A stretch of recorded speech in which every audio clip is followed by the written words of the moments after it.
The hero compresses in his hands a lottery ticket. He is tasked with guessing the right 10 numbers in the lottery Loco 7.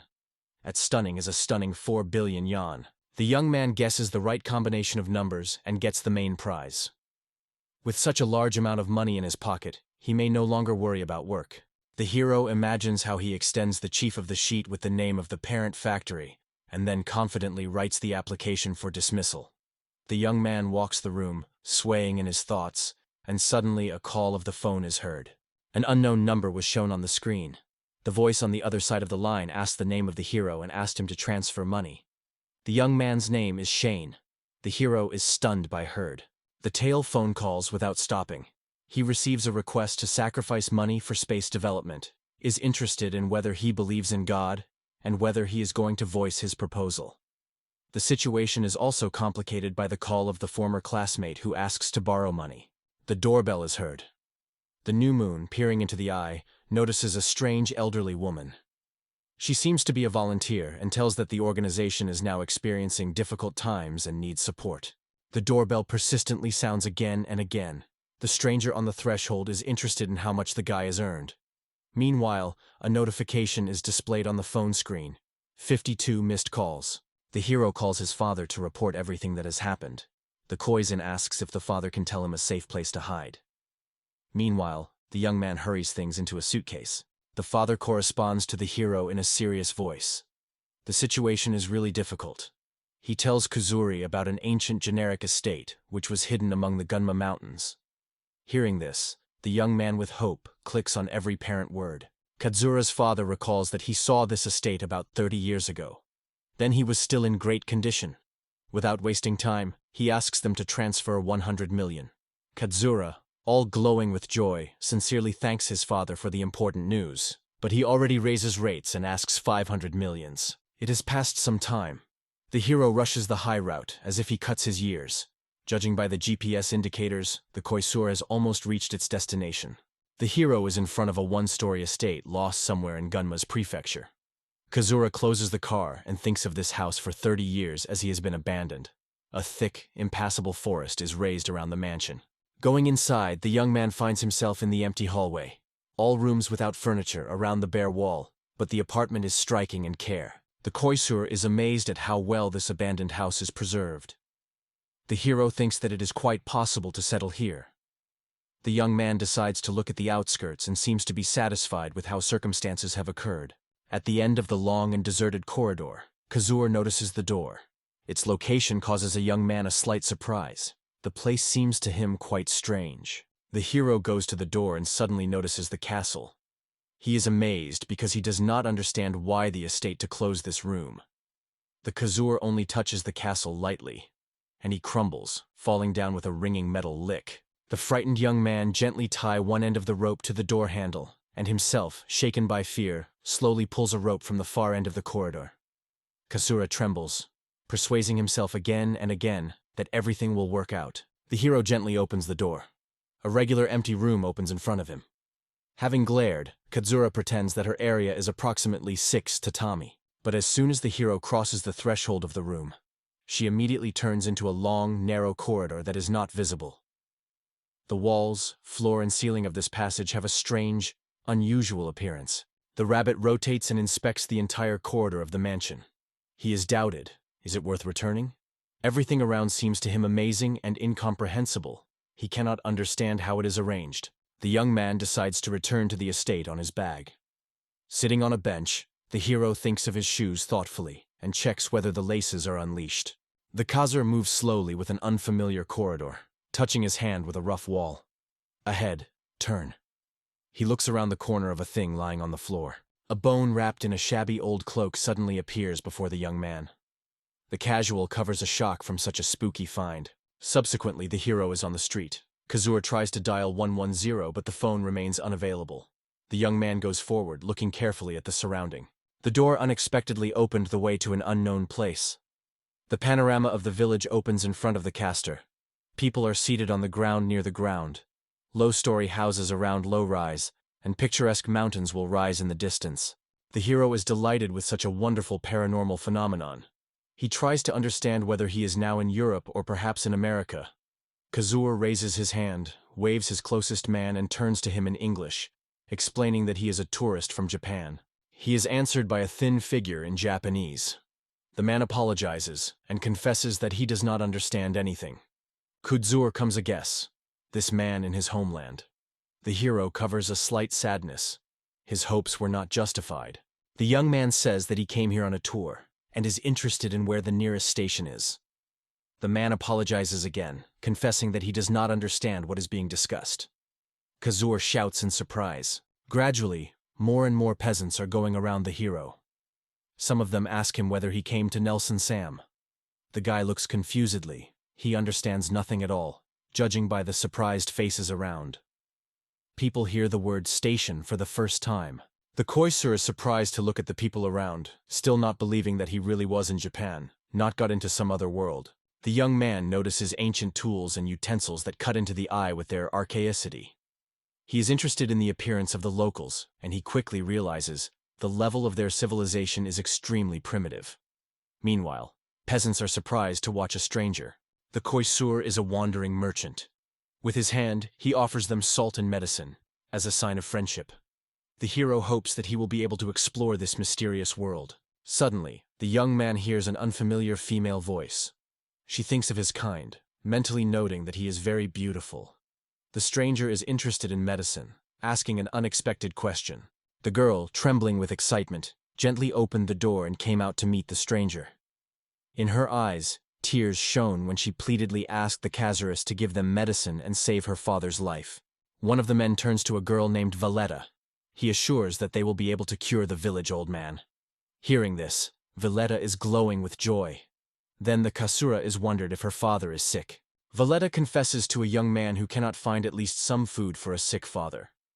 In addition, he does not have money to call a doctor. The girl adds to the despair that she has almost lost hope. The Khazur firmly squeezes his bags. The nerves are strained like strings. At this point, the hero reflects. He has not yet had time to tell what the medicine has with him. The young man is wondering if he can inspect the head of the village. Valletta agrees and expresses gratitude for his support. The girl carefully opens the creaking doors leading to the house. We are allowed to sit next to her father's bed. The man trembles with the whole body and barely heard the medicine. Kazura, looking at him, immediately understands that no pills will help here. There will be no such healing in his stock. The young man puts his hand on a man's forehead and lists his symptoms aloud. The patient's eyes are inflamed. The look is reflected and alienated. The girl shuddered with horror. Kazura notes that a man is shaking from head to heels. Bringing his gaze on Valletta, he notices tears on her cheeks. Notwithstanding frantic tension, the young man lied that everything is fine, and a man could still be saved. Valletta, through tears, assures his father that everything will be fine with him. The Kusura finally managed to pronounce these words, and now it is time to convey the medicine.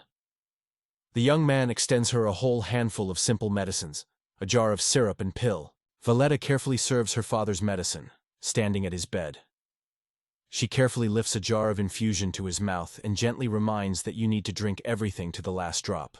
Smiling, the girl thanks for the medicine and admits that she feels much better. In gratitude, she offers Kuzuri to stay overnight. The hero accepts the invitation, but when you feel a sudden chest pain, he takes his shirt. The hero is aware that if his father dies, he will have to give all his money and ask forgiveness, falling down. He sincerely thanks the girl, and she in response suggests to bring him to the room. Left alone in the room, the hero is resting from the corner to the corner. The Kazur thinks that the girl's father will not be able to save Lepo. This means that the guy is waiting for the inevitable death, tonight or tomorrow. Gradually, the evening dropped over the village, and then the night, wrapping everything around a thick darkness. In the endless black sky, bright stars flashed one by one. Suddenly, Valletta knocked on the door and called the Kasuris. Hearing her voice, the hero lowered his head instantly, bowing his head to the floor, and began to apologize to the girl. The door is a voice with his father. The girl reports that he has already recovered. The man, introducing himself, apologizes to the fact that he could not meet the hero before. His name is Avaline, and he heads the village. Valine sincerely thanks Koisuria for the medicines brought. Without lifting his head, Kizura looks at both of them.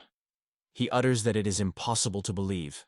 Such medicines could not save a person at the verge of death, even when there was only a few hours. For a while, a small pot is already boiling soup. Valen shares that after taking the medication, he felt much better quickly. The Kujur in response is admitted that it is also surprised, because usually this medicine works for several days. The hero mentally confesses to himself that he is most impressed. Valen is genuinely admired by miraculous medicines, and thanks to the young man with gratitude how he can thank for such a gift. The Kazur replies that he does not need anything. The main thing is that the Valine is now completely healthy. He gratefully accepts a plate of hot soup, which he kindly served, and begins to eat leisurely. In his plate, he notices a few beetles floating among vegetables and greens. Valletta, with a smile, confesses that she has caught Arcadia beetles. The young man is amazed at this confession. The girl is wondering if the boy had already tasted this. She says that in the city, these beetles are considered a real delicacy. Woolen gladly tastes insects, and claims that they invariably taste. The Kazur again lifts a bowl with soup to his mouth, but this time his hands are barely noticeable. Trying, he notes that the taste reminds him of a light corn soup. For a while, Valletta approaches the hero and reports that he will soon want to rest, so she brought him a futon. The Kazur thanks her and confesses that he forgot to give something prepared for her immediately. In the meantime, he will stir up in his bag, looking for a gift. The hero extends the girl with salt. Valletta is amazed. She has never seen such pure, dazzling white salt. The girl looks at the package with interest and is surprised by his transparency. Kazura is in a confused search for an explanation, and just replies that such things have been invented in his country. Valletta is surprised to look at the inscription on the package. It is unclear what is written there. The girl confesses that although her father has taught to read and write, she sees such strange symbols for the first time in her life. Meanwhile, the Koisur is admired by the incredibility and mystery of this world. Suddenly, the girl seriously turns to the hero. He explains that the medicines he passed to her father are really effective, but they are not cheap. She pleads with the Kasuras to help other inhabitants. The girl promises to thank him ever, and if necessary, he can give herself or anything he wants, at his disposal. The hero asks her to get up and stop, because her tears put him in an uncomfortable position. Kasuras is striking that patients still remain in the settlement. The girl explains that almost half of the peasants were ill, and their mothers find something to feed their babies. For the hero, it becomes unexpected and alarming news. The young man realizes that if he does not reach out of help, ordinary people will be in trouble. In addition, this path opens his way to the heart of a vale. The hero confidently states he will raise the flag, rescuing the villagers. Kuzura states that he does not need money. Instead, he asks to be allowed to stay here. The girl looks at him with doubt, asks his words and clarifies whether he is really confident in his decision. The young man persistently states that human life is more valuable than any wealth. Kuzura points out, no matter how he looks at it, everything looks extremely suspicious. The hero asks the girl to just believe him.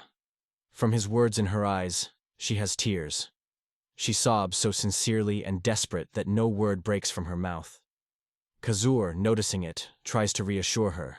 The volatile apologizes to the young man for his excessive emotionality. Her image shakes as if from a cold. The Kazur sympathetically states that all of them really had not been easy. The girl is kept with the last forces, because it is almost on the verge. The hero confidently dissolves the door to his world. In one hand, he squeezes the flashlight. In the other, a bag, and loudly says that the moment has come to save everyone, even if the path is difficult. Valletta and Valen are fated to surprise, watching the door. Kazuya rushes a long corridor back to the estate. Running past, he waves a skeleton on the floor with his hand, and at the same time he counts in the thoughts of a second. He must get there as soon as possible. The corridor walks the piercing wind, adjusting it forward. The new moon is driving and thinking, at least 40 kilometers to the nearest store. The local deaf, and a bunch of troubles. In the village, 50 to hundreds of people suffer from 50, and almost half of them are critical. The hero slowly wanders with a trolley supermarket, picking up foods. He weighs how much rice and canned food, thinks about whether milk and drinking water will be needed. The Kois doubts whether there is water in that village at all. As a result, the young man purchased 100 kilograms of rice, 20 kilograms of salt, 10 liters of water, 10 cans of canned peaches, 5 kilograms of prunes, 10 jars of baby food, and 400 lipod bottles. The saleswoman looked at the goat in surprise and wondered if he stood up all this just in case. The hero could not answer the hero. The bright light of the headlights breaks night darkness, illuminating the road ahead. The young man admits that, as he predicted, he did not have time to buy medicine. He decides to give the remains to those who are in serious condition, and so far to distribute the rest of Lipo D. Kudzura looks back on his belongings and thinks about how he manages to send all this luggage to the village on his own. The hero requires a cart or something like that, but the hardware store is already closed. But suddenly, at the twilight, Kudzura notices something unusual. There is a small shed near the roadside, and a trolley was leaning next to it. Such an unusual picture causes genuine surprise in the Kois. The hero understands that if he just takes this trolley, he will not be easy to distinguish from a regular thief. However, the emergency requires decisive and uncompromising action. In a small convolution, the young man left money for a cart and added a note with apology. The Khazur attacked the car to the car and drove with him. Returning to the estate after a while, the hero found a young man who, in the meantime, had time to fill the cart with foods and medicines. The Khazur does not have time to rest. He is already waiting for sick residents who are so hope for help. From all the experiences and troubles, the hero is good, so now he is happy to chew prunes. The wind tirelessly fists in a long cord without subsiding for a moment. The young man pulls a cart that occurs from time to time and roars with wheels. As Kudzura predicted, this is the way that is surprisingly easy. The guy went outside. In the darkness of the night, the road disappeared from the eyes, and the wheel of the trolley jumped on a stone that Kudzura did not notice. He took the flashlight and illuminated his way. Valletta rushes to the hero, breathing hard after rapidly running and calling the Kazuri loudly. The young man looks at her in confusion, not understanding why the girl woke up in the middle of the night. Valletta does not look out of his eyes, not believing that he really returned, even as it is, with a big cart. Kudzura reports that he took medicines and provisions from his homeland. First of all, he proposes to move the girl to the house. Valletta looks at him silently, fading for a moment. The hero turns to her, and the girl is finally getting caught up, quietly assuring that everything is fine with her. Valletta walks next to the frame, helping him roll the cart. Her hand involuntarily touches his palm, and a girl with a slight smile thanks him for everything he did for her. It has passed for a while, and our hero finally coped with all the load. Khazur feels his back. Looks like the muscles have made themselves known. Meanwhile, Elit, who was quietly sitting nearby, has regretted that he has not helped him at all. The young man soothes the girl, they say, "You should not worry." He is wondering if he is too late to go home at night. The girl agrees, but immediately adds, "There are now patients who need help." So the characters confidently go to the rescue of the disadvantaged. The Kudzura, along with Valletta, came to the home of a man who was also covered by a fever. Young people have prepared a healing medicine for an elderly woman, and the Koisa handed over to the young mother with a baby a nutritious baby feed. Meanwhile, Valletta took care of a sick man. The heroes have tirelessly traveled from house to house all night. In one of Valletta's homes, she leaned to the extremely exhausted grandmother and gently advised to drink a charming potion that had to alleviate her suffering. Khazur carefully handed over the old vial. The woman thanked them with sincere gratitude. The Kusura, listening to the girl's words, automatically touches her neck and notes that the medicine is not magical at all. Valletta is indignant in such words and assures that she has told the truth. For a moment she thinks. The girl looks at the casual that helps everyone around and admires what he is incredible. The girl swallows the medicine and with a smile notes that they had a surprisingly pleasant taste. She thought everything would be different. Kazura confesses that he also likes this medicine, and he himself takes them from time to time. The hero adds that he drinks a similar potion from another world every day. As soon as the fatigue retreated, the heroes set up to the work and headed for the old shed. Inside, they were waiting for the very find for which they came here. Valletta holds a huge cauldron in her hands, and with a smile notes that it can feed the whole village in a dish. A crowd has already gathered on a small platform. In the open sky, the heroes are burning a bonfire and cooking delicious porridge. The woman approached Kusura and thanked her medicine sincerely. Thanks to him, she was able to stand back on her feet. Not far from there, the man exclaims enthusiastically that he has never tasted such a delicious porridge. A woman nearby, whose face is glowing with health, adds that this time salt was added to the dish. Kazur notes how effective Lipo D is in this world. He extends a new bowl to her husband. The baby runs to the hero and asks why he is so wearing. Kazura glances at Valette, though not distinguished from the crowd. That's just the hero hesitantly, not finding words for answer. Suddenly, someone is called from the crowd. They turn to the child. The boy's mother runs up rapidly and hugs the baby firmly. He hurriedly apologizes to Kazura and then disappears in a hurry. The main character remains stunned by the unexpected scene. The peasants look at the young man with fear, having stopped and waiting for his answer to what happened. None dare to say at least words. The depressing silence and intense silence prevail. Valletta also looks at the frame. He just smiles and jokes, asking if something on his face appeared, because everyone looks at him. The peasants are surprised by such a reaction. The girl assures the hero that there's nothing on his face and asks for a smile with a smile.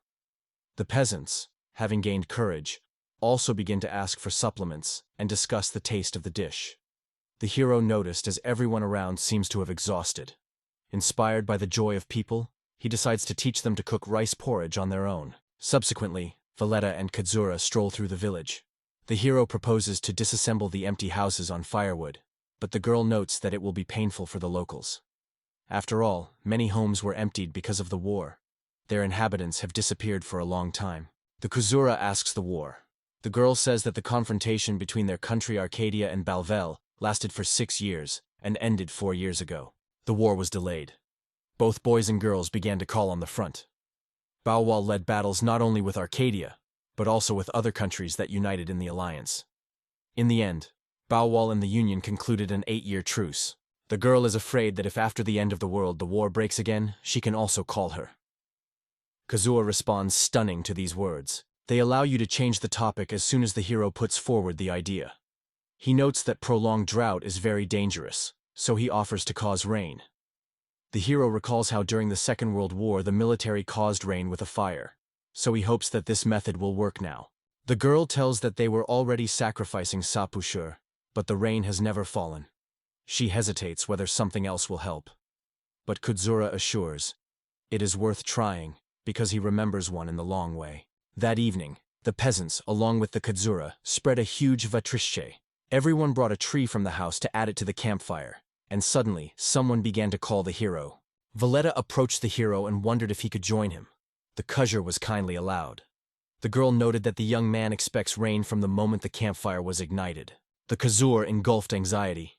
He promised to cause rain, but in fact he was not sure whether he could do it. His words had no basis, and now the hero doubts whether he will come true. The young man, full of hope, looked at the Villetan face and begged the heavens to shed the rain faster. Without looking at the flames, the girl is interested in the hero, which led him to their village. Kazur replies that this village is very close to his home. Avaleta notes that even if he was here by accident, his act saved many people. The hero involuntarily regretted that these words escaped from his mouth. He did not seek to say something that would contradict the circumstances of his appearance. He was surprised why the girl did not try to ask him about everything to the little things. Kazur wants to discuss with Valletta the results of the rain he caused. He returns to her, but suddenly stops. Something suddenly holds his words. He does not look out of the girl sitting in front of him. The Koiz is fascinated in her face, unable to look. From this admiration, the hero forgets what he was about to talk about. Kudzura mentally notes how charming this girl is. Once with her, he finally utters what he had to say before the rain began. The young man confesses that even this method does not guarantee 100% success. The hero apologizes in advance if the rain does not. The girl notes that Sui Pushiore, the god of water, has a variable luck. She adds, if it does not rain after the request, then there is no mood today. Suddenly a drop of water falls on the face of the hero. It starts rain. The noise rises around. Everyone is enthusiastically exclaiming that it is a merit of Koi's. The hero cannot believe that the rain really went. The next morning the youth went to the river. Wallet wondered what he brought with him. He replied that it was the remains of yesterday's supplies. The guide decided to cool the jar in water, and breakfast today they will be canned peaches. He believes that breakfast in the society of such a magical girl will taste particularly. In his thoughts, he apologizes to Valent. The hero with delight notes that the river is incredibly clean here and expresses the desire to bring water to the village. He addresses the girl with the question of whether she is familiar with a watermill. The Kazur leads it on the ground, leaving a mysterious drawing that I have never seen before. The hero dreams of constructing something like this, using only local tools, but does not imagine where to start. But Letta confidently assures that no matter how difficult the task is, they are sure to cope. The young man smiles at her and says that everything is fine. He tells about his desire to bring the wheel from his homeland. The Kazur removes a cool jar with peaches and extends half a girl. She refuses, they say. She cannot eat earlier than him. However, the hero assures that he does not interfere with it. The girl takes a piece of peach and suddenly opens her eyes wide with surprise. She exclaims that the fruit is incredibly sweet. For the first time in her life, she had to taste something so delicious. The young man likes this reaction, and he extends her half. The girl denies confusedly. She cannot do so. The Kusura explains that it is her well-deserved reward for all efforts, and extends the treat. Waletta is readily accepted by his gift and sincerely thanks for such a pleasant surprise. The hero informs the girl. As soon as she finishes her business, they immediately return to the village, and he immediately takes a watermill. After a while, the Kazur learns in the store that the manufacture of the mill will last 20 days and will cost 3 million yuan. The young man is wondering if they can make a wheel in a week, and immediately offers 5 million advances. The same amount promises to pay after the order is fulfilled. He deals with himself. The shopkeeper raises his eyebrows. He did not expect such a turn. However, he immediately assures that a well-known company will come to the rescue. The order will be fulfilled in a week, and the quality will not suffer. Kudzura politely thanks the owner for his diligence. The young man seeks to create even more gifts for the villagers. However, in a large supermarket, he was a victim of his own carelessness and poisoned. The Koisur purchased axes, saws, sickles, hoes, pitchforks, shovels, and kala.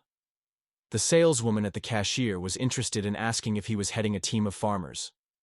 The hero replied with a smile that there is a proportion of truth. The store workers could not hide their surprise. The hero brought all the purchases on the cart, finally completing the preparation. Meanwhile, the peasants got to work, having a connecting water channel.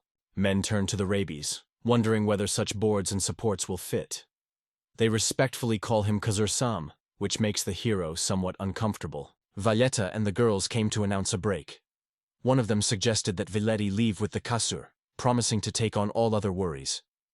Valletta looked around, not understanding what this initiative is about. The girl, embarrassedly, asks in the case whether she can sit nearby. The young man, sincerely rejoicing in her appearance, is interested in whether the tools were useful for workers in the field. She said that everyone really appealed. When one of the tools was taken into account, she was surprised how easy and convenient it was to use. Kazur opens a cans with canned food. The girl enthusiastically notes the appetizing aroma. The hero explains that it is a fish in a sour sauce, a special delicacy. Wallet says that they sometimes eat fish, but it has not been cooked in this way. Then the hero is wondered if they fish for fishing rods. Valletta replies that they do so too. The Kusura holds her gaze, she notices it and is wondering why he looks like that. The hero often watched her. In his opinion, she began to look much healthier and more beautiful. The girl smiles and assures that it is only because of him. Kazura looks embarrassed at her. It takes a few days, and the young man brings to the river all the details of the water wheel, urging the villagers to gather for installation. All residents of the village sincerely rejoice in this event. At this time, work on the water canal is almost completed. The peasants have already dug a long ditch. The man reports that the digging of water storage is completed. Thanks to the shovels who presented Kazura, the work was surprisingly easy.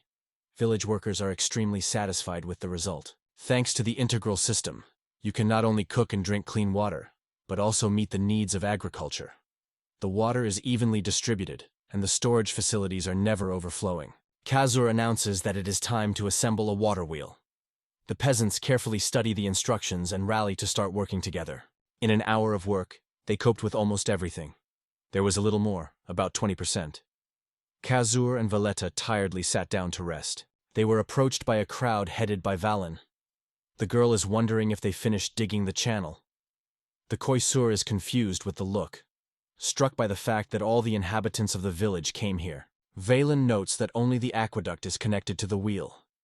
Kudzur looks at him with relief and rejoices that he feels well. The young man reports that the wheel is not ready and asks to dig pits under the supports and then bring a water supply to them. The village's elder urged everyone to gather and complete the construction of the wheel to end the lack of water forever. The peasants got to work together, inspired by a common purpose. The Khazar with Valletta, along with the peasants, finished assembling the wheel, and Valen with their team just finished working on the supports for him. A large crowd of people took the wheel to secure it on the supports. Before you put water, you must carefully install the wheel in your place. Men are undertaken to connect the river with the channel. At this time, someone screams so that the wheel does not touch. However, everyone focuses on their business, and soon the wheel begins to rotate. The giant wheel rotates slowly, filling the channel with fresh water. Residents of the city are fascinated by this spectacle, and most of all, Valletta, which cannot take their eyes. All of them are amazing work of the mechanism. The water rises high up. Children are fun to look closer to the wheel and splashing of water. The residents of the head run towards a new flow of water. Suddenly, someone's hands are firmly grabbing the casual. Someone sounds loudly by name. Valletta gently hugs the young man's hand with both palms and clicks him to run after the flow of water. On her mouth blossoms a friendly smile. He tells the girl that he is far to run to the village, but she stubbornly pulls him behind, not wanting to hear any objections. The Koiz is confused, does not understand how to do next. In the meantime, Valen is calling them to remove the tools, but a mysterious smile appears on his face. In this world, a young man and a pretty girl rushing the river. Crystally pure water fun flows between the banks, and bright sunlight will sparkle on its surface. Khazur, breathing hard, lies on the ground, exhausted after a long race. Valletta extends him a bottle of water, and the guy gratefully accepts it from her hands. Drinking a glass of water, the tail immediately feels relief. The wallet reminds that lunch will come soon, so it's time to go home. A young man enthusiastically offers his help in the kitchen. The Khazur, tired but persistent, stands on the ground with a shovel in his hands and works hard. His face is almost completely contaminated with earth. Valletta, laughing cheerfully, gently wipes him with dirt from the cheeks. The guy scratches the nape of his nape. Confusedness is read in his gestures. He sincerely apologizes, quietly adding that he is really very sorry. Khazur notices that they have forgotten the tools, but Valen assures him that everything is under control. Valletta, meanwhile, brings the newly cooked dish and invites everyone to lunch. The hero, enthusiastically looking at appetizing food, draws attention to Arcadia beetles. The girl managed to catch 6 pieces. In this world, Acadian beetles are considered to be exquisite and expensive delicacies for country residents. Kadzura is surprised to notice that this time there are especially many on the table. Suddenly, the room is knocking on the door, and Valletta rushes to open. Through a narrow gap, she looks carefully to recognize the unexpected guest. On the doorstep there is a young man in shape, focused and harsh. The girl explains to her father that it is Isaac Sand, the same messenger as Nelson. Valand is rapidly raised from the floor. Panic Valletta grabs the Khazur by the hand and rapidly pulls it to the remote room, hurrying to go on the go. The young man is completely confused and has no idea what is happening. The hero is interested in who Nelson is. The youth replies that he is an aristocrat whom the royal family appointed to manage these lands. The Khazura is expected to be heard. Valletta explains that they give him a proportion of the crop. When drought comes, the amount of payment changes depending on the damage caused. It set the amount. The hero notes that Nelson really cares about the peasants' affairs. The girl is concerned about Khazuri to stay in the room until Nelson leaves. The young man agrees. Valletta goes out, leaving the hero himself in the room. Having looked at his clothes, he feels that it looks suspicious in this form. He has a thought in his head. What does that noble Nelson look like? The events are carried at night to the mysterious building. Isaac knocks on the door, reporting his return from Grizz. The man inside invites him to go. The young man enters the room and turns to Nelson with a greeting. He reports that the circumstances in the village of Grizzy were completely different than that Nelson suggested. Isaac puts a sheet on the table and moves it closer to Nelson. There are many different documents and papers on the table surface. The young man reports that there are no excitement. Nelson studies the report carefully and cannot hide his surprise. Isaac reports that the fields have suffered significant losses. You are forced to agree to accept payment with firewood. However, after the construction of the water canal is completed, The village will no longer know the concern due to lack of water. Nelson asks the young man whether he is sure that there was really water in the village. Isaac explains that the channel directly leads to the repository. The man looks carefully at Isaac and assures that it is impossible. Nelson then is wondering, what is the distance from the river to the village, and what is the landscape there? Nelson seeks to convey to the young man why it is impossible. He unfolds the map and calls Isaac to study the geography of these lands more carefully. An adult takes half an hour to get from Grizzy to the river on foot. The acute shortage of labor is caused by war and famine. Moreover, residents are deprived of the most necessary tools. It was not for the rain for almost a month. However, the water level in the river is still too low to fill the channel. If you connect the channel above the stream, hills will appear on the way. Isaac and Nelson are considering the map. The young man cannot understand where the water came from. Nelson points out that it can be done if the channel is bypassed, but this idea seems quite unrealistic to it. Isaac apologizes, acknowledging that he failed to find out about the water source. A man with a smile notes that the appearance of water in the village is a wonderful news. He is interested in the young man how things are raised. Isaac in response denies they say a completely different relationship between them. Nelson is surprised by such an answer. He notes that with a similar attitude, his daughter does not even want to look at him. The events are unfolding in the picturesque village of Grise. Katsura is wondering if taxes are paid too often. Every 2 to 3 months. Valletta assures that it is not burdensome at all. Nelson determines the amount of contributions and actively helps residents to solve their daily worries. Bakasura assures that Nelson is a wonderful lord. The girl adds that by reducing taxes, people seek to support Nelson and even agree to pay more. The girl believes that Nelson has little money to pay a tax on the royal family. Valletta explains that 2/10 of the earth were set aside for potatoes, but the rest of the crop died due to drought. Kazur is interested in what fertilizer the locals use. The girl looks at him in confusion, because for the first time he hears such a word and does not understand what it is about. Valletta says that when hunting in the mountains they scatter the crushed bones of the kafuku, begging the Lord for a generous harvest. Kazur is wondering what else they do. The girl adds that the meat had to be scattered.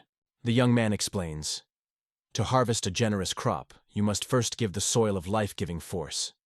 The girl, however, confesses that the meaning of these words is still unclear. Kazur explains that they will fertilize the earth with forest fever from fallen leaves, and then God will like it, because the soil will become more fertile and healthier.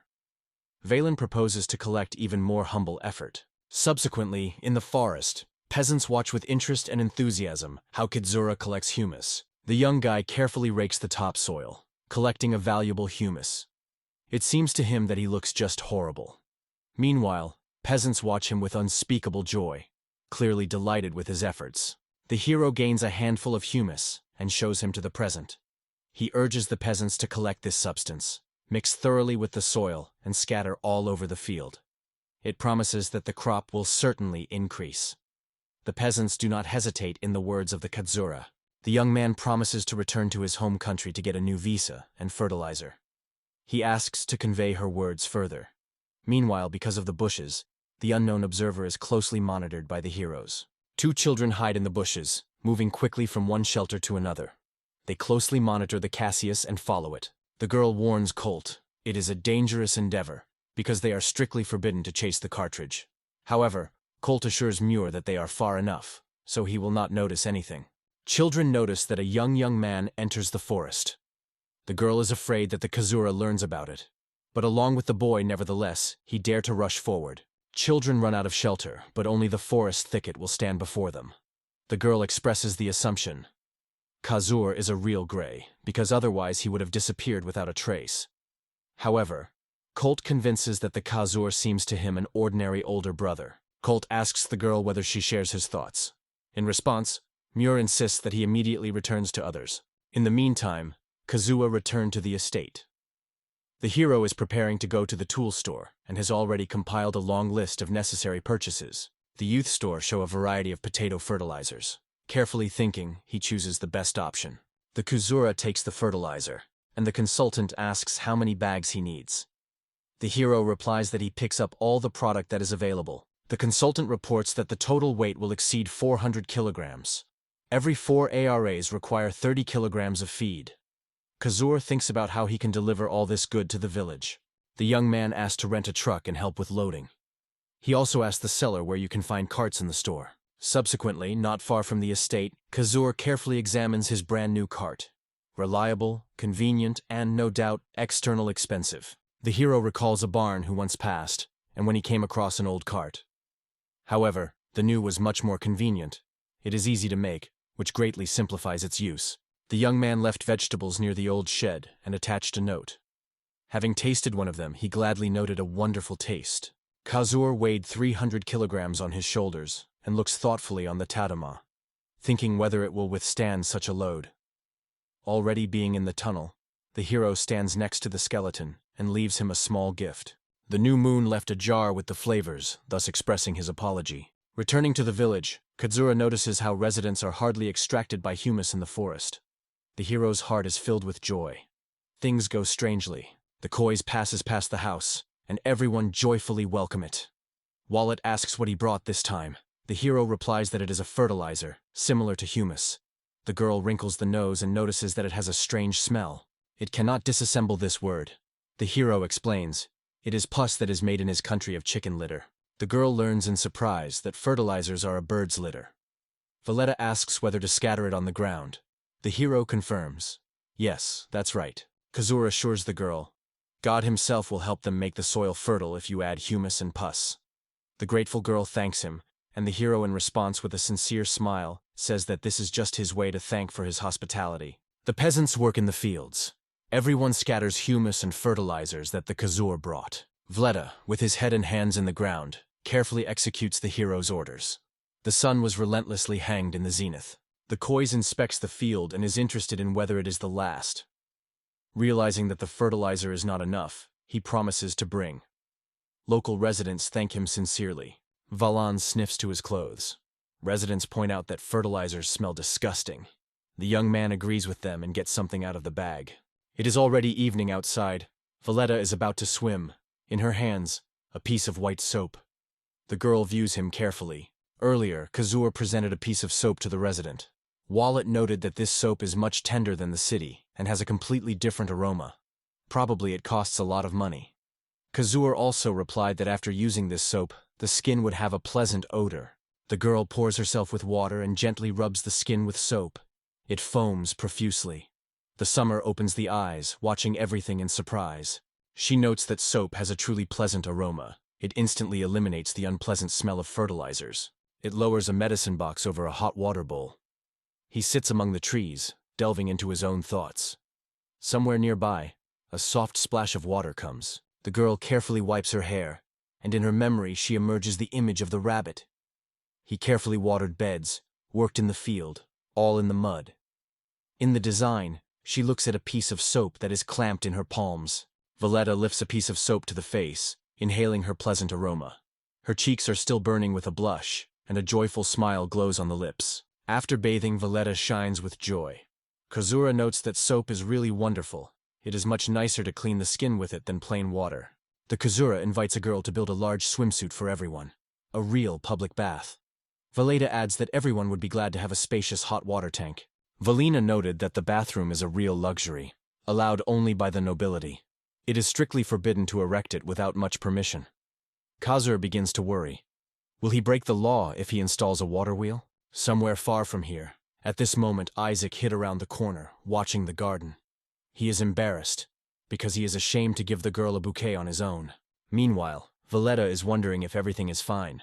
She is worried that Nelson can learn about the appearance of a water canal, because the peasants could not make the wheel. Valletta appeals to the Kois and a mentor, but the hero refuses to take a break, believing that it would be too boldly on his part. The young man invites the girl to prepare for study together.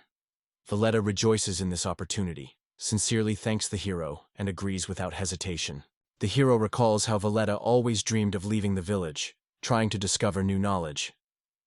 When the frame is convinced of how much it is pleased with his proposal, he delays a captured look on it.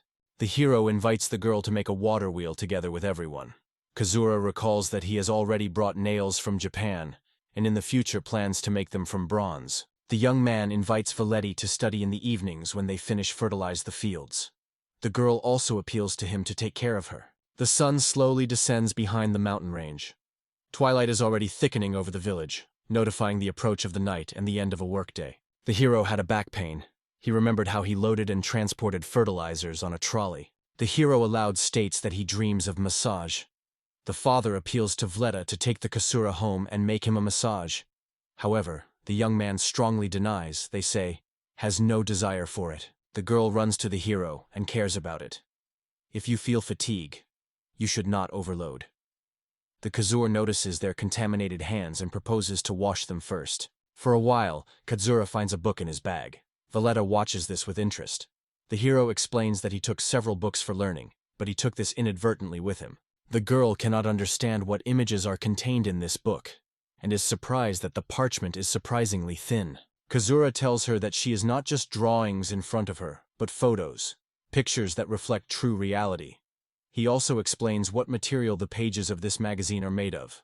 The wallet flips the magazine, delving into bright pages. The hero asks her what she would like to find out. The girl replies that she is interested in law, history, and theology. These sciences are studied in the capital. Kazura assures that he will not be able to teach it, because his country is taught completely differently. The girl appeals to the hero to teach her writing of his native language. She dreams of reading the magazine about the interiors that she is so interested. In response, the young man asks him to teach his writing and Arcadia's alphabet. A happy smile shines on the hero's face. The Kazur confesses that he is unable to read their alphabet. He proposes to start training right now, but the girl suddenly interrupts him. Vleda begins to massage the young man, gently asking if he liked. He smiles and assures that it is quite satisfied.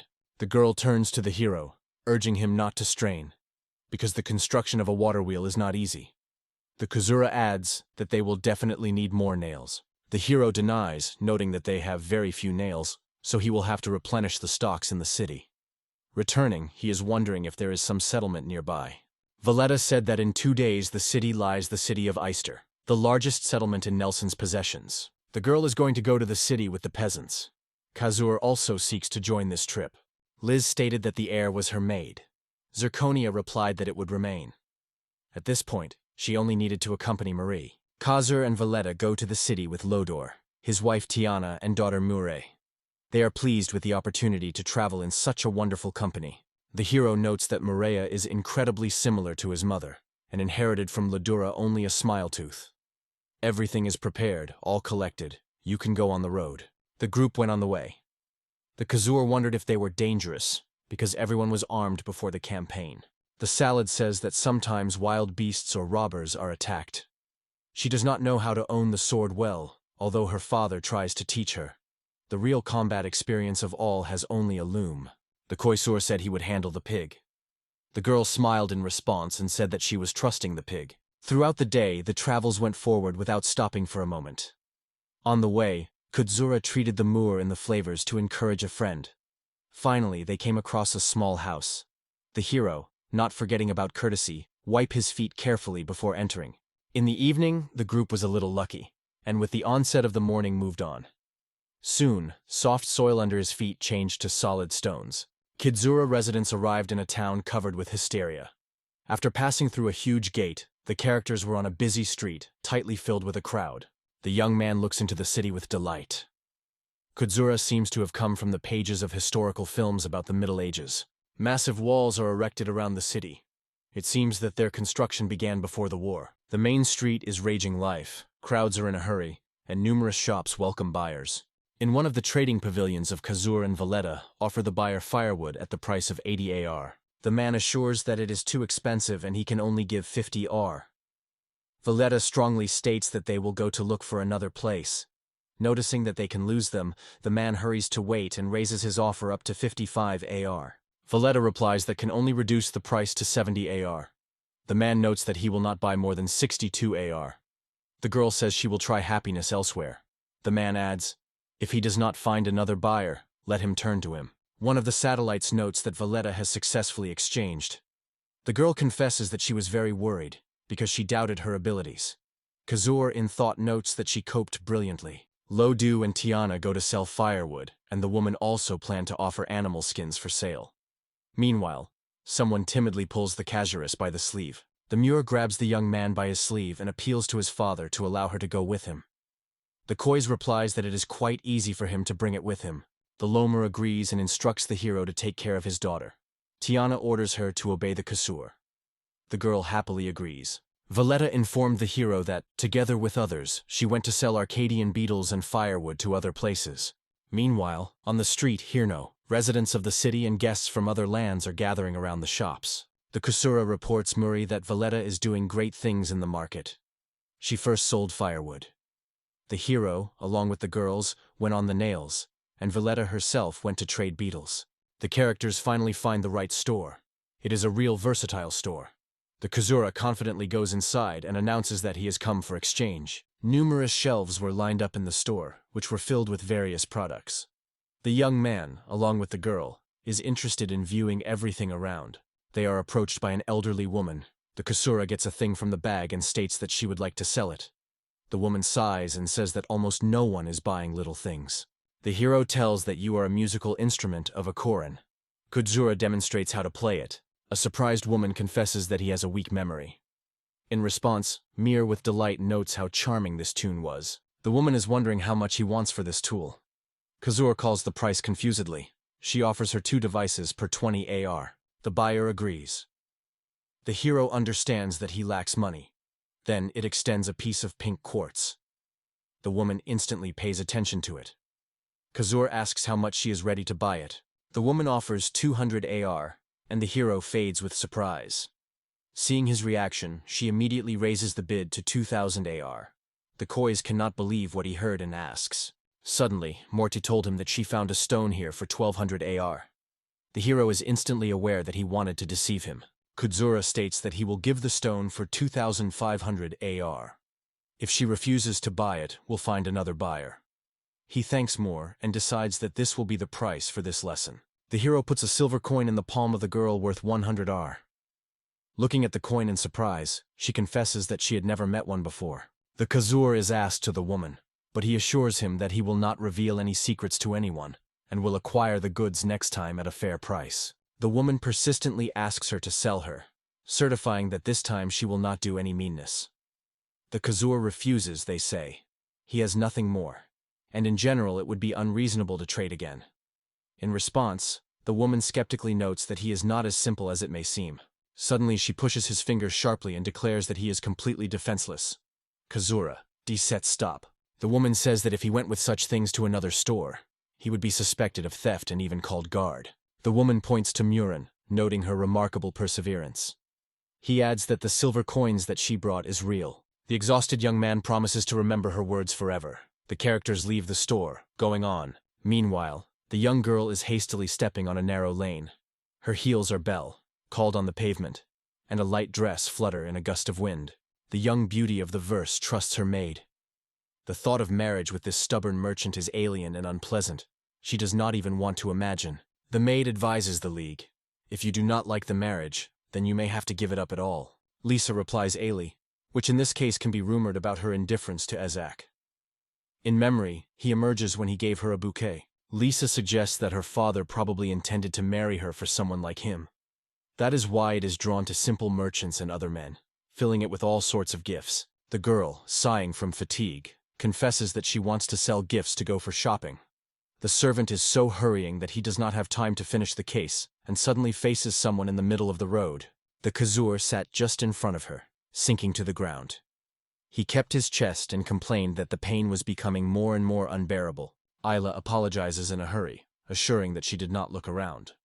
He looks at the hero.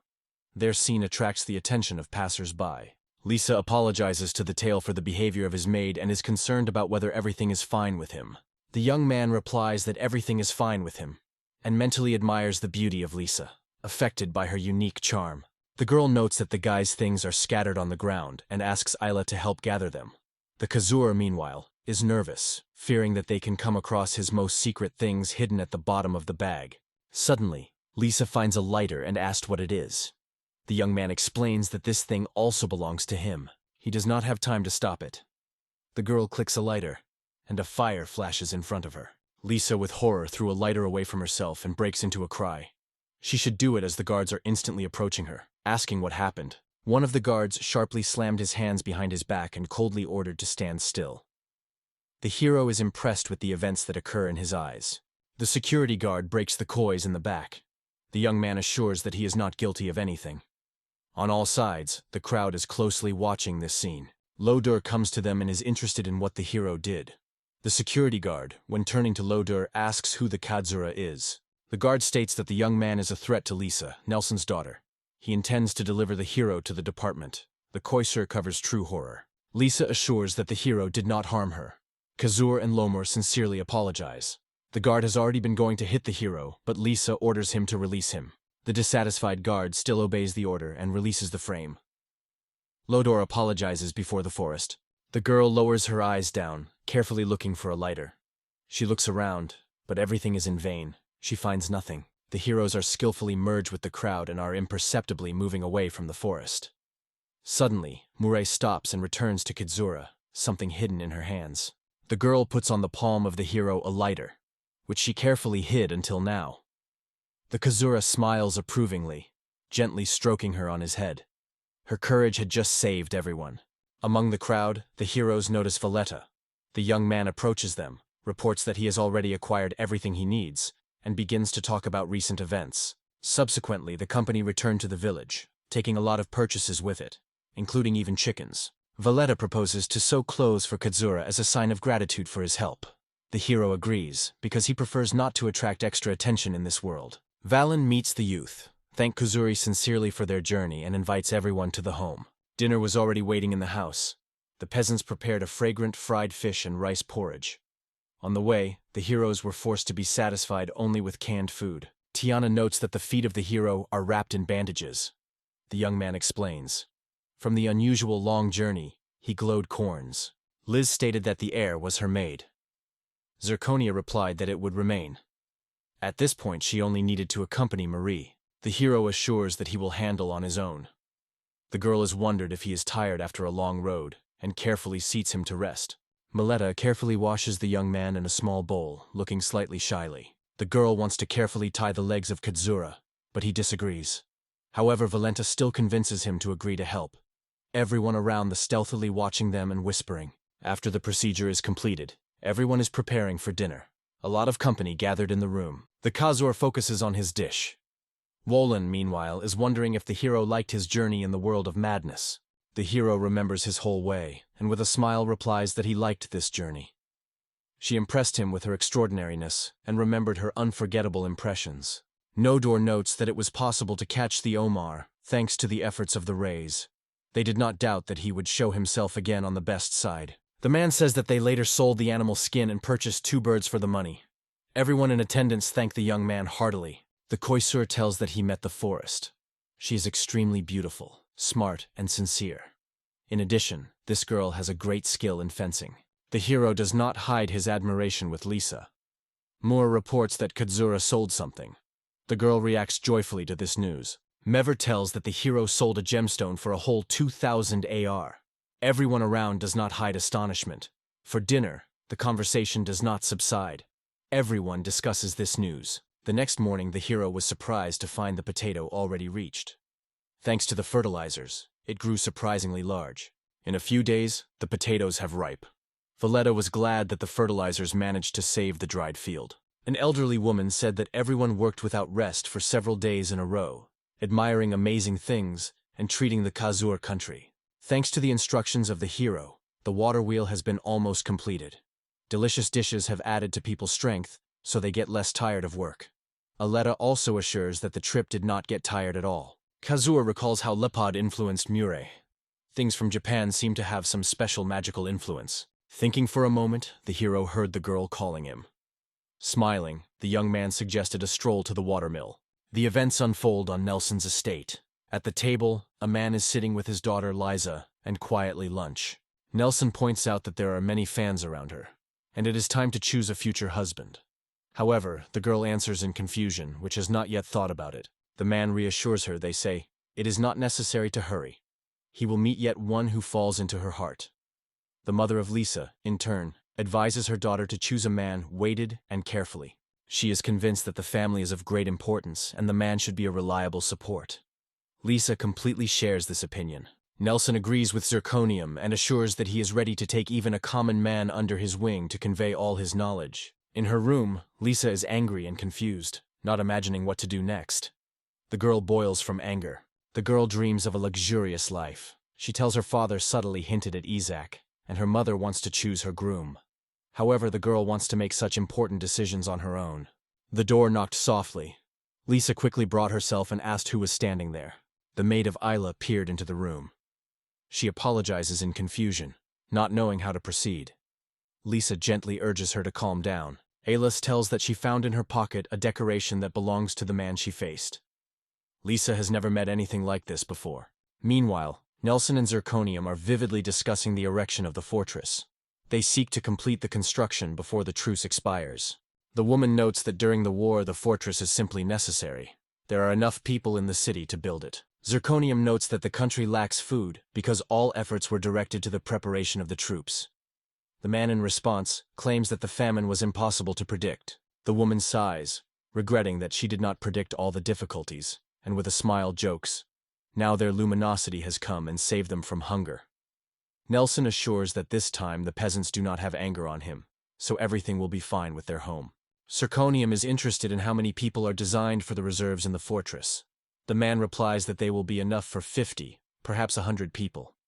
Zirconium notes that it is necessary to replenish reserves in case of emergencies. Nelson tells that Isaac upset the report. He made a mistake in the calculations. The woman notes that Isaac has already hard work. Zirconium confidently states that the fortress is inaccessible and it can rely on it. Nelson thanks his wife, calling her a true Arcadia shield. Liz stated that the heir was her maid.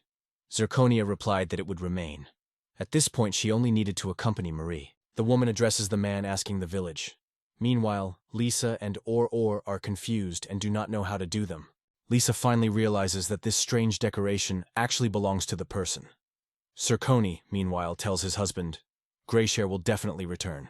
Meanwhile, in the village of Grey, Kadzura and Valletta, they go to check how the construction of a water wheel is moving. The Kois gently pours fragrant herbal tea into the mug. Valletta takes a sip and, unexpectedly for himself, is surprised by his extraordinary taste. The hero rejoices, seeing that both Valine and Valletta were satisfied with the drink. The girl flips the magazine, passionately talking about a variety of plants.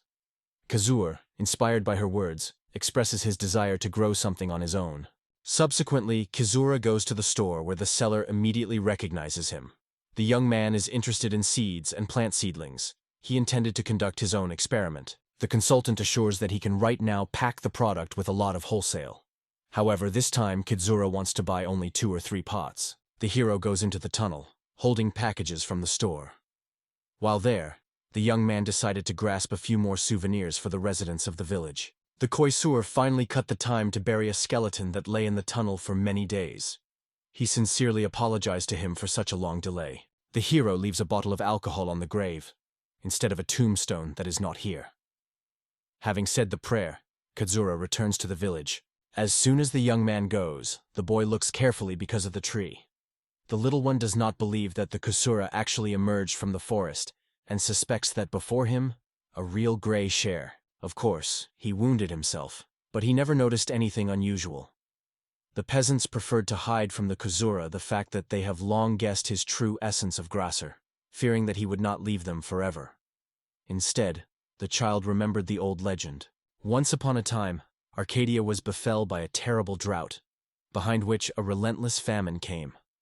When the Lord took away the last crumbs of food, a stranger appeared in a strange outfit one day in the village.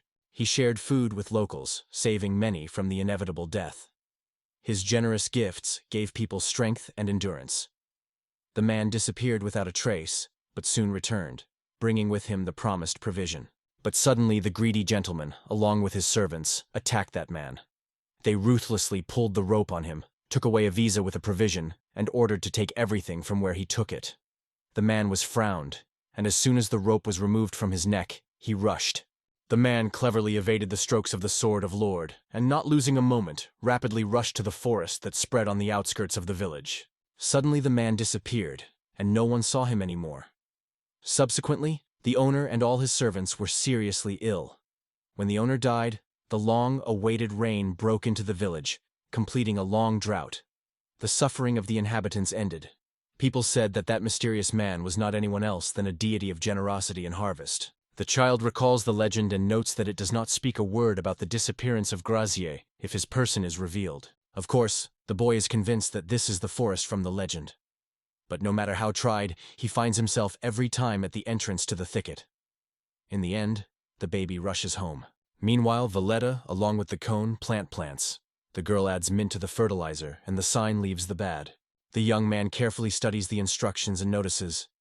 Seeds that can be sown in the summer are almost gone. The letter states that rosemary and lemon balm should only be planted in the shade, where it is cooler. Kazura is confused with how quickly the girl has mastered Japanese.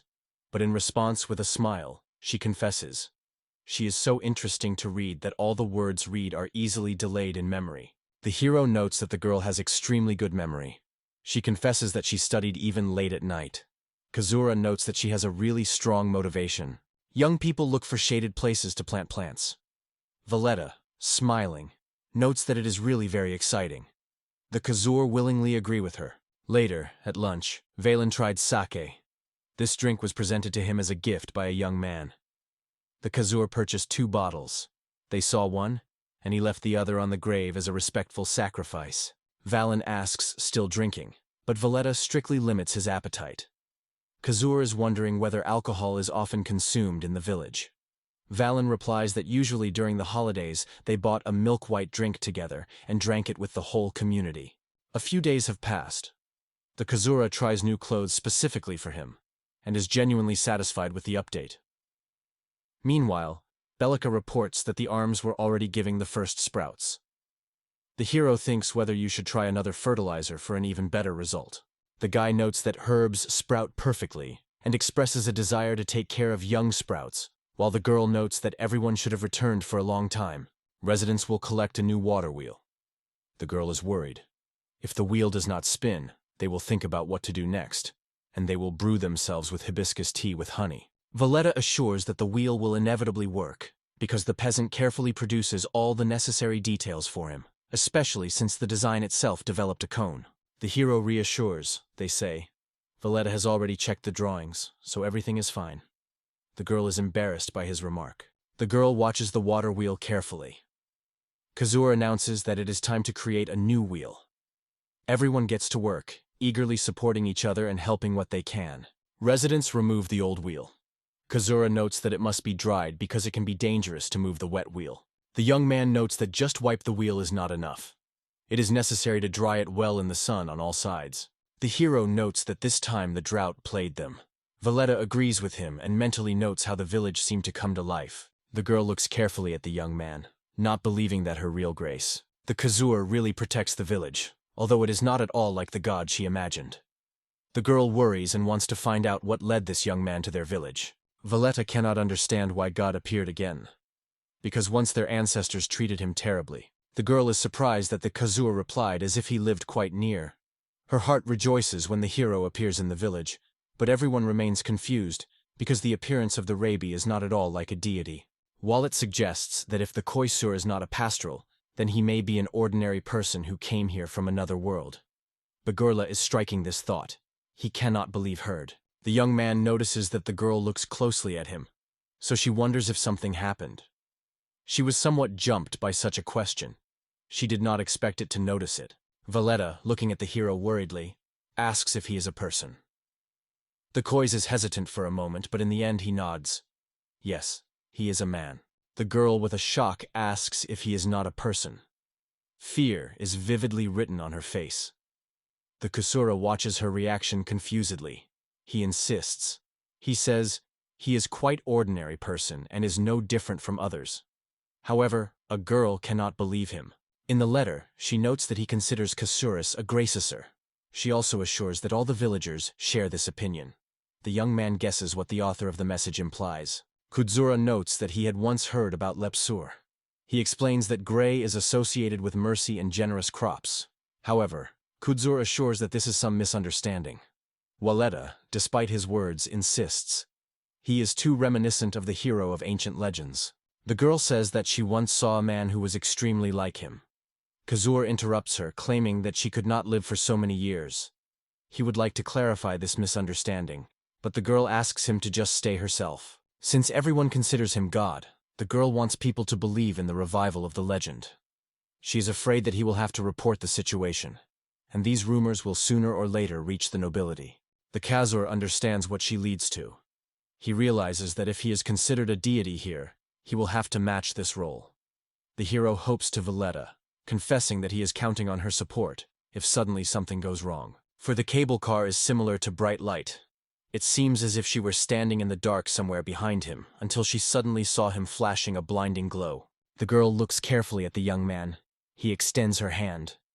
Valletta reaches him, and to the light that comes from it. She smiles and assures him she can rely on her in everything concerning support and orientation. After all, she has already mastered English. Valletta gently touches the tapes by the hand. The young man invites her to join others and assist with gathering. The girl happily agrees. The peasants, together with Kadzura and Valletta, collected a new water wheel. The hero expresses hope that everything will work properly. The girl carefully removes the board, and the wheel begins to rotate, and the water is rustling. The hero looks carefully at the construction. Valletta is wondering what thoughts he is worried. Then he addresses her whether she was worried. Kudzuri seems that the water flow is weaker than it was in the previous wheel. Water is likely to accumulate in the canal. He is interested in the residents of whether they are returning to the village because he wants to start dismantling the old wheel. Men assure that there is no need for this, and just lift the wheel. The hero is stunned. One such wheel pulls on all 400 kilograms. At this time, Valletta is calling the young man to return. For a moment, Kazur imagined the girl squeezing the apple in her hand, crushing it with incredible ease. His thoughtful look forced her to turn red from embarrassment. And the characters, meanwhile, went to the village. The next morning, Kazur went to the forest with Valletta. The girl dreamed of seeing Japan. Last night the hero talked about this country, and from this conversation in her heart, the desire to visit it with him. To begin with, the hero decides to visit the clothes and shoes store to buy something for Vlet. The girl is aware of what makes him spend money, and even suggests to sell beetles there. The hero immediately understands that this is not the best idea. The young man tells that he left his marks in the forest, not to get lost. The legends also say that if you come to this forest, sooner or later you will be at the very entrance again, and it will be impossible to return back then. The Khazur reassures the girl, explaining that he left the mark on the tree, so they are near the right place. Suddenly, he noticed with surprise. There is no boilet near him. The girl is not visible anywhere. The hero is lost in guessing where she could go, because they talked for a moment. It seems to him that everything happened exactly as it was told in ancient legend. Valletta stands in the middle of a dense forest covered by loneliness. In memory, the image of Kadzura, which has just been near but suddenly disappeared without a trace. Suddenly his voice is heard behind her back. He calls her. The hero feels relieved that the girl was found. Valletta addresses him why he followed her. On this he only shrugged, confessing that he did not know himself. Once he was mentioned by an old legend, he immediately turned back. The girl was upset. She said with anxiety that if everything happens according to legend, she would not be able to cross the forest. Then Khazur offered another, unexpected way out. The hero carefully takes her hand and assures that together they will be able to go through the forest. He encourages to try again. The characters were again in the right place. Valletta threw a stone. He flew away without obstacles. Feeling the support of the rabies, Valletta clung to him firmly, and they strongly moved forward. Something sharply worked the frame near the mark. The hero is surprised to realize that the girl disappeared again. He looks in surprise, having no idea what is happening. Khazur returned to the girl. She was deeply upset because she sincerely dreamed of seeing Japan. Recognizing, the girl apologizes for her selfishness, but the hero immediately assures her that it is not true. The young man is convinced that there is another way. He notices how much she is upset. The girl appeals to him. The hero without hesitation is ready to help her. Valletta asks the hero to bring her canned peaches. He is somewhat surprised by such a request, but immediately replies that he will quickly buy them and will soon return. The hero asks Valletta to stay at home and wait for him. The girl goes next to the hero. She confesses that she needs to come together with thoughts before the story. She decides to make every effort and prove herself as best as possible. The young man stops before entering the tunnel. His gaze falls on the grave, and he realizes that the previous keeper of the Grey Key, who lived many centuries ago, is buried here. The wounded sword and exhausted, he could not go back. The Kazur concluded that this man also once passed through these mysterious doors and is his ancestor. Who knows if other relatives knew about the existence of this passage, but the hero decided not to get lost in guessing and just frankly talk to his father. A few days later, Valletta, having delved into the reading book of casters, spends the night behind the pages of this work. Before going to bed, she decides to quench his thirst and goes to the kitchen for water. The girl looks into the Kudzura room and finds no one there. In her thoughts, the question is, isn't it cold outside now? She opens the door and stands in front of the hero. His face is full of anxiety. He is afraid that something happened to her, but the girl assures that everything is fine. Kazur is wondering why she doesn't rest at this time. In response, the girl explains that she came out to drink water and found that he was not in the room. He was used to getting up before all. The guy confessed to worried about her. The sleepless night made him get out of the starry sky to calm down a little. Kazura and Valletta admire the night sky, embroidered myriad of stars. Bright meteors penetrate the darkness, leaving light traces.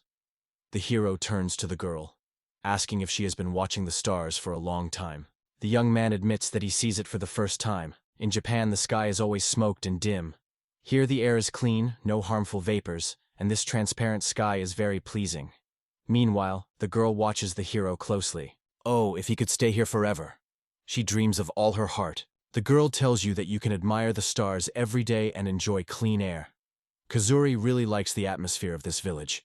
He thinks about not staying here forever. The next morning, Kazura, along with Valletta, feed the birds with a special mixture of feed brought from Japan. The hero dreams that the chickens begin to carry eggs, and the girl hopes that breeding a bird will bring a good profit to the village. Kazur with enthusiasm does not notice how Valletta grows and develops. He offers her to buy books dedicated to poultry. Meanwhile, the characters focus on the crowd that gathered in front. The hero notes that guests appeared in the village. As soon as everyone noticed the casual, the hole in the room subsides. The girl, with interest in her eyes, addresses the audience with the question of what happened. The young guy quickly explains. An army of hysterics goes to the village, about 100. The Kois says it will remain in their room. Residents do not want her, as in ancient legend they are taken away, so they are asked to open a storage facility with a weapon. Valen notes that it is pointless to fight the army. Residents say that Grace has come to the rescue more than once. They are convinced that if they are mistaken now, they will no longer be forgiveness.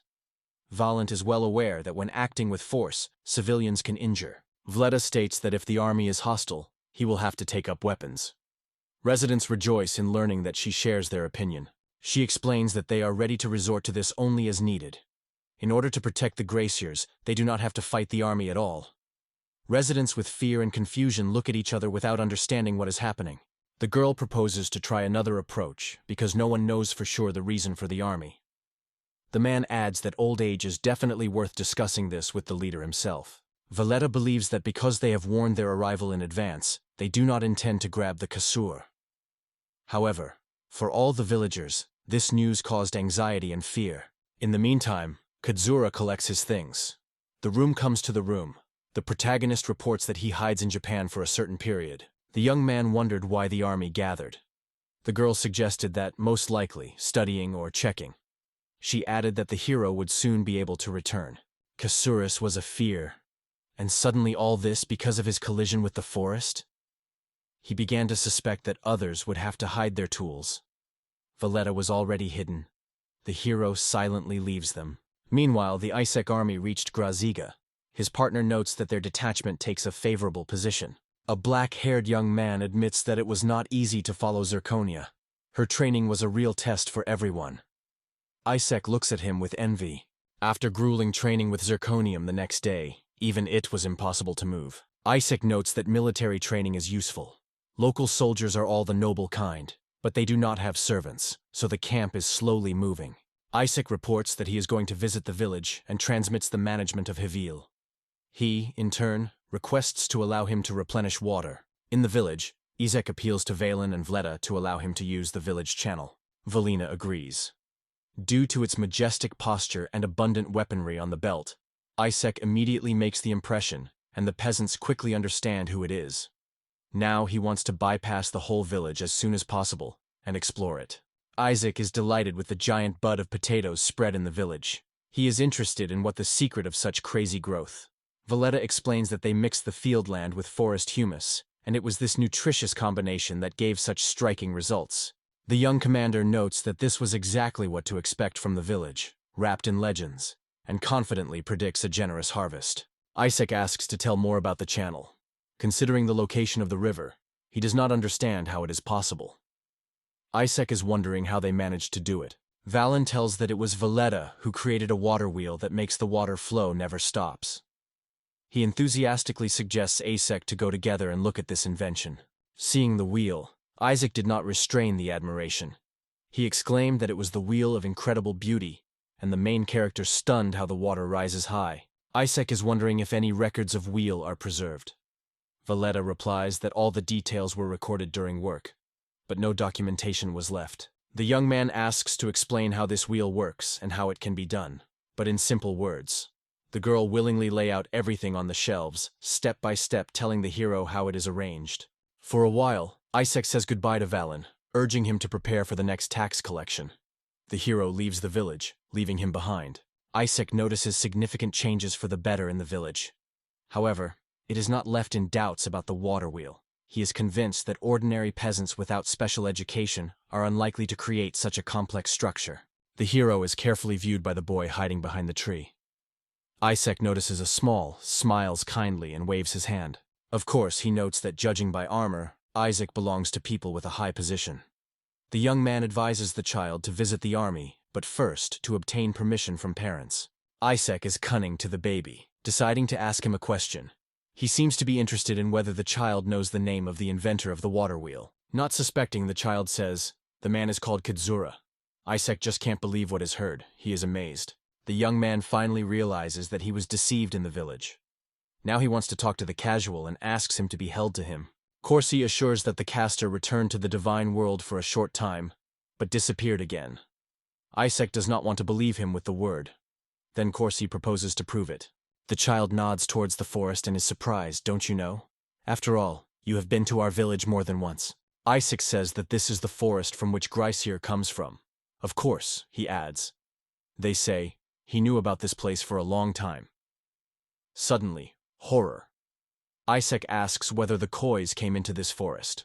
Corsi immediately realized what Washek meant. The frightened baby rushed to the side, rushing home, away from Isaac. The young man stayed in the middle of the village.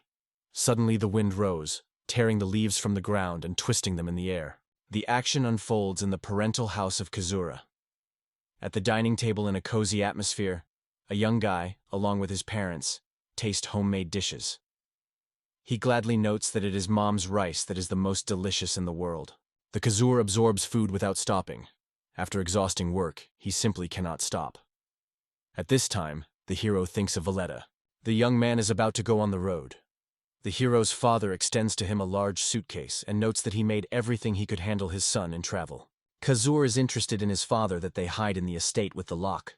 However, the hero's father does not even know the existence of such a place. It is a great surprise guy. The father asks the Kasur to call more often, because they worry about him. Saying goodbye, the hero goes on the road and thinks about everything in the village of Gryz. It has passed some time. In the village, hiding from prying eyes, several soldiers watch the local residents. On the side of the channel, just in the field, two people go leisurely. Kazura asks Valletta if the soldiers have already gone. The girl replies that part of the wheel axis was worn. The hero agrees with her words and offers to help, replacing her detail. Suddenly, Isaac with a detachment of soldiers approaches the heroes. He strictly demands from the Sadza explanations, stating that he is not a local resident. The hero looks at unexpected guests in surprise. He instantly covers Valletta, not understanding how his presence could become known. Kazur quickly realizes that this issue should be resolved in order to prevent complications.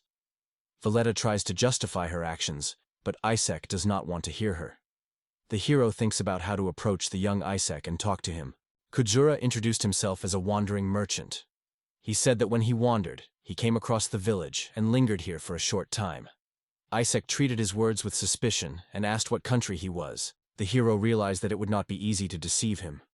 He stated that he wanted to rescue people and came from the divine world, which lies in the forests. The soldiers were stunned by this news. Isaac notes that his story looks illogical.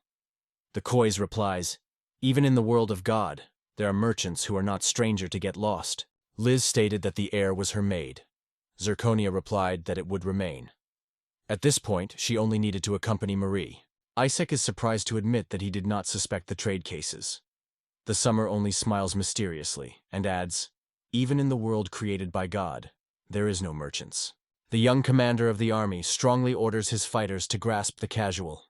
The hero compares the situation with an ancient legend. Isaac is wondering whether Kadzura has invented the wheel. Looking at the sheet in a notebook, he notes how comfortable it is to write a pen. Isaac is interested in Vleda why people consider the Koisur Grasseur. He thinks of what these beliefs are based on. The Koisur only nodded silently. The hero is aware that it makes no sense to deceive. Vleda notes that the current situation is reminiscent of a legend. Then the Kazura brought food and saved the village from famine. Isaac wants to find out where this food is now. The hero suddenly remembers the bag left in the house.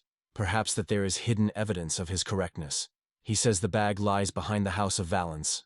In addition, other homes are likely to find food. Isaac orders to solve the Kazur. The warrior emphasizes that this is done only for the support of the legend, so it is better not to run away the Kazur. Otherwise, even more sins will fall on his conscience. In response, the Kazur asks what he is accused of. Ruth Soldier reports that the hero has cleared of accusations and secretly left the country. He now has a fine, because he is either a foreigner or was involved in the illegal crossing of the border. Kazur is striking that the laws of this world were much more perfect than he could imagine. However, he did not have to rejoice in this. He understood it in his own experience. Isaac announces that the investigation will continue in an atmosphere of acute tension. Kadzura is questioned. If he manages to prove that he is indeed a Graresher, will remove all the charges from him? Isaac confirms that in this case, the suspicion will be removed. However, it warns that if the Kadzura is deceived, the punishment will be inevitable. For the fact that he dared to say the name of the god Kasur, his tongue will be torn out. He considers it an extremely cruel punishment. First of all, he proposes to visit the village, because there is a baggage from the earth of God there. One of the soldiers in the village reports that all residents are in their homes. Meanwhile, the vice captain inspects at the old house. The deputy captain ordered not to approach the apartment. Isaac praised Havila for his obedience. Kazura noted that in the atmosphere of depression, hardly anyone will dare to rebellion for the sake of salvation. Isaac turns to the Koiz, urging him to follow him to the breast of the elder. He adds that he does not worry and keep the pace. Hevel and Valen are near home. Hevel calls Isaac, and Valen is relieved that the Koiz is whole and intact. The Koisur confesses that his personality is revealed, but he does not intend to leave the village. Havel is in surprise to ask why he is called Grasher. Isaac calls everyone to go to the house immediately. The Koiz is convinced that if he demonstrates a variety of tools, Isaac will believe that he is a real Grayer. However, the main mystery, what will happen next? The hero is aware that as soon as the highest ranks are reported by Isaac, they will use it in their own interests. He himself can imperceptibly penetrate into Japan, and what is waiting for those who remain? The young man seeks to resolve everything peacefully. At first, he must convince Isaac that he is a real Graysher. He will think of another later. On the floor are a bag and a suitcase. Isaac asks whether all this is made of skin. The young man looks amazed. The Koisur says that it is made of oil, fire water from the world of gods. Isaac looks impressed. The hero states that he wants to show that inside the bag. The young man removes the flashlight and turns it on. A bright spot of light appears on the wall. Isaac and Harbor are enthusiastically looking at the unexpected miracle. The Kazura claims that this cylinder retains the power of the spirit of light. He shows him a canned can, noting that food in such containers can be stored for years, until the expiry date. He then proposes to try to open one of them. Isaac, with nervous laughter, declares that it will open it now. Kazura understands that he is not believed. Isaac adds that none of these facts is still proof that he is a real Gracer. The hero understands that only one way remains. The Kazur is raised and announces that he wants to show something to all present. He urges them to follow him. Isaac asks where they are heading. In the forest, the heroes froze at the entrance to the world of the Kazura.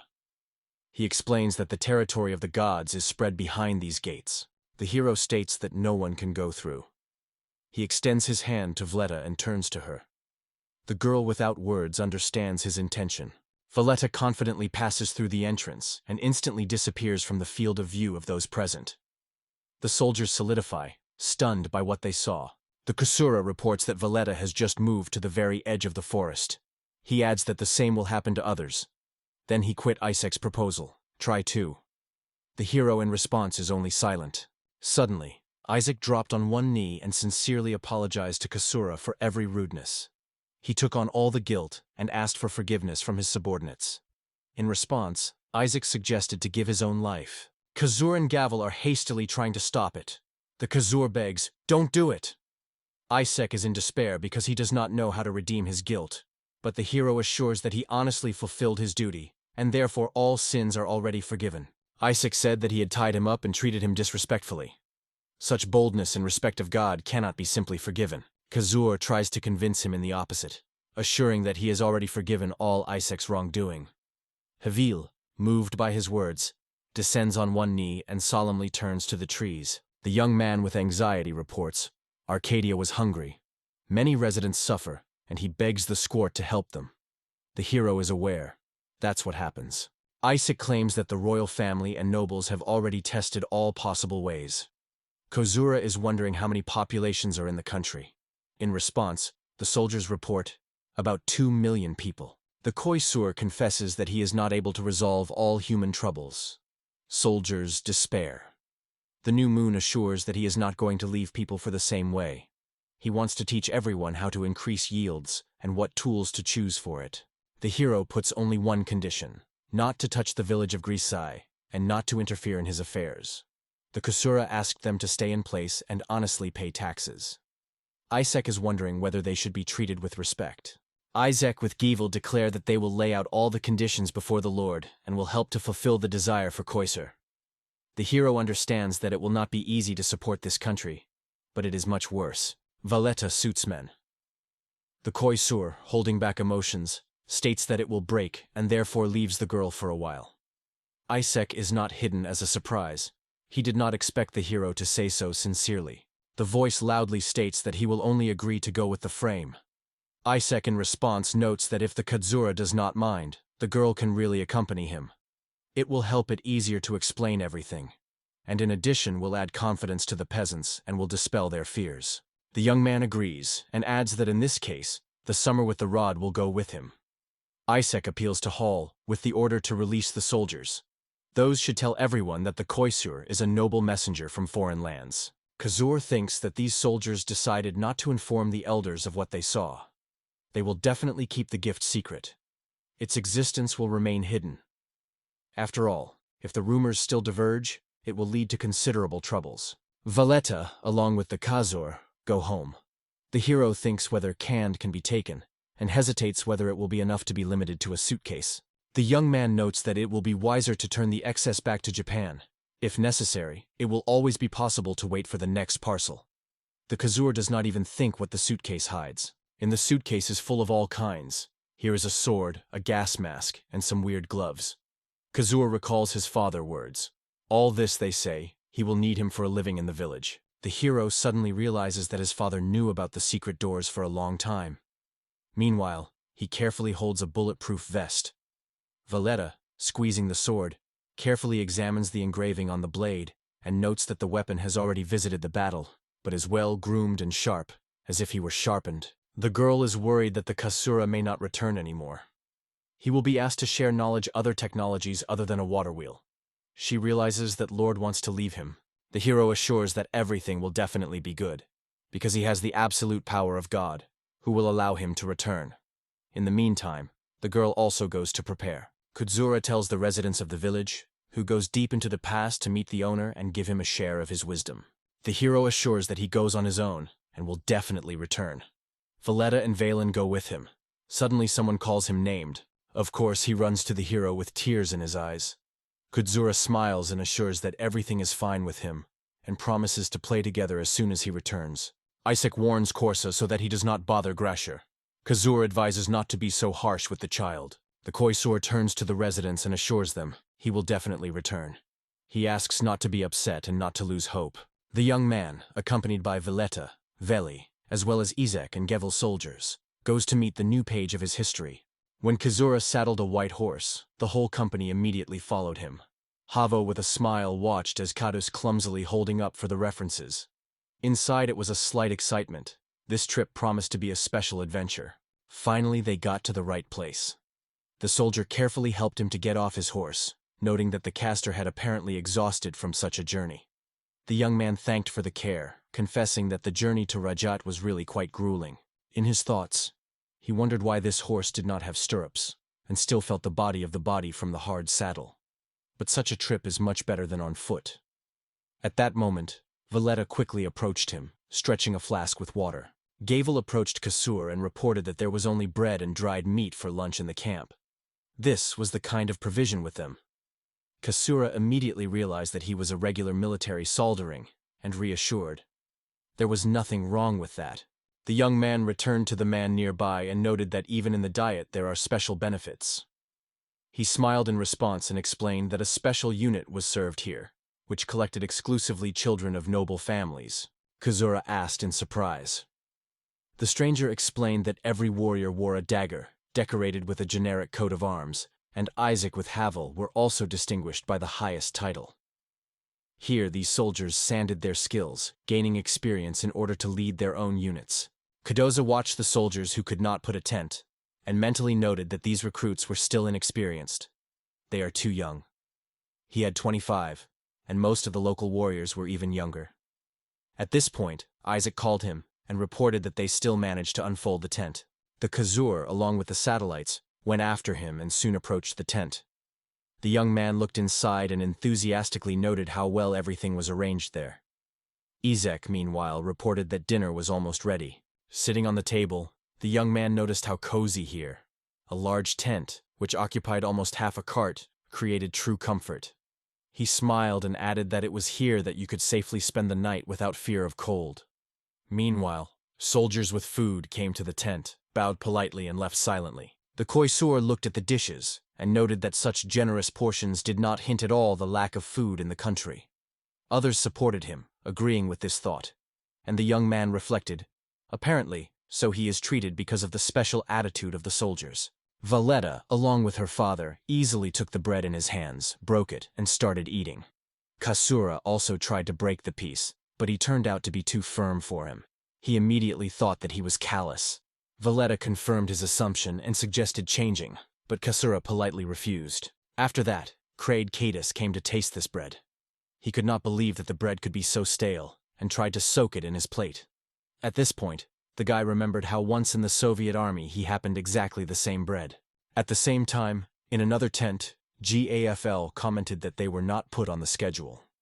He noted that the soldiers were accustomed to doing everything for them, so the preparation of the camp is delayed. Isaac added that it is young nobles who show the best results in training compared to others. Isaac confessed that first he was going to come to Hysteria only tomorrow in the afternoon, but now everything has changed. Upon arrival, he intends to contact Nelson to organize a meeting with the Frame, hoping that he will be able to explain the reasons for this desire. Havel wondered if there would be Isaac if the Ruxon family offers him hospitality. As Isaac had to take up the report immediately after arriving, he replied that it was best to take up the case and invite the Kasuris to his home. Havel noted that it would be convenient for him to invite Hausur to his estate, so he could give all the necessary instructions to his servants. Isaac agreed and left Hausur under the care of Havila. Saying goodbye, Isaac would convey the content of their conversation and asked whether Havel was going to rest. He nodded in the affirmative, sighed tired. Walking on the night street, Kadzura celebrated only gorgeous estates around. He was wondering if there were the same houses in the heart of Hysteria. At the same time, he was a little worried about the fact that he and his father should spend the night in Havela. Haval pointed his hand at his estate, inviting the Kasur to move behind him. The Kasura frozen for a moment without moving out of place, so Haval once again called him. On the threshold of the estate, they were met by a maid. Havale reported that he brought the guest of honor and instructed the maid Marie to prepare dinner and hot cup. The guests were brought to the luxurious hall, where they were allowed to stop only to impress the Kuzur. He sincerely doubted that Hevel and Isaac had made so much effort for them. The young man noted that this is good, because they are not threatened, so there is an opportunity to establish good relationships. He bit a piece of apple, comforting a rare opportunity to fry at the Lord's table. Valletta wondered if it was difficult for him to go. The young man confessed that he was terribly tired. Kuzura expressed his desire to talk to Valta and her father first, before going to Lord. First, they need to discuss what answers they will give. He stressed that the power the peasants received through food, as well as the features of drinks, must be kept secret. The young man managed to say it only because they were suddenly knocked on the door. Marie entered the room and reported that the bathroom is ready, so the first is Kazura.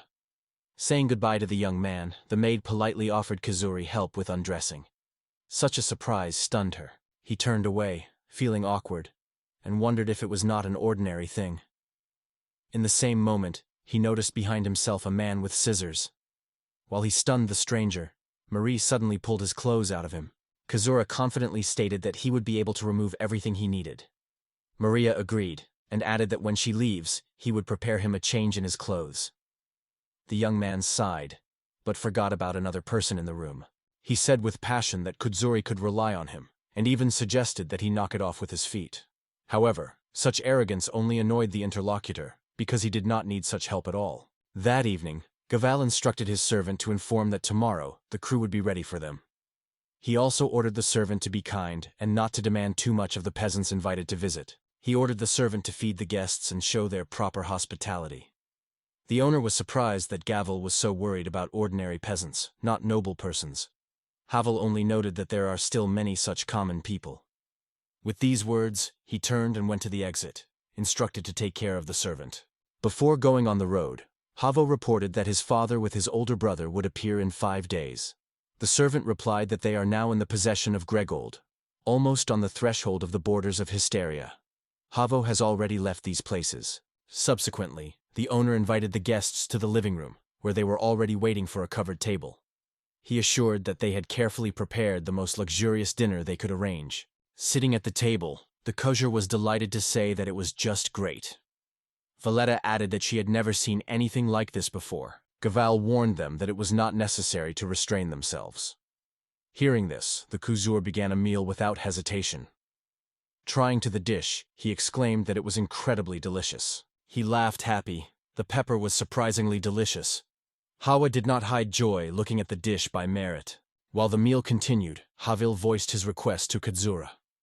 He addressed the young man with a proposal. If something was needed, it is only necessary to report, and Havel will take care of everything he needed. The Kazur smiled widely, noting that such a proposal looks very generous, and immediately agreed. Hearing these words, Havel bowed low, sincerely thanking the interlocutor for the consent. After dinner in the Kazura room, he noted that the dish was delicious, and he was eating without measure. Valletta noticed how the young man holds his stomach, and wondered if he was feeling well. He replied that he had some problems with the stomach. Valletta mentioned his complaints about abdominal pain, because Zura confessed that he was in fact very hungry. It started yesterday, and no matter how much it was eaten, the feeling of satiety does not appear.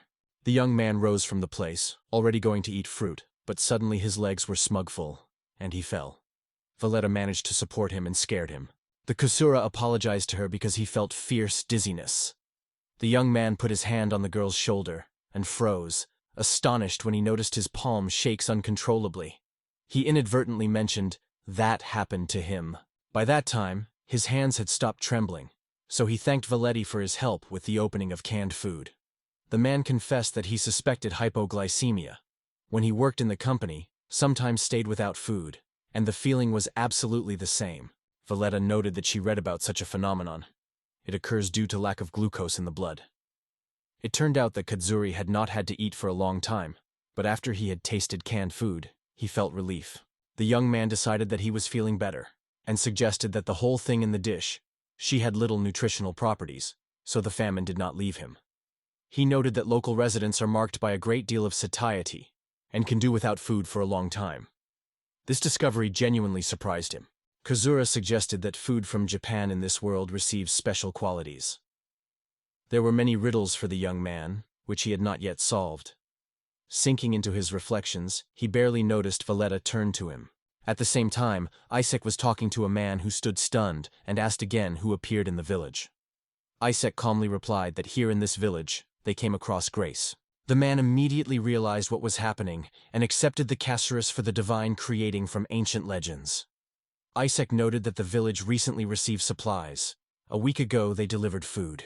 The man wondered if Isaac saw Greischler. He turned to a man named Nelson and reported that they had already met with Greischler, and Nelson should see him tomorrow. He broke out indignation and stated that he was not able to meet Grace so quickly. Isaac explained that to keep the secret, the frame was settled in the Ruthenian family. Nelson wondered why Greischler was calling him.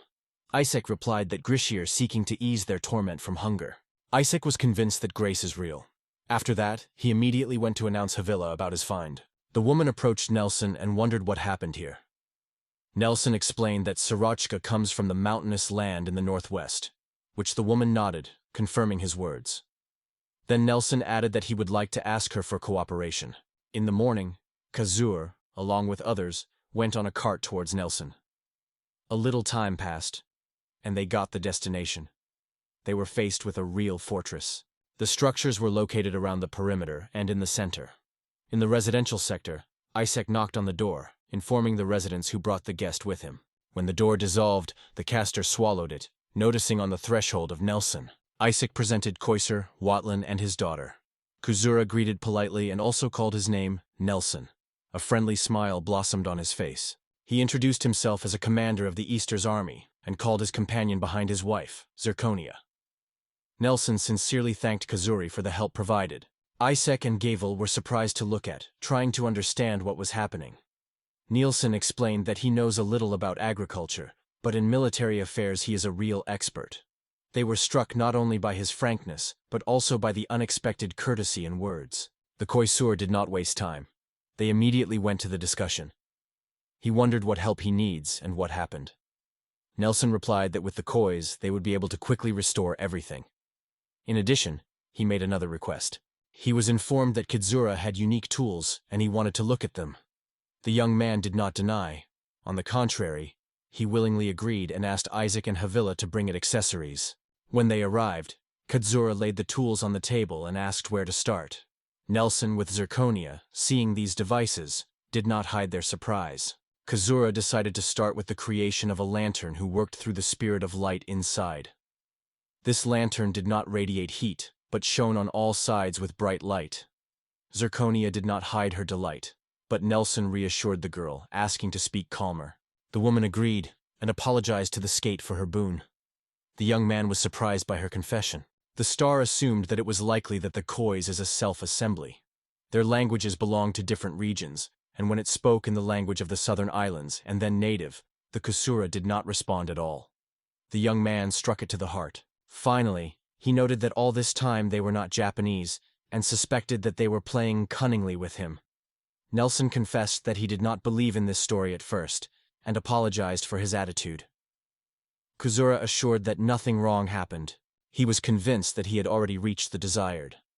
The Kusura noted that the lantern could ruin from the rain. Nelson lifted him, and asked what the transparent part was made of. The young man replied that the shield was made of plastic, because this material is quite strong. The star wondered, maybe plastic is really suitable for creating equipment. However, Kudus weighed that plastic was not so hardy, so he decided not to voice the idea of the shield. Suddenly, he got what no one expected. The old canned, which was stored for many years. Nelson caught fire with the desire to taste her, and Kazur agreed. Intense silence reigned in the air. Nelson wondered in Isaac if he wanted to taste the dish, and Isaac in love agreed. Its taste was pleasantly surprised. The food was delicious, and its freshness was astonishing. Hav was also interested in and wanted to try. At this time, Valletta moved on a plate. Nelson noted that this dish could save human lives, and expressed the desire to master the art of its preparation. Kuzura noted that he sympathizes in such a difficult situation, but he could not share all the knowledge with them. Although he proved that he is God, he is not going to give wisdom without any restrictions. He remembered that he had already given the village of a water wheel, but he was not going to give the technology. So I decided to demonstrate Nelson something else. When he completed the show, Nelson thanked him sincerely, and everyone agreed to move to the discussion of his lands. Zirconia went on the documents, asking Iska to help her. At this point, Nolan warned that the papers have a secret stamp, so Valetti and Old Age would have to leave the room. Gavel suggested that the guests would wait in the next room. Nelson supported this idea, and the Kois, nodding approvedly, reminded of the promise. This immediately attracted Nelson's attention. Kazura mentioned that Gavel had assured him that he would not interfere with Greece. Nelson promised to keep this promise and sincerely thanked for the support provided. Then Gavel took Valette and the old man to another room. Kazura looked stunned at the large number of papers he brought with him. Nelson told him that northern and western regions were most severely affected by drought. But Kazura unexpectedly realized that he could not disassemble the written in these documents. Nelson noted that part of the budget was allocated for military needs, but refrained from details, citing difficult circumstances. Kazura promised to cope with this problem, but he acknowledged he could not do without support. They had only joint efforts to resolve the issues of floods and sanitary. Nelson gladly shone and sincerely thanked the Kadzur for help. The young man noted that in 2 days it is necessary to prepare everything necessary. Nelson was interested in what things were about. Kazura replied that he had at least 3 bags of the right size. Nelson ordered Isaac to bring them. However, Koiser stated that there was no time to complete, and in fact he urgently needs 3,000 bags. Isaac was in a surprise, while the Koiser also insisted that every bag should be tied. He ordered the preparation of a large number of carts for transportation of bags, as well as to allocate a squad for the protection of the caravan. In total, about 300 people who are ready to take up such work will be required for this case. Nelson was shocked, but still agreed. Zirconia also noted that she had a meeting with officers, but Kazura asked her to stay, and she had nothing left to agree.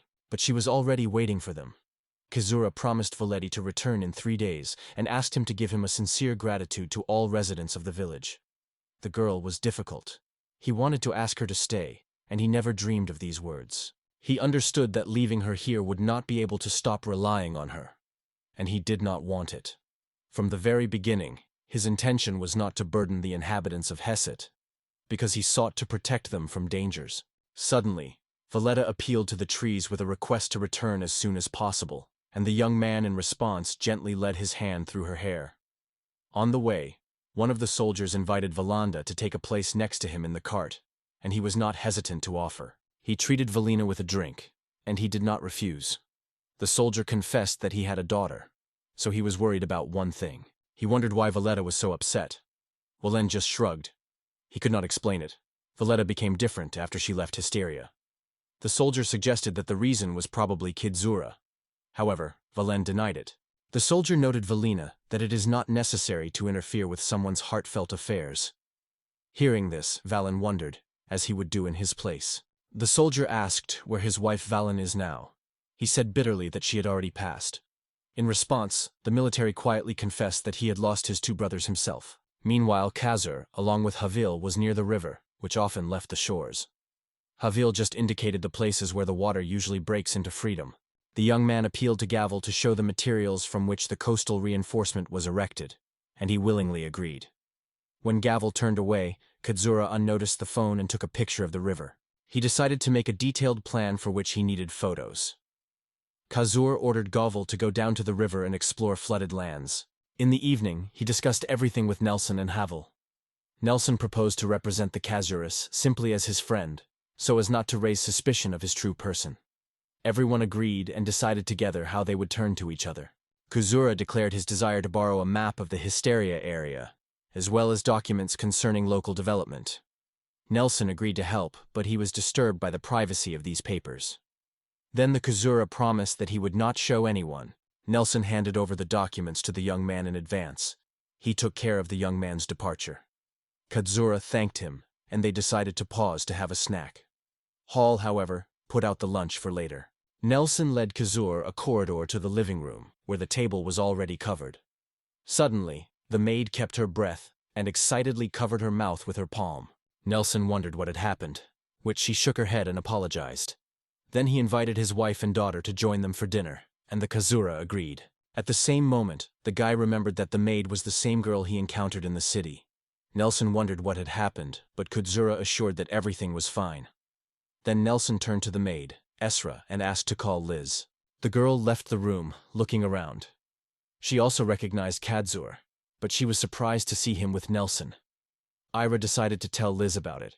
She broke into Liz's room, but suddenly found zirconium there.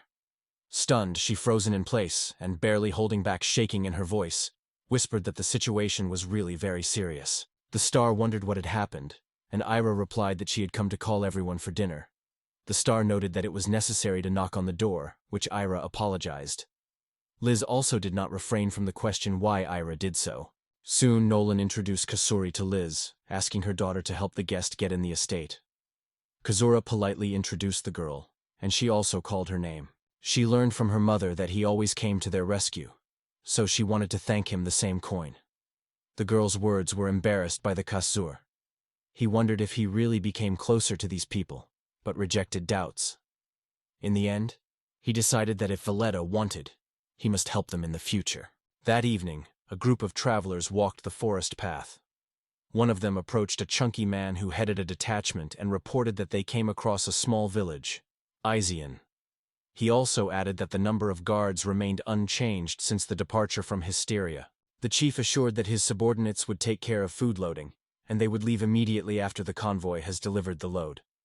Another man with anxiety noted that there may be people with combat experience in the village. The leader reported that the attack is being prepared at night. They will quietly break into the homes, rob and disappear without leaving a trace. He also ordered the food stocks to be kept at the elder's house. The assistant understood everything and decided to keep up with the train.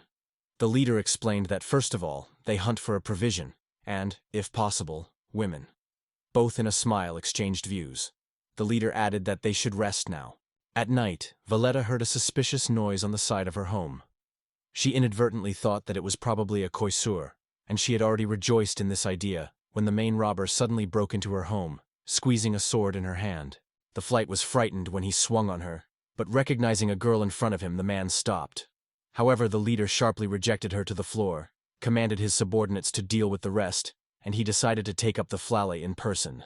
Kuzura sat in a circle of children with Valletta, reading them a fairy tale about an evil wolf who destroyed the houses of the pigs from straw and boards. However, when he came across a brick house, his forces were in vain, and all 3 pigs hid in it from danger. The children listened enthusiastically. So, the wolf pulled on the roof of the house. However, one of the pigs immediately noticed it, and they cooked a predator in Kazan. All the adults who were nearby were looked around, impressed with such cruelty. Only then Kizura noted that the book appeared in the book. The young man quickly postponed the book and got others to the toddlers, and then watched with interest how Valletta reads new stories for children. Grasping Valletta, the robber soothed her, promising to deal with everything as soon as possible. However, he just reached out to her. Suddenly a loud roar. The man was confused, not pulling what was happening around. His subordinates ran into the house, noisy reporting that they were haunted by a stranger. The chief robber stared at them. At that moment, another robber ran into the room and exclaimed with fear that they raised too much noise. But suddenly, one of the thieves with a deft knock glowed down, just into a puddle of water. He was killed by Nolan, who appeared to save his daughter. Seeing the main robber next to the girl, he became angry even more and rushed. But suddenly the robber shouted, ordered to stop so as not to put the will. The girl grabbed his hand and broke her. The robber of the otter, from unexpected pain and horror, tried to escape. But it was at this moment that Nolan deprived him of his life. With anxiety in his heart, the man dropped next to his daughter. Other bandits rushed to hiding. No one thought to raise anxiety in the village or gather people to catch up with the fugitives and leave at least any of them alive for interrogation. In the morning, Kaiser persistently the scraper, when Isaac came to him with a concerned look. The Khazur immediately paid attention to it, but Isaac reassured him, assuring that there was no cause for concern. Then Khazur remembered that he had already encountered similar behavior in people before. He invited Isaac to the house and offered him tea to calm down. Isaac thanked it sincerely. Kudzura thought about the problem with bags, but Isaac replied that they had already been ordered. Then Kudzuri became clear. The real cause of Isaac's dissatisfaction is not in these bags. A little time passed, and Isaac finally calmed down. Kazura thought with relief that all her herbal tea was even better than she expected. He then asked Isaac to the question of how bricks in this building were combined. Isaac explained that they are fastened with a solution of gypsum mixed with sand or clay. He also added that the Kois can ask him about other materials. After that, Isaac asked about lime.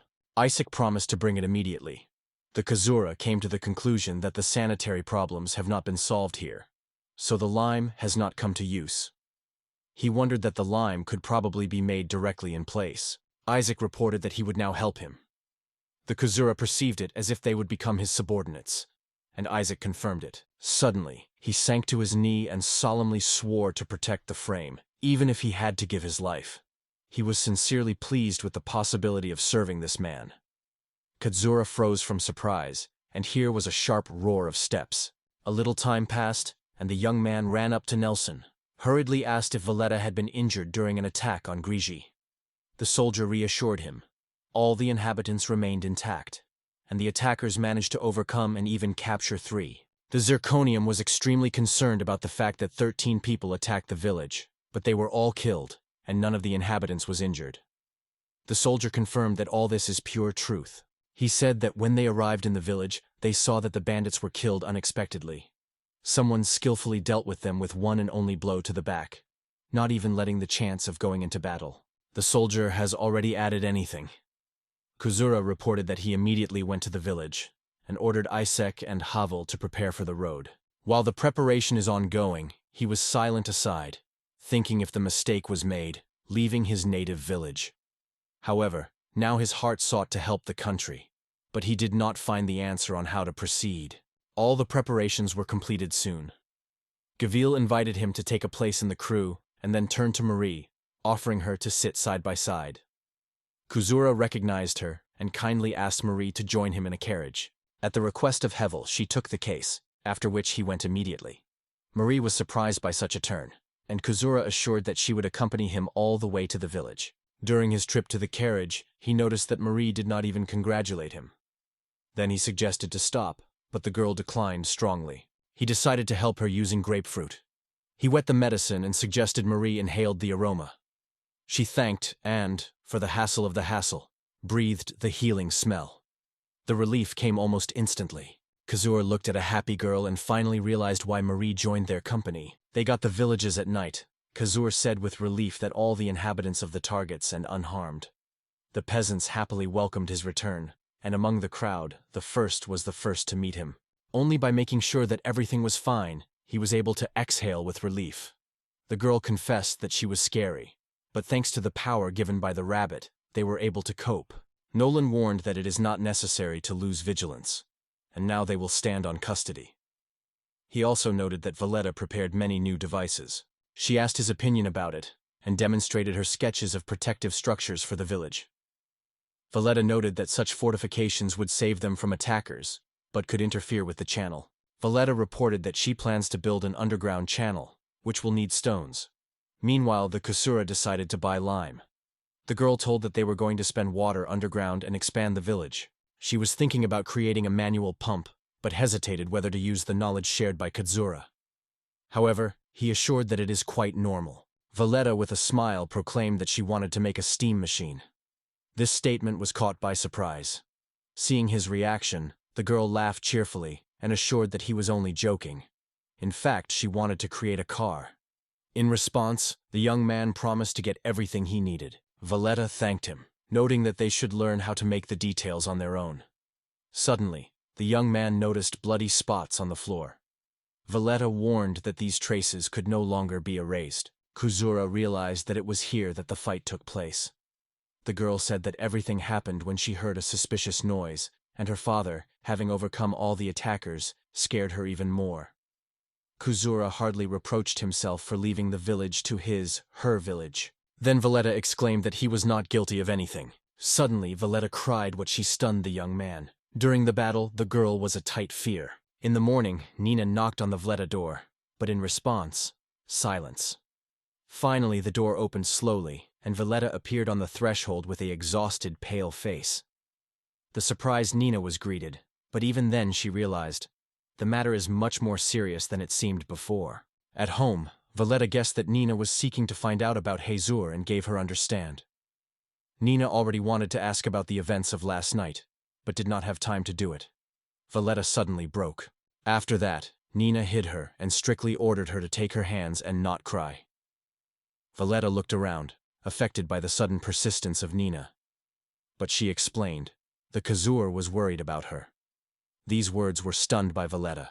She said that Kasura learned about the attack only in the evening, but even though he reassured her all night, Nina gave Valenti lapis, trying to remind her of it, but Valletta did not even look offended. Then Nina wondered why she did not ask before she closed in her room. Valletta was about to say something before, but now only Sulk sat with an upset face. Valletta confesses that she wants to be near the frame, although he is convinced he only causes him to take care. She sincerely remembers how much she did to help him. She had already tied to the trees, though she still did not believe that she was worthy to be near him. The girl did not even look into the depths of his feelings. She could not imagine that he had ever parted with him. Such a thought was unbearable for her.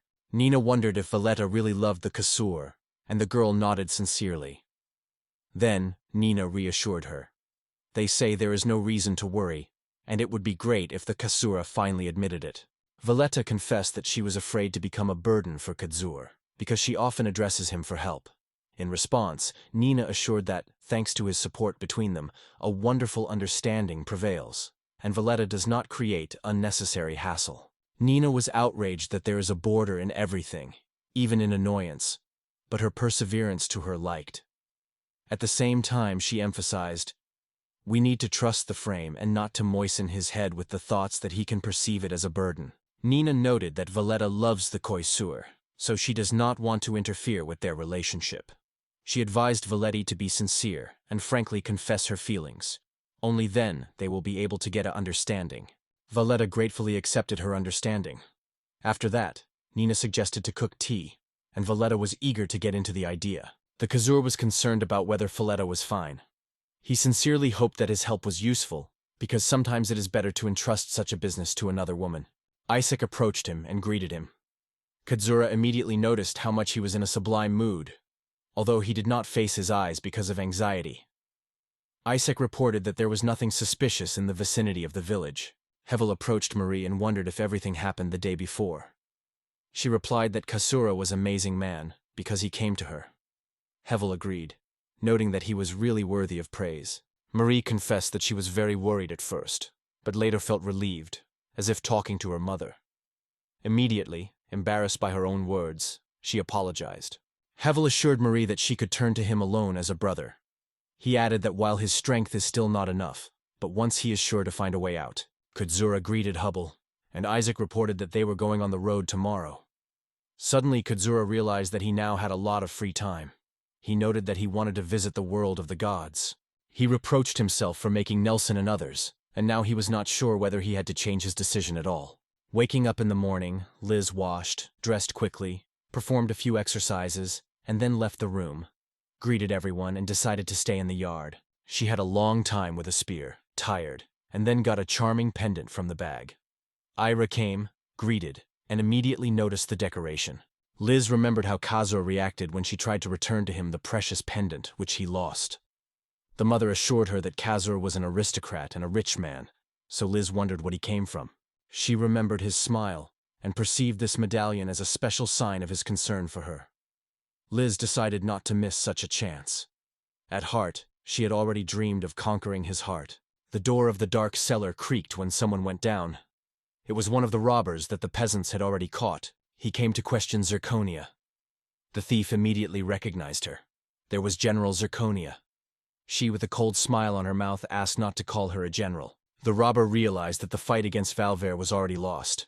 It was only necessary to mention it as Zirconia instantly grabbed a knife. She noted that this case had long lost its relevance, but it was not time to stay.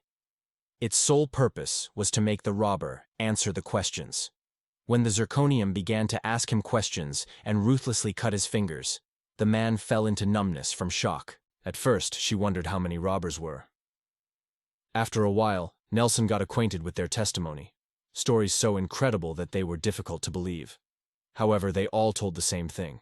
Something incomprehensible happened to the villagers. Nelson remembered the legend of food that gives superhuman power.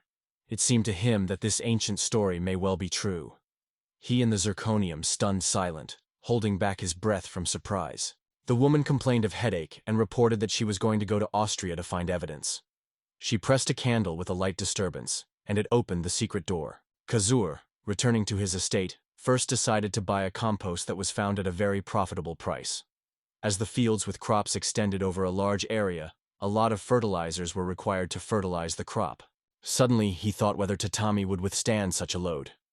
He slightly shook his foot on the tatami and lifted it in surprise. There were traces of the tile under them. The young man immediately wrote a letter to his father, telling everything that happened. The father, having received the news, asked his son why he was so worried. Meanwhile, the young man approached the mother of kois, and her father assured that everything was fine with the kois. The mother happily replied that it was good that everything was successful. The father wondered that the Kazura was going to move to the other side, and carefully studied the floor, as if there could be the key to this puzzle. The Kazura pulled up the car to the right place, and immediately saw a man there, just that he wanted to buy even more compost. He wondered what quantity of goods he needed. The young man replied that it was necessary to send about 50 tons tomorrow. Hearing this, the man was very surprised, but immediately agreed to take such a large order. Kazura thanked him sincerely. The man explained that they produce a lot of compost at a small price, because they have a large herd of cows. It was interested in the frame, and he wondered how compost was getting here. In response, the man said that they regularly scatter the straw across the pasture. Then the feces together with the straw are mixed thoroughly, after which the excavator is harvested. Then add the water and leave the mixture to ferment. Kazura remembered every step well. Then he went to another place, looking for a plan for protection against floods. However, the elder there expressed anxiety. There is too lacking modern technologies. The young man apologized to him for the complexity of the task and asked to accept this work. But Kazura advised to contact a professor who understands in architecture. This decision seemed smarter. The man was surprised to rush, because he believed that it was necessary for a scientific dissertation. Suddenly, someone exclaimed that this conversation seems quite interesting. The man noted that the work of Kazura's deserved praise. It was the director of the company who admitted that he could be entrusted with construction. The director was angry and shook the employee for refusing to perform a job that was fully part of his duties. In anger, he expelled the employee and stated that he would be involved in this task. He asked in the tale where these drawings came from. The young man explained that it was fictional, a long epic. He reported that this is a drawing of the ancient city. The director decided as if the kois was seeking to take them to the institute, but the young man explained that he was only engaged in his own pleasure. After learning the truth, the director sincerely apologized. The director, carefully considering the photos, thought it was a computer graphic. And Kazura supported this opinion. He noted that the affected areas should be recreated, adding detailed explanations and illustrations. They talked about payment, and the Kazura confidently stated that he could make a subscription now. The director apologized for his suspicion, and eventually the new moon immediately paid 10% of the advance. Kazura visited the electronics shop because he absolutely needed an electric generator and a refrigerator. His appetite was just a wolf. The consultant offered him one of the refrigerators, and also a generator to him. The Kazura thought that the fuel for this generator is most convenient to store in barrels. After that, he purchased the refrigerator and generator long. The consultant offered many other devices, and eventually Kazura chose a laptop. As a result, he purchased more goods than planned, and now had to buy something more. So he went to another store to find a mortar for a lifetime there. He was offered slaked lime, and Kazura immediately purchased 2 tons of this product. After that, he also took 2 20-liter gasoline canisters. Almost gathering to go, his gaze fell on a generator with a noise, re-running system.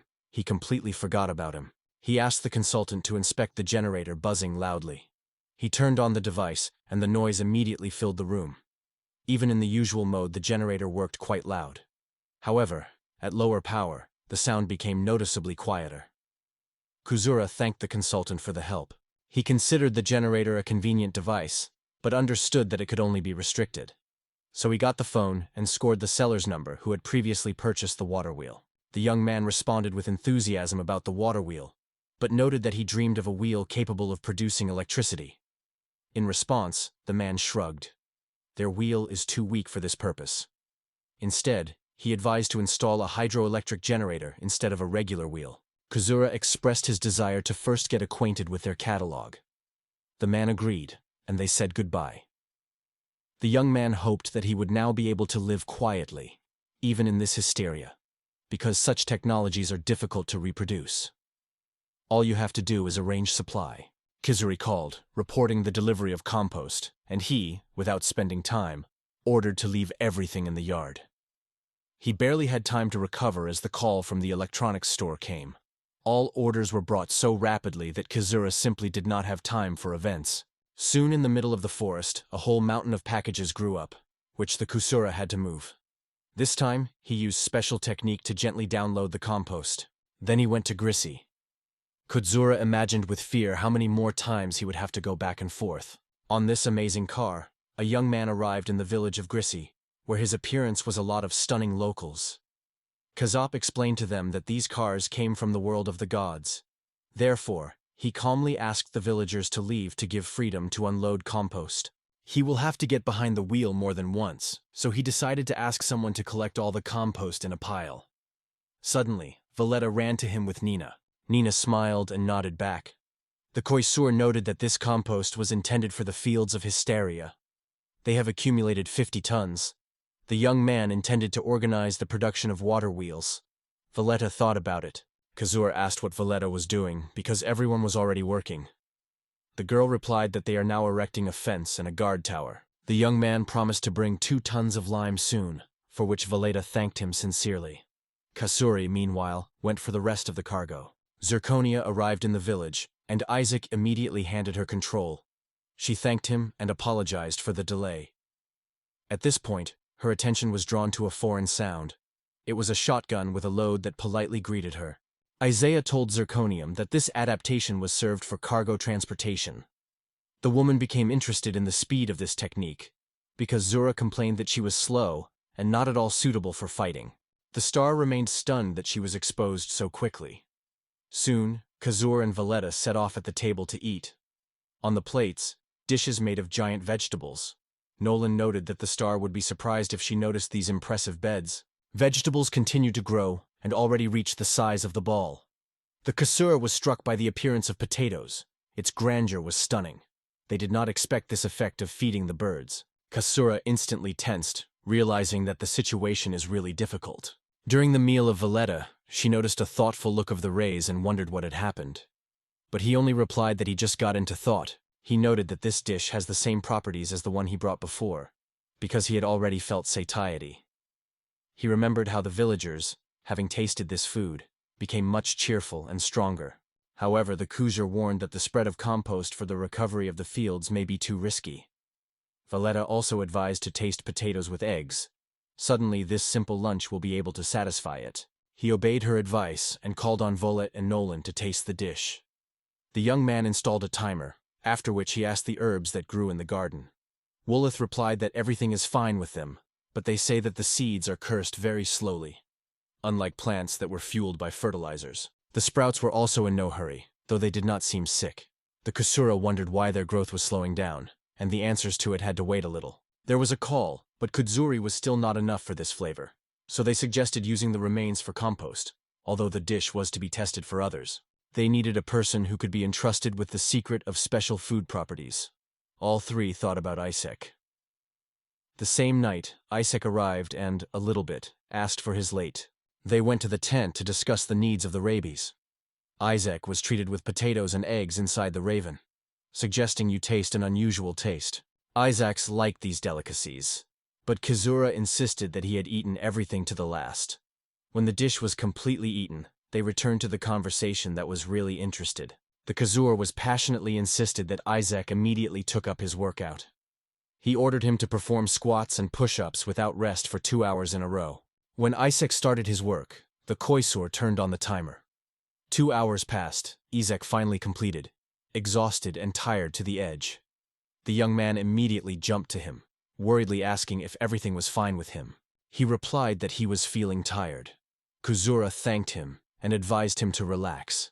Isaac wondered why it was needed, but Kuzura said that he could not reveal the details and asked to keep everything secret. Isaac agreed, and they said goodbye. In the same evening, in her tent, the star again read the shows of the robber, which was convinced that the local residents had received the blessing of God. The woman inadvertently began to mention the strange and suspicious events noticed earlier. The star was certain. If she possessed the same force during the battle, everything would have happened differently. She clasped his fist, trying to drive away obsessive thoughts, and decided that it was time to stop getting hung up on the past. When she came out, she saw the Kois in the Azasech tent and says goodbye to him. Zirconia moved to Isaac's tent. She was courteous to discuss the events that occurred in the village. But as soon as she crossed the threshold, stopped sharply, opened her eyes wide. She saw Izuka with a naked torso who was interested in what happened. The star was confused, incorrectly understood the situation, and hurried to assure that she would not tell anyone about it. Isaac instantly snapped and quickly explained to the star. She swore that she would not tell the League a single word, that the whole situation is not at all as it seems. However, suddenly, Gaval came to Isaac's tent, with his intention to talk to him about something important. He fell silent as soon as he seized Zirconia by Isaac. Surprised, he froze in place without believing his eyes. And then, he exploded with indignation, went to scold Isaac, and threatened him with arrest. Isaac at the same time began to apologize to everyone. The next morning, Kazura decided to see how Isaac feels after yesterday's workouts. Once he came, he noticed that the young man looks pale and exhausted. It seems like Isaac was exhausted. In response, Isaac explained that it was not only a fatigue. Shortly after Kazura left, Zirconia visited his tent. Isaac explained that there was a misunderstanding. At a moment when she went into the tent, he stood there with a naked torso and covered with then. And shortly before, a Koisur came out of the next tent. The imagination of the young man instantly painted this indecent scene, and he desperately hoped that Isaac was protecting them from Zirconia. So he answered. Kazura decided that he would have to reveal the secret of food for his justification. So he turned to Isaac and said that he should solve everything on his own. A little time has passed, and the star watched how many bags and boxes were unloaded from the cart. Isaac explained that inside, food from the divine world and various instruments that he ordered him to be delivered. Zirconia wondered why the frame was not tasteful. And then Isaac explained that he most liked the dishes from the Hawala estate. Zirconia sought to talk to Hevel to find the cook he prepared it. Isaac supported her intention, but suddenly both yesterday's event was mentioned. When all the things were already made, the Kazura praised his assistance, and Waledo stretched him water. Watching them, Zirconia noted that the Kazura was probably passionate about Waled.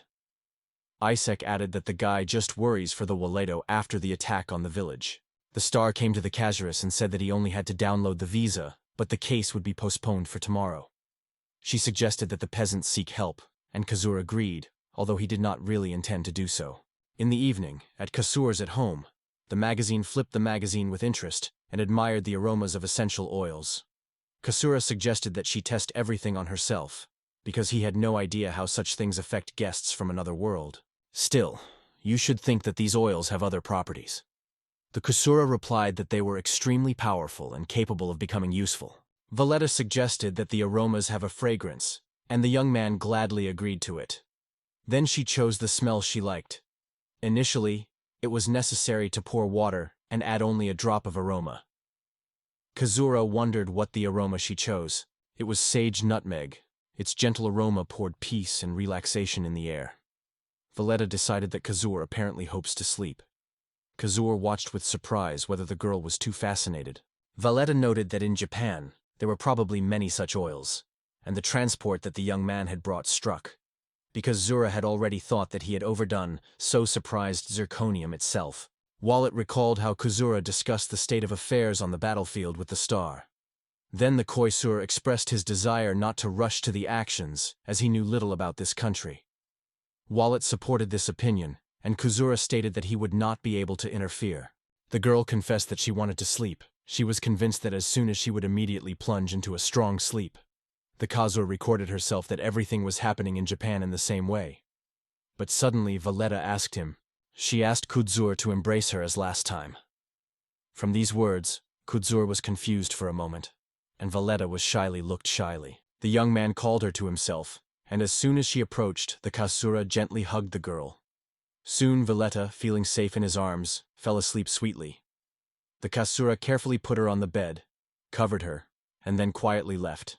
In the morning, he brought her to the house to show where the first aid kit and food stocks are stored. After yesterday's attack, they decided to hide part of the provision just in case. Alata wondered if the Kois would have to leave them for a long time. He replied that he would return in 10 days. In addition, He needed to pick up the electric generator that the Hydra ordered specifically for the refrigerator. The boiler was doubted whether it could be done. Kazuha assured that everything is fine, and the foreigners would not notice anything. He asked Valletta to inform him if something happened suddenly. Valletta smiled confidently, assuring that everything would be fine with the village. And Kizura, with surprise, kept his breath, noticing her smile. As soon as he stepped on the threshold, he was waiting for excited residents. They welcomed him, and began to talk emotionally with each other. When the Kazura was about to go, Valletta ran to him and asked to treat herself carefully. The young man stopped for a moment, and in return also wished her care. When he was about to go, Valletta asked him to wait for her. On the way, Zirconia wondered what kind of dishes Gaval was cooking for Kazura during his visit. He confessed that he was not aware of the tastes of the guest, so they decided to entertain him with a variety of food. A large number of stocks surprised Zirconium. She did not know that they had so much choice. Hevel said that his father always insists on the stocks of meat and caterpillars, which he buys from local merchants. Hearing this answer, Zirconia finally quenched her curiosity, turned around and called to Hevel. The woman appealed to Havila to send them a chef who was cooking last time. She promised a generous reward. The reason for this request was that Kasura simply admired the dishes that they then served. Havil did not believe his eyes from surprise. His face was illuminated when he noted that the cook was still young and inexperienced, but she gets along well with the casual. Zirconia nodded and wondered who this girl is. After a while, the detachment decided to make a break. Marie, along with the tail, came out in the open air. Despite the fact that the cart was shaking on the go, such a movement was much more enjoyable than a difficult journey to advice. Havel approached Kazura, noting that the young man was tired on the road. Kazura confirmed that the journey in the cart was really difficult, and wondered how Havel did not get tired of such trips. He answered with a smile that he just got used to it with time. Kazura decided to find out whether Gavel and Isek were actually managing a unit in which only representatives of the nobility serve. In response, Havel informed that he was appointed deputy commander of the 1st Detachment. Hearing this, Kazura wondered whether everything is fine with those who participated in this, under his leadership. Gavil reassured him, saying that the bulk of the workouts were almost complete. Now they are preparing another team, which is probably the most difficult. The Kazur was amazed by the severity and rigidity of their training tests. Havel noted that the rigidity of this regime goes beyond ordinary discipline. During training, the boys are set up as if they were ready to die on the battlefield. In the 2nd year of study, they are transferred to the barracks, and this period becomes a real test. Many do not stand and leave the case. However, if they cannot cause a convincing cause, it will be considered a great shame, so they will have to accept all the consequences. At this point, the Kazur realized how difficult the fate of the nobility was. Hevels noted that the service here is voluntary, but almost all representatives of the nobility still appear. Often their families force them. Some people enter, admiring the courage of the soldiers, but eventually do not stand the trials. Havil explained that together with Isen they came here out of their own volition, because they wanted it themselves. The Kazur wondered the reason for this decision. Then Havil confessed, he works so because it must protect what is important to him. The Kazur paid attention to Havel's smile, and was genuinely surprised. He always believed that he was holding away and showing nothing. Therefore, I decided not to ask more questions. Meanwhile, Havel invited him to look at the training ground. And at that moment the Kazur settled one unexpected discovery. He would gladly put into this proposal, but he is not ready to support the military. It is difficult for him to give up. Curiosity takes his. Havil assured that if the Kois wants, he can take him there any time. Kazura believed that Havel honestly fulfilled his duties. Once, Havel wondered if he denied Kazura if Marie prepares him something for lunch. However, the Kazura treated this idea skeptical. It seemed to him that the dish that these people was prepared, he did not like it. However, Gavel suggested that you combine the preserves with local dishes and prepare something special for him. Such an unexpected decision struck the frame. He did not imagine what it was possible. From now on, he appreciated Gavel, because thanks to this idea, he could boldly dinner with everyone. Kazura agreed, but noted that no one should taste his dishes. Gaval promised that he would start cooking for him the next day. However, when Kazura left the premises, he wondered that he would actually be much more pleasant to melt with everyone. Gaval was convinced that he finally allowed Marie to feel true freedom. Once during cooking, Marie suddenly dropped the potatoes, and the Casillas thought that it had happened because of him. In order not to interfere, he decided to take a walk. At the same time, Marie began to apologize for the committed. Havel advised her to try to leave the house. She agreed, although it was unpleasant to deceive the coiffeur. She did not want to lie at all, but Hawley advised Mary just not to worry about it, and she reluctantly sticking to his words. After this conversation, Maria returned to cooking, although she was almost sure that their taste would definitely not be the same as before. Marie tried the cooked dish and was so fascinated that Gavil warned her not to overeat. At this point, Kazur remembered that I completely forgot about the sample. They got their destination at night, but Kazur barely kept on his feet. Nelson wondered if he had managed to bring everything with him. To this, Zura replied that he took even more than planned, and still asked to prepare a room with windows that were released in the yard. He decided that tomorrow they would immediately begin the reconstruction of the pantry, and asked to allocate people. Nelson agreed, and suggested involving servants. This forced the coiffeur to strain nervously. Nelson immediately corrected, assuring that they would attract 600 soldiers. However, Kazur rejected this proposal. The military often has other responsibilities, so it is impossible to rely on them every time. Nelson agreed with him and noted that he would like to take priority for the most affected areas. He reported that they had already made 30 water wheels, but Zirconium noted that masters work more diligently if they receive a decent remuneration. Kudzura went to rest. He was offered a bath, and he agreed without hesitation. Already in the room, he suddenly covered the feeling that something important was left out. Immersed in hot water, the young man felt the tension gradually dissolved. But soon his reflections returned to the worries. Will the fertilizer be enough for all needs? In the end, he decided to indulge himself after bathing a portion of ice cream. Suddenly he shouted, "He forgot about ice cream!" His unexpected reaction frightened the guard, who immediately ordered the maid to follow him. When Isaac and Havila opened the door, going to announce that they were already going home, their gaze fell on the Kazur, standing near the ice cream box. The young man asked them to turn on the refrigerator, and friends, barely hiding the alarm, agreed. Isaac called gasoline with water with a disgusting smell. Kuzura explained to him that it was a special liquid filled with a spirit of power. This revelation surprised Isaac. During the refueling of the Kuzur generator, he warned, "Never rise gasoline to fire." Isaac, interested, asked what would happen if you still do it. Then the Kuzur calmly explained, "Such carelessness can cost life." They launched the generator, and he immediately thwarted the whole neighborhood. Isaac joked that it was no different than someone's stomach was, as if a large truck with grizzy. The Kuzura was discouraging. He said he would like to hide this noise, and asked Isaac to find someone who would cope with this task. Isaac insisted that he would protect the generator on his own, but the coiffeur advised him to rest. Gavil suggested organizing duty, and Isaac supported the idea. Kuzura sincerely thanked them for their help, but still worried. Excessive fatigue could lead to illness. Despite all this, he agreed with them. However, before that, he decided to push them doping, giving it for mysterious medicines that allegedly returned for strength. Isaac with Hablol were stunned, but Kuzura assured that it was his way to thank them for everything they did. He told in detail how to open these bottles. Isaac thanked him, and Kuzura promised that their little secret would remain between them. Drinking medicines that seemed surprisingly delicious, they went to their duties. Kuzura asked them not to let them down, and assured what he rests on them. After that, he again took up his ice cream, which had already had a good time, and was happy to eat it. In the morning, Ira noticed that Liz woke up in a great mood. The girl confirmed this, and confessed that she was experiencing significant progress in his sword possession.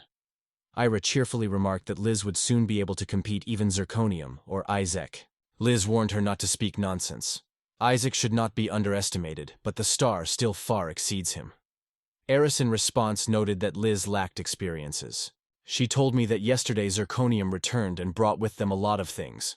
Liz replied that this was what Kazur mentioned. Liz explained that Kazur plans to revive the northern and western fields, so that is what the things he brought were needed. It was difficult for locals to believe that it would really help save their land from drought. Liz said that they use a water wheel that raises water from the river. For Era, it was a real discovery. She had not even heard about it before.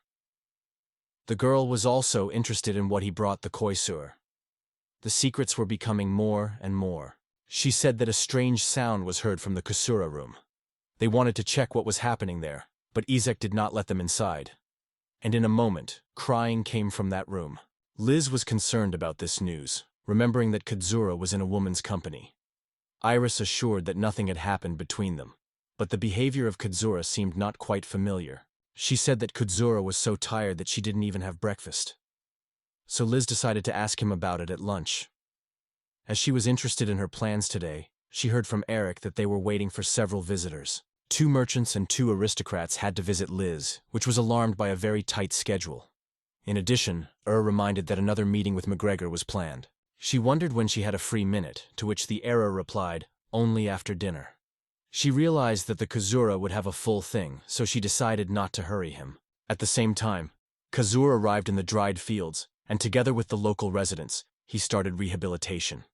Without stopping only on this, he decided to revive the entire area, taking on the role of a large-scale initiative. Modem. This is the name of this girl who worked as a cell in one of the departments of a large network of department stores. Today, they have one who had not been seen here for a long time. It was the Hay, which introduced himself to the head of the land service, that entered the room. He constantly bought their goods in large parties. William was asked to help the honorary guest, and the girl was noticeably nervous. She approached him to help with his choice, but noticed that he carefully studied the guide on how to eat insects properly. The girl froze with surprise, mentally noting that Shino is not at all like a person who is engaged in growing a crop. He put the book sideways, because he came here quite differently. Their misunderstanding has only deepened. Isaac reported that the teams had already been formed and fertilizer was prepared, so the Kusura announced that it was time to start. At first, they loosened the ground, then poured the soil from the bags and mixed everything thoroughly. The contents of one sack should be evenly distributed in a certain area, so the whole group had to move harmoniously without being behind each other. The same should be done in all fields of the northern part. Everyone froze in surprise. The Koisur calculated that each group will have to scatter 4 bags daily. The young man informed that the Easty family would pay for this performance, and for a well-made case, they also promise a supplement. After that, he instructed the work of Isaac and Garvind, and he headed for the river. Heval noted that the strength of the medicines that Kudzura gave them is truly impressive. He and Ezek never realized how Kudzura could get exhausted with such a powerful potion, so they both decided they will be grateful to him until they know the real reasons. Havel was worried that if something was unforeseen had happened to Kazura, and he still God was, the situation would become critical. If Kazura continued to behave in the same spirit, Marie would only strengthen her position and influence. Hevela noted that the Kasura is already exhausted, so you should not overload it. You should adjust the schedule to his condition. Isaac supported this opinion. Liz stated that the heir was her maid. Zirconia replied that it would remain. At this point, she only needed to accompany Marie. The star complained that their fields had a pathetic appearance. The crops had dried almost instantly. Only the plants that grew next to the water survived, and there were short ones. Kazura noted that watering could only be saved a small part of the crop. He believed that fertilizers from Japan should be left in the extreme case, as their use would be too in the eye. Zirconium promised to equip the water channel before the next harvest, and Kazura willingly agreed. After all, no culture will sprout in the dried land. Then he wondered why it is impossible to just water the soil and sow the seeds. The woman replied that this is possible only when the heat falls, because under the scorching sun the seeds will simply boil in the ground. Kasura wondered that he should study the foundations of agriculture more deeply. He advised to start with existing water canals, and then wondered how cold here in the winter.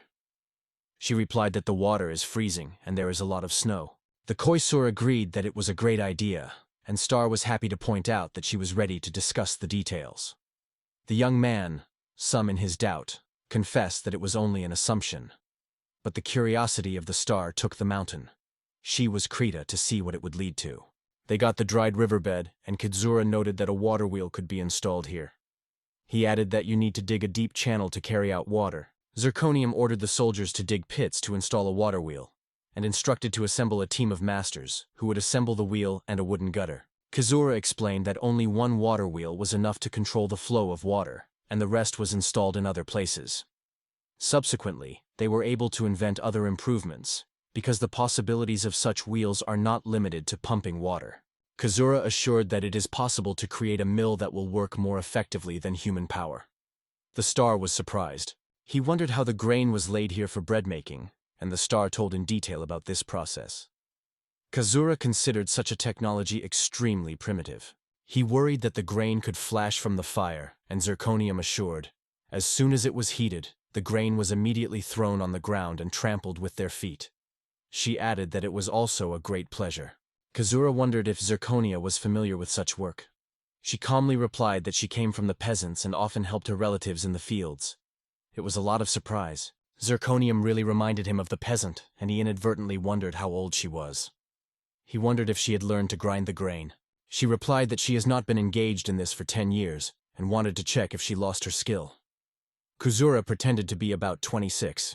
It seemed to him that Liz had the appearance of a teenager, so if the star of her mother, she gave birth to a baby at the age of 11. Is it Liz? Nelson's second wife. He escaped from his reflection and suggested to create a thresher to reduce the cost of food. Zirconium in response was eagerly said she could not wait when she saw this car in action. The workers expressed their desire to find out how to make a thresher, and the Kazura apologized to them for not mentioning it before. A little time passed, and the water wheel was finally erected. It was only necessary to let water on it. The Kazur wrapped the wheel, and the flow of nutrient water struck just in front of all. Zirconia was surprised to watch the greasy residents gain water from the canal. But suddenly Kazura felt, something is wrong with this water. He approached the water and muttered quietly, which could be a serious problem. The star instantly tensed and was in a hurry. What happened? He uncertainly told her that the rotation of the wheel happened with interruptions. The star was stunned by this news. The young man told her that the wheel should rotate at a constant speed, but some of his details made the wrong. The star immediately apologized, promising as soon as possible to order the masters to process everything. Kazur agreed, because if left everything is, the wheel will quickly wear out. Liz stated that the heir was her maid. Zirconia replied that it would remain. At this point, she only needed to accompany Marie. He suggested that everything failed because of inappropriate tools, because in Greece he worked with Japanese equipment. I decided to postpone the solution to this problem for later. Now there was nothing left to use this wheel. He decided that water should flow faster to save the crop.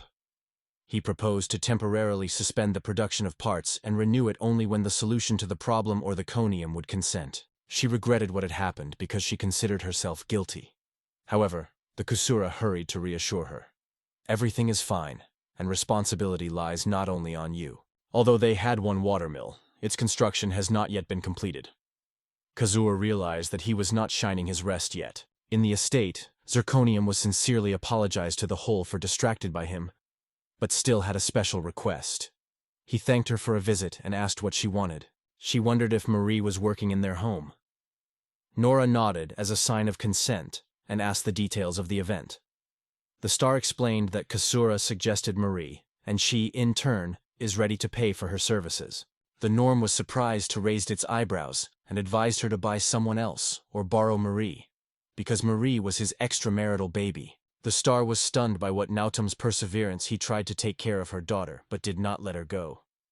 To her surprise, the man replied that his family would not be able to accept Marie. In response, the star was outraged that it is best for Marie to be free. Without hesitation, the Norm began to whisper some words. It was at that moment that Zirconia realized that Havel wants to transfer Marie to the care of the Kois. The woman agreed to the proposal of the Norm and decided to take Marie to herself, believing that it is good if Marie became a cook in the Raven. The star announced that Marie would stay with them. If Kazura wants to take Marie to himself, Nora will not deny. He agreed with that. Zirconia smiled and apologized politely at her request, after which she added that she wanted to collect Marie's things. The Norm in response suggested that her things be prepared for packaging. When the boards were brought to the cart on the cart, he sincerely thanked for the help. He planned to use them to build a shelter for the generator. In addition, Kazura wondered that a separate shed would have to be built for fuel. He confessed that he was counting on prey, so he decided to bring the necessary tools with him. Hoping the next day to rely on Luda, he advised to relax. However, Lut categorically refused. February also expressed a desire to support the casual, which surprised him. Similarly, Isaac did not hide his own surprise with the sincerity of Luda.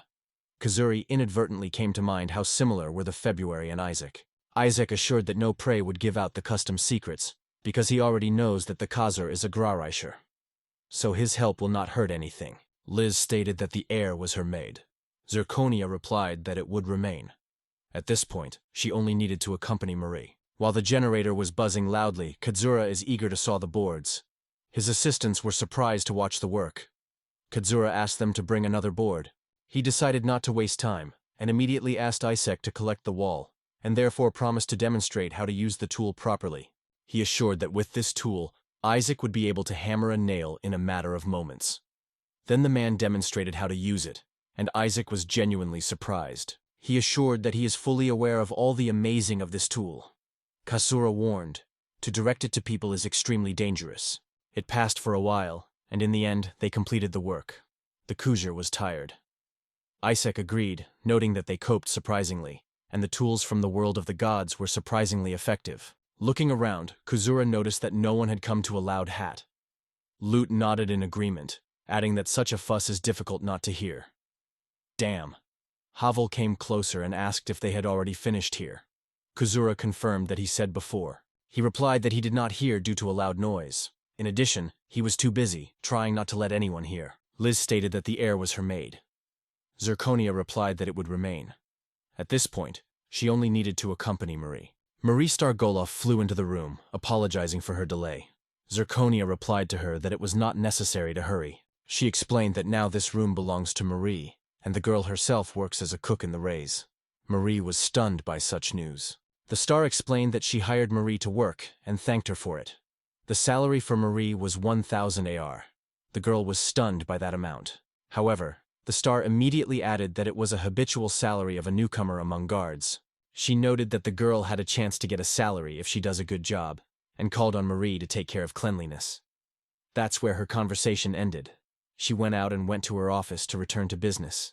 At the same time, in the family estate of Havelov, he stood in front of his father and firmly assured that he had never contributed to Marie. However, his father said that if it was true, Marie would not be taken away, so he was sure that he had, who he instructed Marie to take care of the Kasuras. Hevel explained that they have other maids, so Marie will only prepare for the rabbit. Then his father asked him why he took Marie with him. Gavil replied that he had chosen the person whose absence would not hurt his father and brother from the Gregorian lands. He also added that his older brother dislikes Marie, which is why she tied to Havila himself. My father noticed that Gavil had suddenly talked and became surprisingly eloquent. He decided to perceive this situation only as an unfortunate failure, and Marie, to give the harbor for temporary use. The father also wondered if Gavil remembers his promise. The word was given. If Gavil has made a military career and get a high title, his father will give him Marie. The father ordered the Hala to stop his intrigues, because then he would have to break his promise. Holly shuddered, hearing these words, and noticing it. His father assured him that he would not betray the word, and intend to complete everything in the honest one. Before that, he noted Gevil that his way of action was rude, but not so bad. The father advised his son next time to make more effort to make everything better. This was a lot of gorge. He apologized and quickly went out, slamming the door. In the morning, Kazur went down to the living room, feeling much cheerful. A strong dream did his job. To all, he improved his mood with chocolate and mint, which he had eaten before bed yesterday, cooling it in the refrigerator. Nelson, Zircon, and Liz sat at the table with him. Nelson addressed her wife, but she did not answer. Having raised his voice, he repeated the appeal, adding that Liz was calling it. Zirconia apologized and wondered what had happened. Liz advised the star to relax at least a day, because she looked exhausted. However, the woman replied that everything is fine with her. She just has many things. Liz asked how much time she had fun, to which the star answered calmly.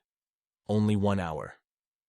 Kazur with Nelson were stunned by this news and continued to be silent. Suddenly, Liz jumped from her place and asked for permission to help Zirconium. She suggested that you visit and see how the work was going. Zirconia reminded that Liz was a meeting today and asked who she had a date with. The Era replied that the meetings were appointed with the aristocrat and merchant. This is the second consecutive conversation with them. Liz admitted that she did not seek to meet with a well-known merchant. The parents were also outraged because at first she did not even mention his name. Zirconia said without hesitation that he did not mind to convey this case. She wondered in the Kadzura whether he denies if he lays as a company at work today. Kadzura willingly agreed. Liz promised Kasuri that she would make every effort today to come in handy. Kasura reassured the girl in response, asking her not to worry and not be so demanding, because nothing complicated from her is required. Liz felt the true joy of these words. Liz asked Ira to help with the preparation, and she willingly agreed. Zirconia then reported that she identified Ira and Marie. Both girls were surprised, and Zirconia apologized to them, acknowledging that she had completely forgotten to warn it before. Liz stated that the heir was her maid. Zirconia replied that it would remain. At this point, she only needed to accompany Marie. The star told Yuri that a separate room was ready for her in the mansion, and she will soon receive a salary contract. Yura was surprised by such care, but without hesitation agreed. Era was amazed at how a number of problems were instantly solving the zirconium, but still did not give it rest. Walking through the corridor, she could not get rid of the thoughts about that strange room in the estate. Esther worried that Zirconia dreamed of seeing her as a concubine.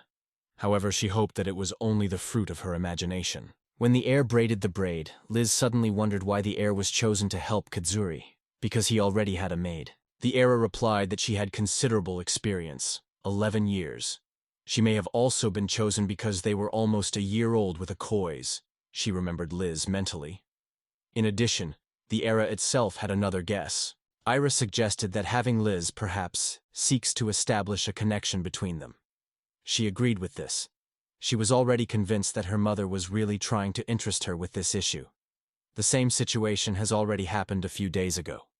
However, there was one thing that she still could not understand. Liz wondered where Kazura came from, because there was no secrets here.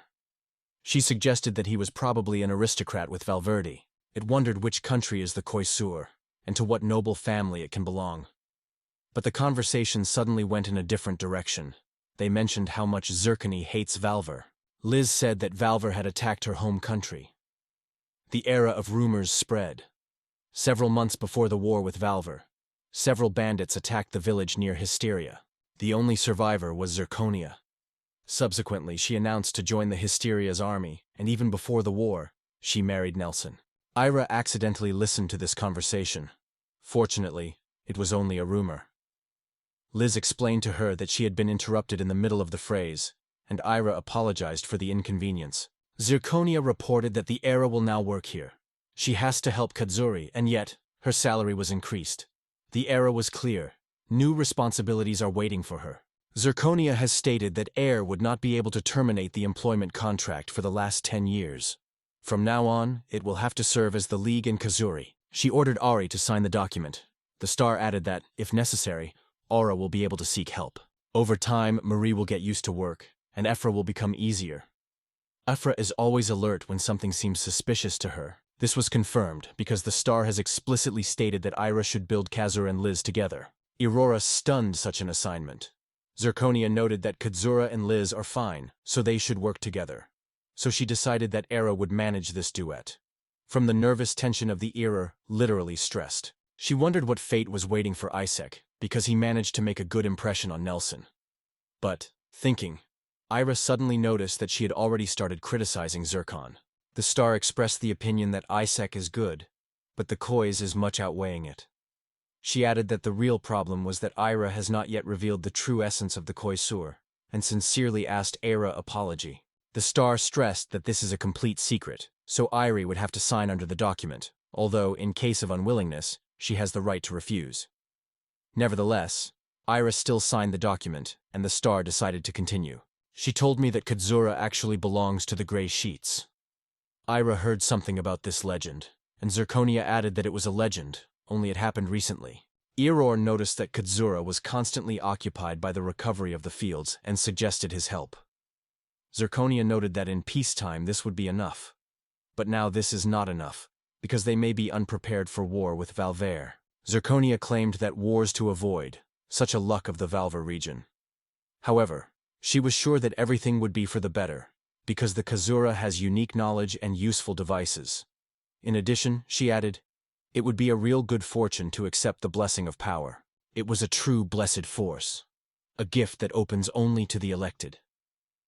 Ira silently watched Zirconium, and then slowly said that the idea of Lisa and Kazura remains their common secret. She advised Iri to push Lisa a little to the Kazura and then let her go. When the era came out, Zirconia thought, if the Koi's is loved by Liz, then a strong connection will arise between them.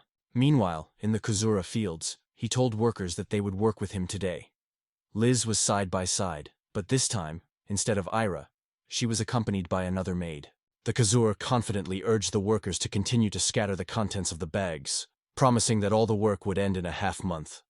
Feeling a vigilant look, he sought to work for 100, to show himself on the best side. He asked the staff if someone had a question. One of them wondered if they would allow them to return home when the oath would come. Kuzura answered negatively, noting that they were given water. The young man assured that all the expenses take on the Easter house, so they should not worry. They would not calculate anything from their salaries. He advised workers to take breaks every half an hour and remember to drink water on time. After all, under the scorching sun, it is important to take care of yourself. Regular snacks and rest will help withstand the load and work much more efficiently. Kazura assured what he rests on them. Considering the plan, it came to the conclusion that the second water wheel should be placed elsewhere. He sincerely hoped that by the end of the day all the details would be finally agreed. Liz noted that there was a lot of work ahead, and wondered, can the harvest be restored by simply scattering the contents of the bags? The Koisur replied that only living plants will be saved, because fertilizers act as a therapeutic agent. He noted that there are other ways to improve the soil, but they do not produce such quick results, especially without the use of a special fertilizer of its own preparation. Liz looked at him carefully, thoughtfully assuming that Kazur apparently brought things from his country with him. She wondered that she only takes 3 days to get here, and now she was thinking about where this place could be. Liz understood that Starkonian would not seek help from Belvedere's husband, and Sri Rates is too far away. Kazura noted that it was time to sow the seeds, and wondered what it was worth choosing. Liz admitted that she did not understand agriculture at all. She did not want to listen to any teachings on this topic. Like this year, it will probably be even colder, so it is best to plant winter potatoes and beans. Round onions and some types of leafy vegetables will also be needed. Liz said that these beans were first dried and then squeezed from the oil. To do this, they are placed in a wooden chest. Kazura mentally compared this process with the production of soybean oil, although it has been a lot of efforts. He suggested that you could use a centrifuge. Liz confessed that she was not very well acquainted with it, but Kazura assured her that she was understanding it quite well. He wondered if Liz was walking often in city streets. She answered with a smile that she loves to walk there, because it is always exciting. The Kusura wondered if he knew some food with food. In response, the girl smiled cheerfully. She knew many such places well and suggested stroll together a little later. She was glad that the Koisur agreed and promised to do everything to be useful. The young man thanked her. It seemed to him that Liz was a surprisingly open and sociable girl. Subsequently, they installed a new wheel. It turned out to be much more perfect than the previous one. Watching his skillful actions, Liz could not hide her delight. Kazura invited Liz to split lunch with him, and the servants, meanwhile, covered it on the table. Marie was stepping onto the tail, carrying a fragrant stew in a clay pot. Seeing her concern, Kazura asked Marie gently. Liz suggested that the young man taste the meat, and he did not refuse. After trying the dish, the guy enthusiastically noted her exceptional taste and asked for a recipe. He also wanted to treat the girl with a piece, but there was no clean plate nearby. Liz replied that she would try again in another time. She was convinced that Kazuri would like it if she showed care. In response, Kazur promised to pour her soup next time, and then Liz realized that he was completely indifferent. Kazura was mostly fed with cereals, so Liz could not determine which country he came from. However, her parents trusted him, and therefore he was wealthy. She decided to push the kois a little. She carefully wiped his lip with a cloth, explaining that there was some food left there. At night, the Kujur noticed the Urconium outside the window, and she nodded to him. The guy went down to her, and Merconia confessed. She could not fall asleep and decided that admiring the starry sky, maybe he would lift her mood. She noted that it was the perfect place to change the situation. Kuzura noted that it is best to admire the stars from the roof. However, the zirconium refrained from the lift. It was difficult for him to overcome steep stairs to the roof. However, she remembered perfectly. It was when she decided to admire the local stars, she met Kazur. He was surprised and confused. She offered him to taste her tea, and in surprise, the Kazur thought that sometimes it was really worth carrying tea supplies with him. The young man poured tea for himself and the star, hoping to reassure them a little. The star said that when she looks into the starry sky, everything that happened seemed to her only an evil sleep, although in reality it was not true.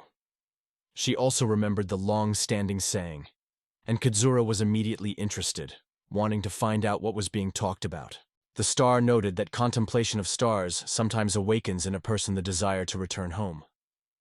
Kazura realized that these words relate to longing for a home, a feeling familiar with a few. The star smiled at him, thanked Kazuri for the soothing tea and rose. She reported that she was already feeling much better and was going to go. Then the young man suggested that the next time he would prepare her special tea, which would help it easier to fall asleep. They said goodbye. Enjoying the tea, the Kazur looked at the starry sky, admiring its fabulous beauty. In memory, a moment came when he admired the stars with Valletta, and he wondered what the moon was at the time. In the center of the small room, 3 people sat at a square table, carefully studying the drawings of the building, and 2 guards watched closely over the course of negotiations. Glue another piece of paper to a map with water channels. Sheena suggested installing new water wheels in the east and south, asking if she could count on the help of Lisa. The star nodded affirmatively, saying that she had already made changes to the girl's schedule. The man sitting opposite gratefully answered this concern, adding that everything is happening as best possible. Kazura smiled happily and noted that thanks to the League, which is now resting in the hot bath, their work has become much more efficient, and the installed water wheels have significantly accelerated the flow of water. Nelson embarked as a shame for her own surprise what was happening. And Zirconium did not think that Lisa would be able to conquer the hearts of the locals. Detailed from the affairs, a short haircut asked a single lady at the table whether she managed to rest well and how she feels. The girl, a little confused, replied that now she was fine with her. Sheena wondered in 2 guards whether it is certain that the feeding of the fields would continue. The guards nodded in response to her question, assured that it would be. Therefore, the yield problem will soon be resolved. The face of the lucky one who thwarted jackpots suddenly became harsh, and his voice was a subtle but direct question about the financial condition of this land. Nelson sighed with doubt and promised to invent something. However, if the situation does not change, they will have to freeze the rest of the projects and reduce the funding. The question naturally raises, if the problem of food is solved, then something may change for the better, but unfortunately, without money, it is unlikely to be able to achieve noticeable shifts. This is quite logical. Men, completely forgetting about the presence of others, enthusiastically discussed the strategies for filling the budget of their possessions. It was an extremely important issue that required immediate resolution. After learning about the extraction of minerals, the Tyres did not refrain from curiosity and asked if gold was being extracted here. In response, he was informed that, unfortunately, gold can only be found in the outskirts of the capital. The Kazur leaned on the back of the chair, thinking thoughtfully at the paper in front of him. There was no sea nearby, and therefore, it is impossible to establish salt production here. The manufacture of lime solution was also quite difficult. After long thought, the guy finally climbed into his pocket and confidently announced that he invented the best and fastest way to make money. He took out of the bag a few brilliant energy stones, souvenirs purchased for nothing in a cheap shop, and asked how many you could help them. His unexpected act was a wave of surprise around. Nelson exclaimed with delight. He has never seen such a perfect form. Undoubtedly, even the appearance is a valuable product that would fly like hot pies. However, this surprise immediately overshadowed when he remembered that it was in the shop of his grandmother that he had already tried to slip up the forgery. When it came to the stones, the guy wondered which one could be more profitable, dark or transparent. The answer did not wait for itself.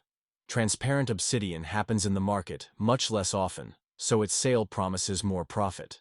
After receiving the desired answer, the young man again plunged in his bag. At the same time, a carefree smile appeared on his face. Having spread a small bunch of transparent obsidian balls on the table, Sheena solemnly announced the sale.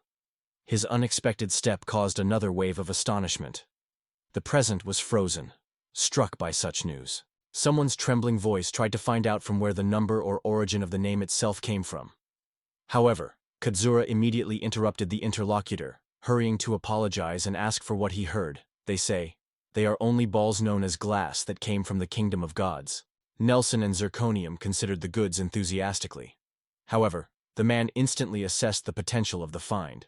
With its help can solve financial difficulties. But because of the uniqueness of this product, there will be difficulties with its sale. It is too clear where it came from, and this will inevitably raise questions about suppliers. Thinking, the tire noted that it is probably more profitable to sell colored glass. The zirconium immediately asked the quite right question. Is it at all? Note that multicolored glass resembles more products that they sell in his country. He added that he would certainly buy himself when he returns home. When asked about the shades, he received a rational answer. These are standard colors that usually go on sale. Folding the balls back to the bag, the guy realized they not only found a way to overcome urgent costs, but also approach the issue of population growth. From now on, the main task was to expand the area for agriculture. Hearing the proposal to invent a new device, a manual pump, the interlocutors exchanged views in surprise, as if on their faces it was possible to read the silent, "What is it?" There are not so many places for installation of wheels, but the pump itself is compact. It is able to lift water only from a slight depth and requires the effort of a person who will push the lever. The star instantly cheered, flared up with a new idea. He strongly stated that he personally took care of all the necessary materials and the involvement of the team. In response, Nelson wondered if this pump could be installed in narrow spaces, such as in a tunnel. The tire, showing the approximate size of the device, noted that most likely it is quite possible. The following was another unexpected question. About interesting ways to use pumps, for example, in mines. The casual was a lot of surprise, and he wondered why someone would need such a thing in a similar place. The man did not lose his self-control and calmly explained. During excavations in the mountains, groundwater occurs rarely. If there is too much moisture, you have to give up further plans. Sheena nodded approved. People in this world dreamed of learning to get ore without losing common sense.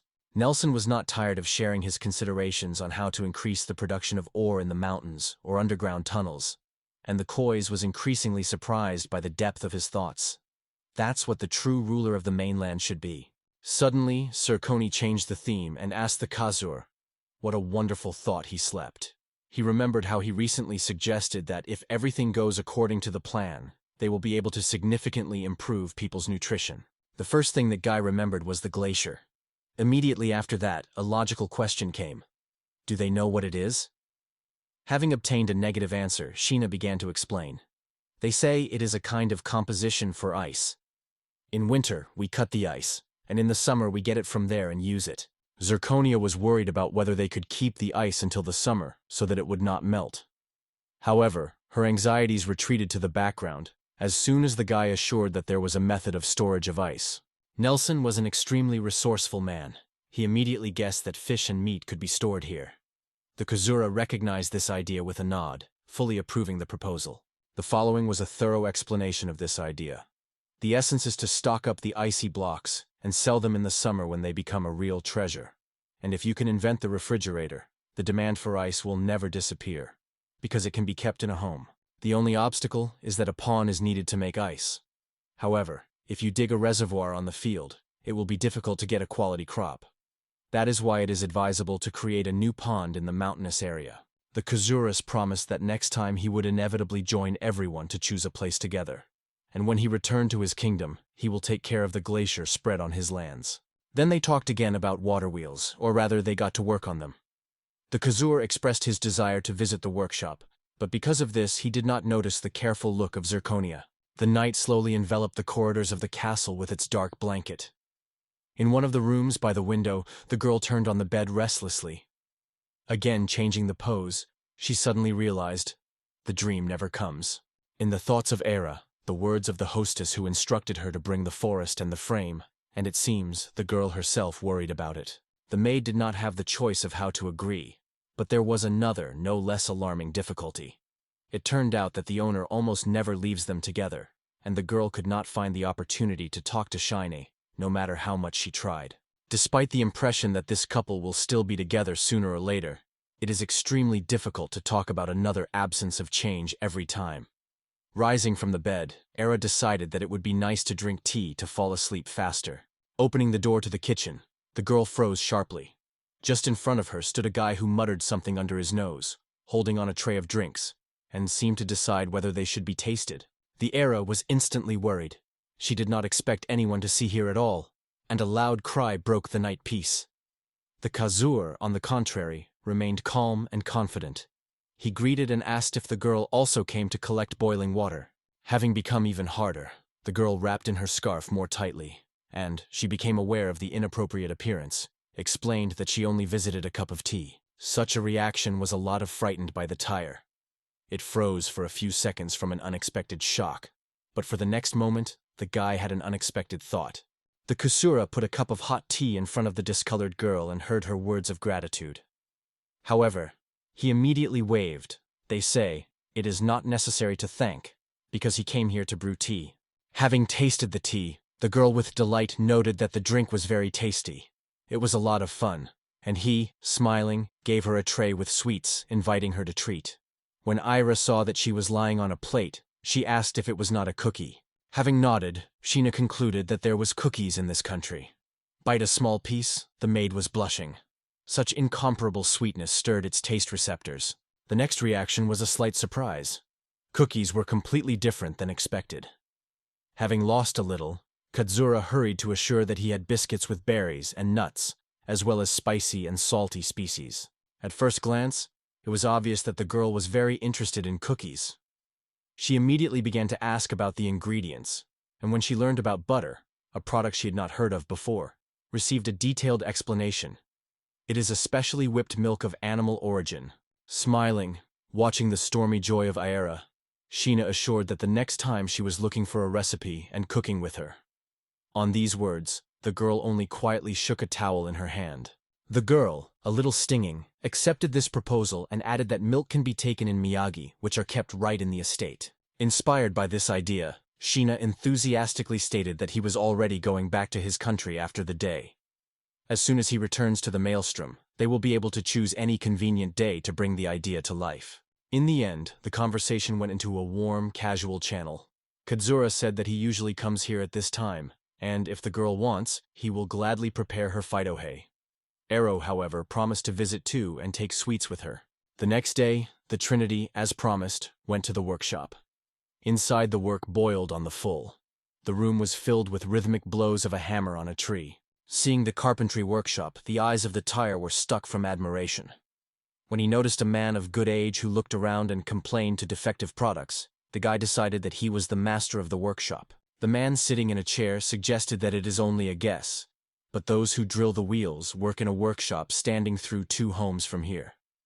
If they do not find the right person, you should consult a workshop that manufactures the outer parts of this wheel. When the guests rose together, they announced they would go to another workshop, apologizing for the inconvenience. Already going to move, 3 stopped, hearing the owner turn to Zirconia and asked him to perform a small service, to convey one important word. This request made everyone go back. Then the master of the workshop spoke, emphasizing that among them real masters work, and mistakes here are unacceptable. He assured that if he was guilty of Krupp, he would punish him personally. However, after that, I only asked to make an exception and ignore the annoying incident. The man's face was skewed with pain, as if he were about to cry. The father of cereals and his best students died in that battle. In his own workshop, he also suffered a serious loss. One guy was killed and the other was left without a hand. Only the children of the dead and their close relatives work in the workshop. Crossing her hands on her chest, Zirconia urged her not to stop and tell her further. The man continued, emphasizing that everyone is well aware. Orders from the Lord are the most important, and they should be treated with maximum care, avoiding hurry or negligence. However, despite these words, he tightened his fists on his knees, trying to hide his inner anxiety. The voice of the carpenter thundered in the workshop, like a thunder in the pure sky. However, their forces were not boundless. Many masters were sent to the war, to build and repair weapons for the army. The most experienced of them have never returned from this grueling campaign. The voice of a man shuddered from excitement. It takes decades to become a skilled carpenter, 20 or even 30. But now there is no one to replace those who fell in battle in the horror of the country. The hard made the owner breath hard. Seeing how Mama Lisa's face changed, she hurried to intervene, emphasizing, "The words of the chief. Quite right." The artists pull a heavy burden, working for the benefit of their native land, so there is nothing to blame them. The Zirconium himself was not going to do so. The apt words spoken at the right time forced all the artisans to feel sincere thanks and admiration of the forest, while the Zirconium was left behind, unnoticed.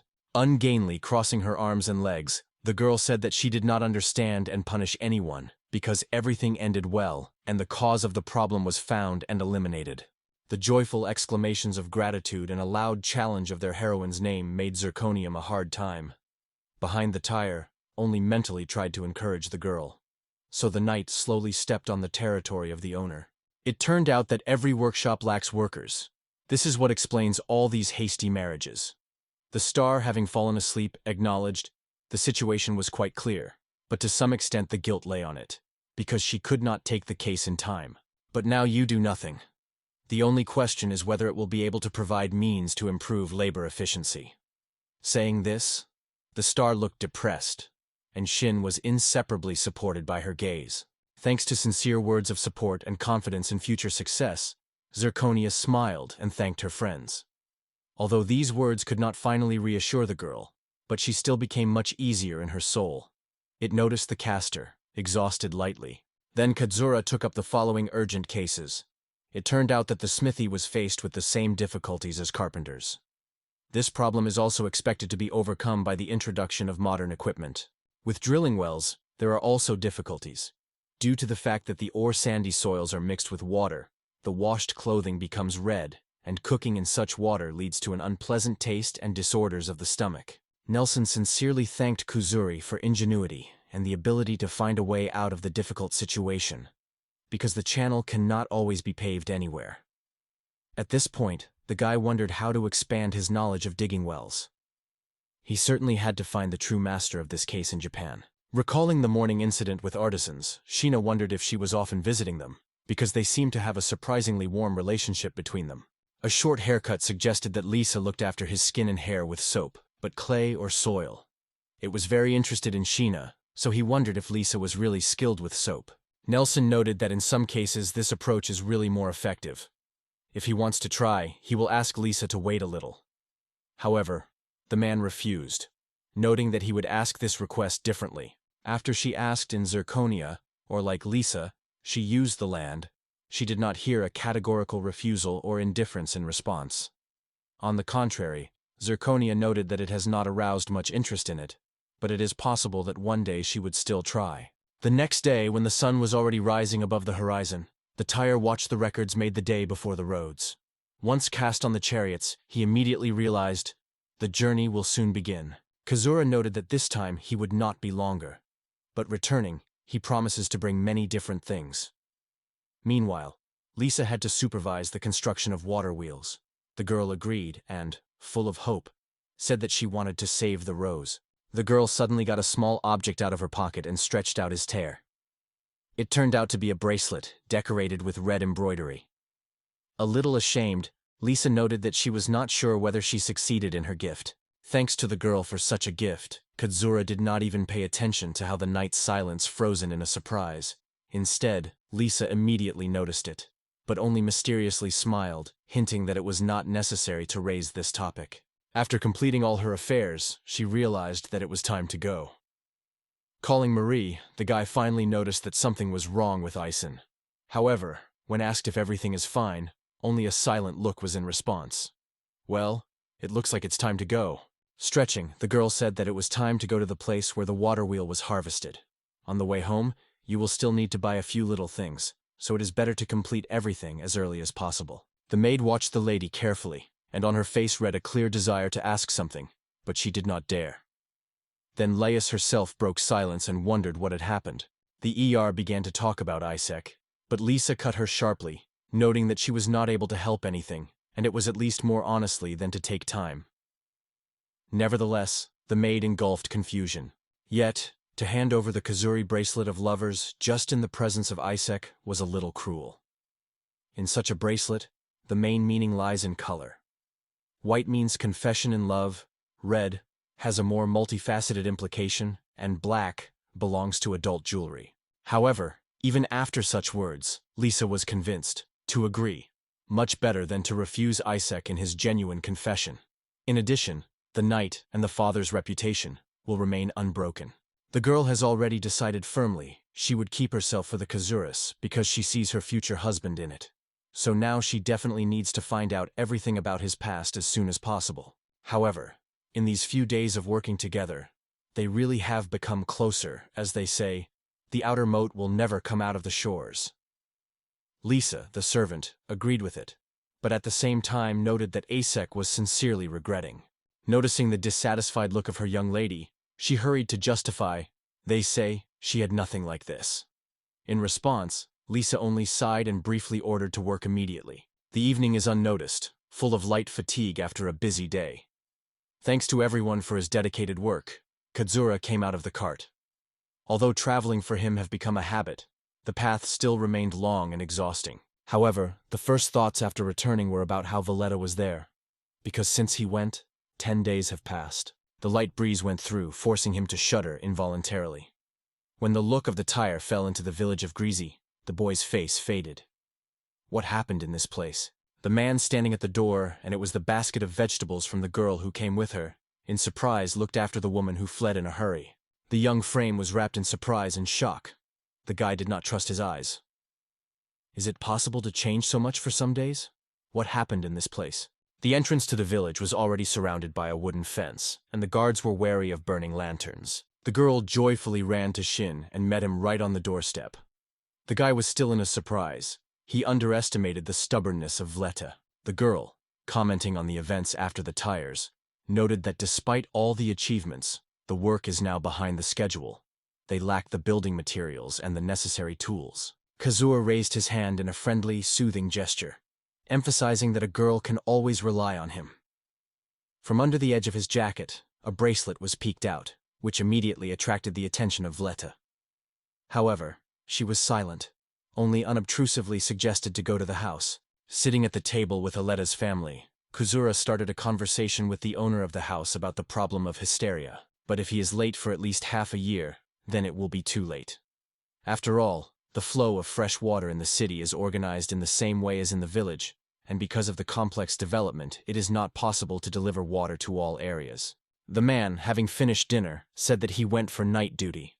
The news that Isaac's soldiers are already guarding the entrance did not give him rest, because you never know what can happen to that night. However, the opinion of the Koi is in the opinion of doubts.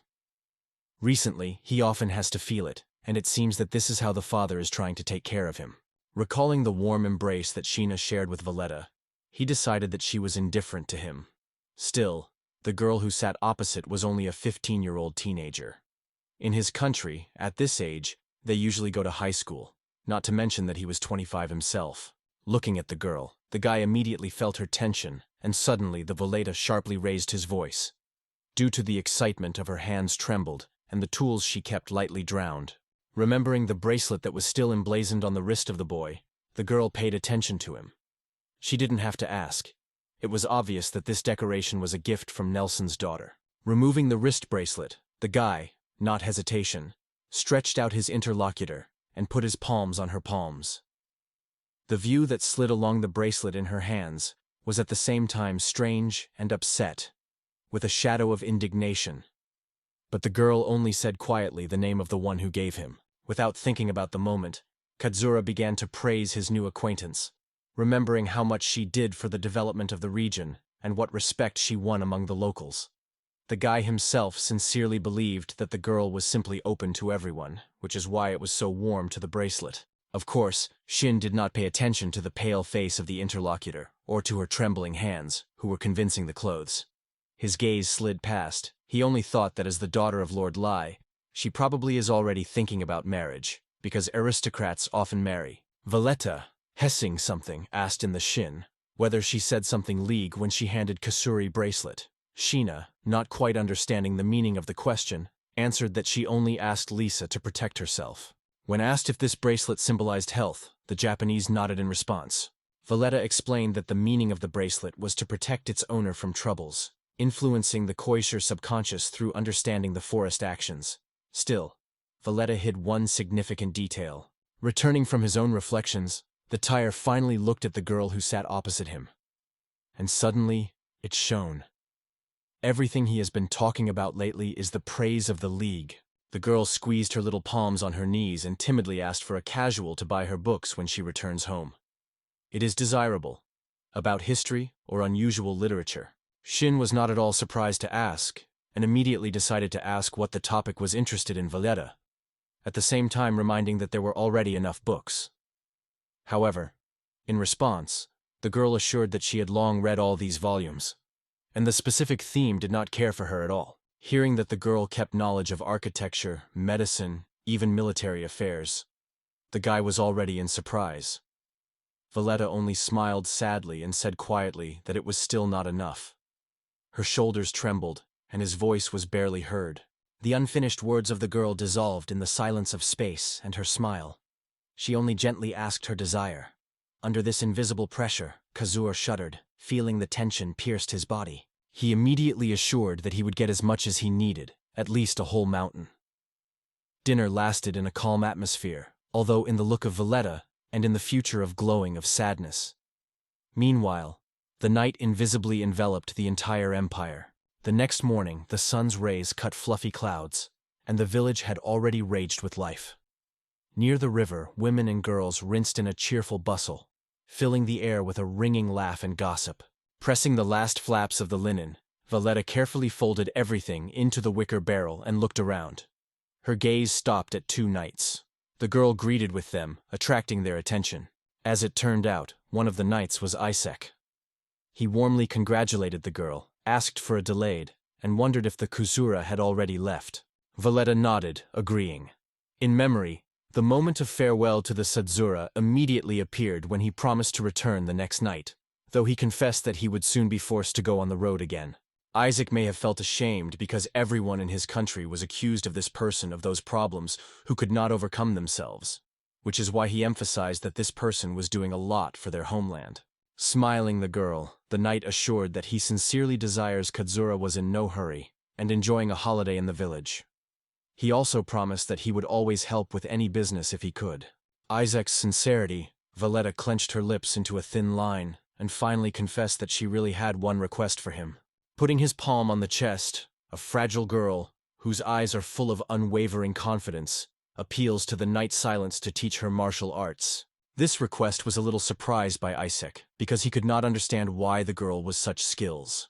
However, the answer was explained. It was a weighted decision. Valletta no longer wanted to stay powerless in the face of the danger that threatened her village. Squeezing a small fist, the girl looked directly into the boy's eyes opposite, and strongly stated that she wanted to protect the frame. To do this, she stressed, she needs to learn how to fight.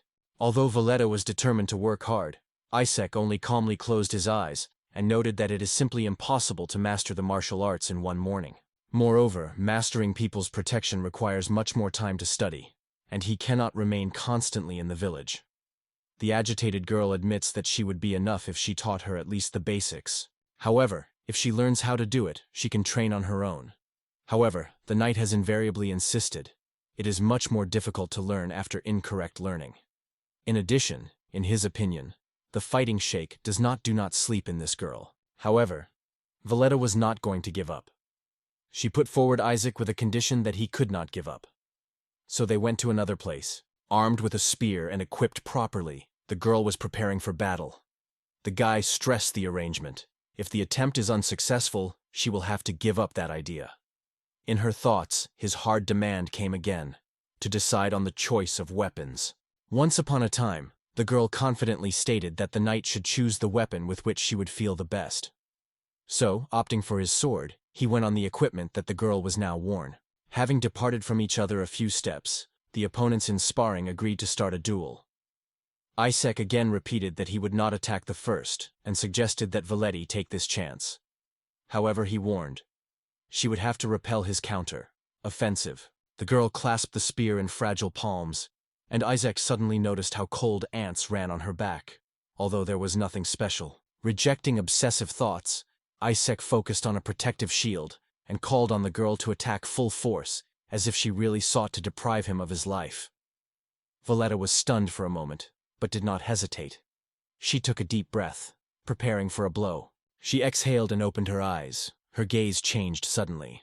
A defenseless girl was no longer in front of the Ayez. After learning about the approach of Valletta, she pushed away from the ground and rushed forward, crashing into Isaac's shield with such power that a sharp, unpleasant gnashing came in the air. Isaac, suddenly caught by such a development, was confused for a moment. But the next blow, directed in his head, did not give him panic. A little more, and everything could end fatal. The next blow also did not reach the goal. It was repelled again. The knight, now tuned to a decisive counter, offensive, raised his sword high over his head, getting ready to strike.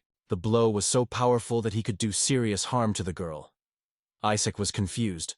His surprise made him forget about his own protection for a moment, and he immediately paid for this inattention. When the consciousness slowly returned to the man through the darkness, he caught someone's cries that came from afar. But acute pain in the temples did not allow you to disassemble a word. Before her inner look, an excited silhouette of Vleta emerged, which feverishly tried to understand and evaluate the current state of Isaac. Touching the broken nose, the guy fell painfully, becoming over with the acute pain that pierced the knight. But the young girl only apologized, removing the guilt on herself. She sincerely confessed that she completely forgot to restrain the power of the blow. Suddenly turning to the girl, the guy reassured her again that nothing wrong happened, they say. It's not worth the attention. But this thought was immediately lost in his mind. When Isaac saw a well-healthy but crying girl, he remembered exactly how his sword impressed the maiden's hand and her weapon slipped out of his fingers. But in the next moment, a fist appeared in front of him, ready to strike. The situation was truly dangerous. The first was the question: did the girl receive a blessing from the casual? Vleta did not hide anything and nodded. Isaac, carefully rubbing his nose, noted that such things should be voiced immediately. Even a training spear can easily cause serious injury to the opponent. The girl, once again asked, reminded him of the basics of martial arts. Remembering this small detail of their agreement, Isaac acknowledged his defeat, and the girl immediately illuminated a happy glow. The promise is a promise, so she fulfilled her word. She promised to teach Valendoa martial arts, and lightly clapped her on her shoulder as a sign of honor. From this barely noticeable movement, the girl shuddered, and Isaac remembered that she was also injured. Although Vleta herself assured that the pain was almost not noticeable, the knight seemed like a real panicker. She immediately said that everything happened too rapidly, and confessed in her fear. And then she was frozen, they say. She should be taken to the casuaress immediately, but it was nowhere to be, so she did not know how to do next. Surprised by such care, the girl again assured that she was all right with her, and asked to keep these workouts secret from the tire. She did not want to hurt him. Surprised by the easy sadness that flashed on his face, Isaac did not even think. He nodded confidently and promised to keep this secret for the Kusura. Returning to the topic of injury, the guy still insisted on examining the damaged hand. But Vleta assured that it is not necessary to worry. It is enough to relax enough, and everything will pass. However, the characteristic crispy sound that sounded from her skin eloquently testified to a completely different. Once in a desperate situation, Isaac only nodded to consent, while thinking about what a strange power of conviction influenced him. With these thoughts, they both went to the village. Isaac wanted to freshen up his face, and Vleta promised to bring him a towel, a little earlier. Before leaving, the Kusura decided to ask the mines, the girlfriends of the flats, how the girl feels. In response, he heard that the flight had already returned to the usual state, and there was no reason to worry. With a sigh of relief, he once again noted what kind of a wonderful girlfriend Nina. And how well, Vleta again became the one that was before. Smilingly smiling at the reaction of Kusura to her words, Nina jokingly noted that Vleta was quite fortunate. She even envied her a little. For some reason this phrase was puzzled by Shin, although Nini himself seems to have brought true pleasure, sighing with the realization that, by his standards, he was surrounded by an ordinary schoolgirl around his finger. Kusura asked him to report him about any strange events. In response, Nina, without holding back a wicked smile, promised to continue to carefully monitor her girlfriend. When the Kazur reached the borders of the empire, he sighed lightly. Yet, children are a truly terrible power. Opening the door of his house, the guy immediately plunged into work. At first, I needed to call my father to order more copper and tin, but without a car to make it became a real test. The tall building with panoramic windows of the second floor did not correspond to its internal filling. The workshop was impressed with sophistication, and the shelves were full of numerous works of art. Stopping near the containers with soft and hard glass, the Kuzur wondered where to start. If you take a hard glass, it can behave unpredictably when processed. I wonder if it is possible to sell it if a real fever suddenly arises.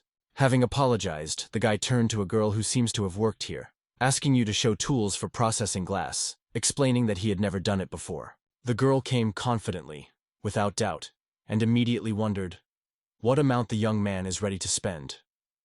The choice of them is really considerable. Here are burners for working with solid glass with an oxygen generator and gas tiles. Kazura thought noted that he, in fact, indifferent which option to choose. In the end, he stopped on an oxygen burner, and the girl immediately suggested that you tell how to use it. After a detailed consultation on the work of the sin burner, she reported that she would opt for the burner they have just considered, and will pick up an oxygen generator. The more expensive, the better, is it? Then the seller advised to pay attention to a special oven, which is used for gradual cooling of glass. This avoids cracks on the product. However, this option did not fit this option, because such a stove consumes a lot of electricity. The girl noted that in such cases it is possible to use other ways, such as a special material for bearing knees. It should be poured into the box, even the remaining cookie, and then place the product in it. This is, by the way, suede, made in China. In addition, the choice was also poor. Several more items were added to the list: glasses, tweezers.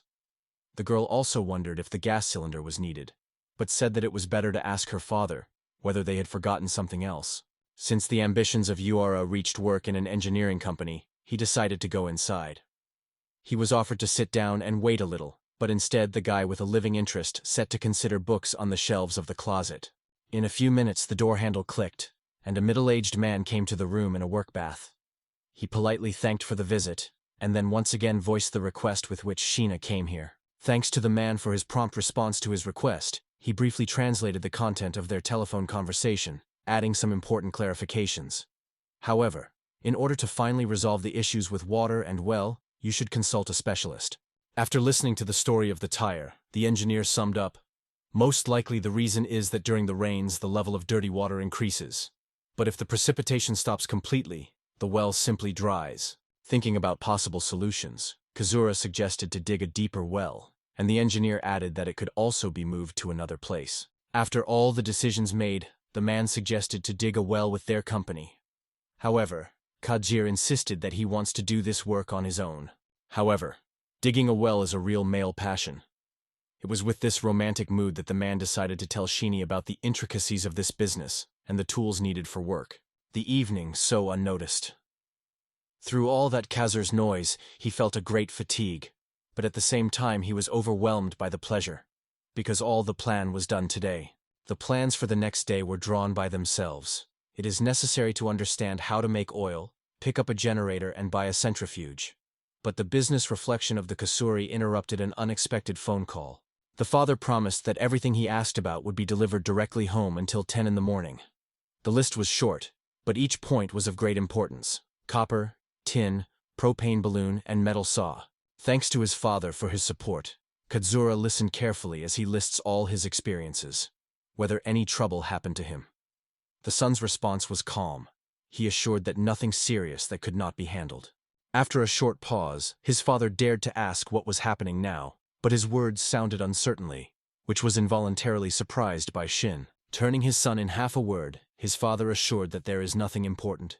He can always call when he wants, and will certainly receive support.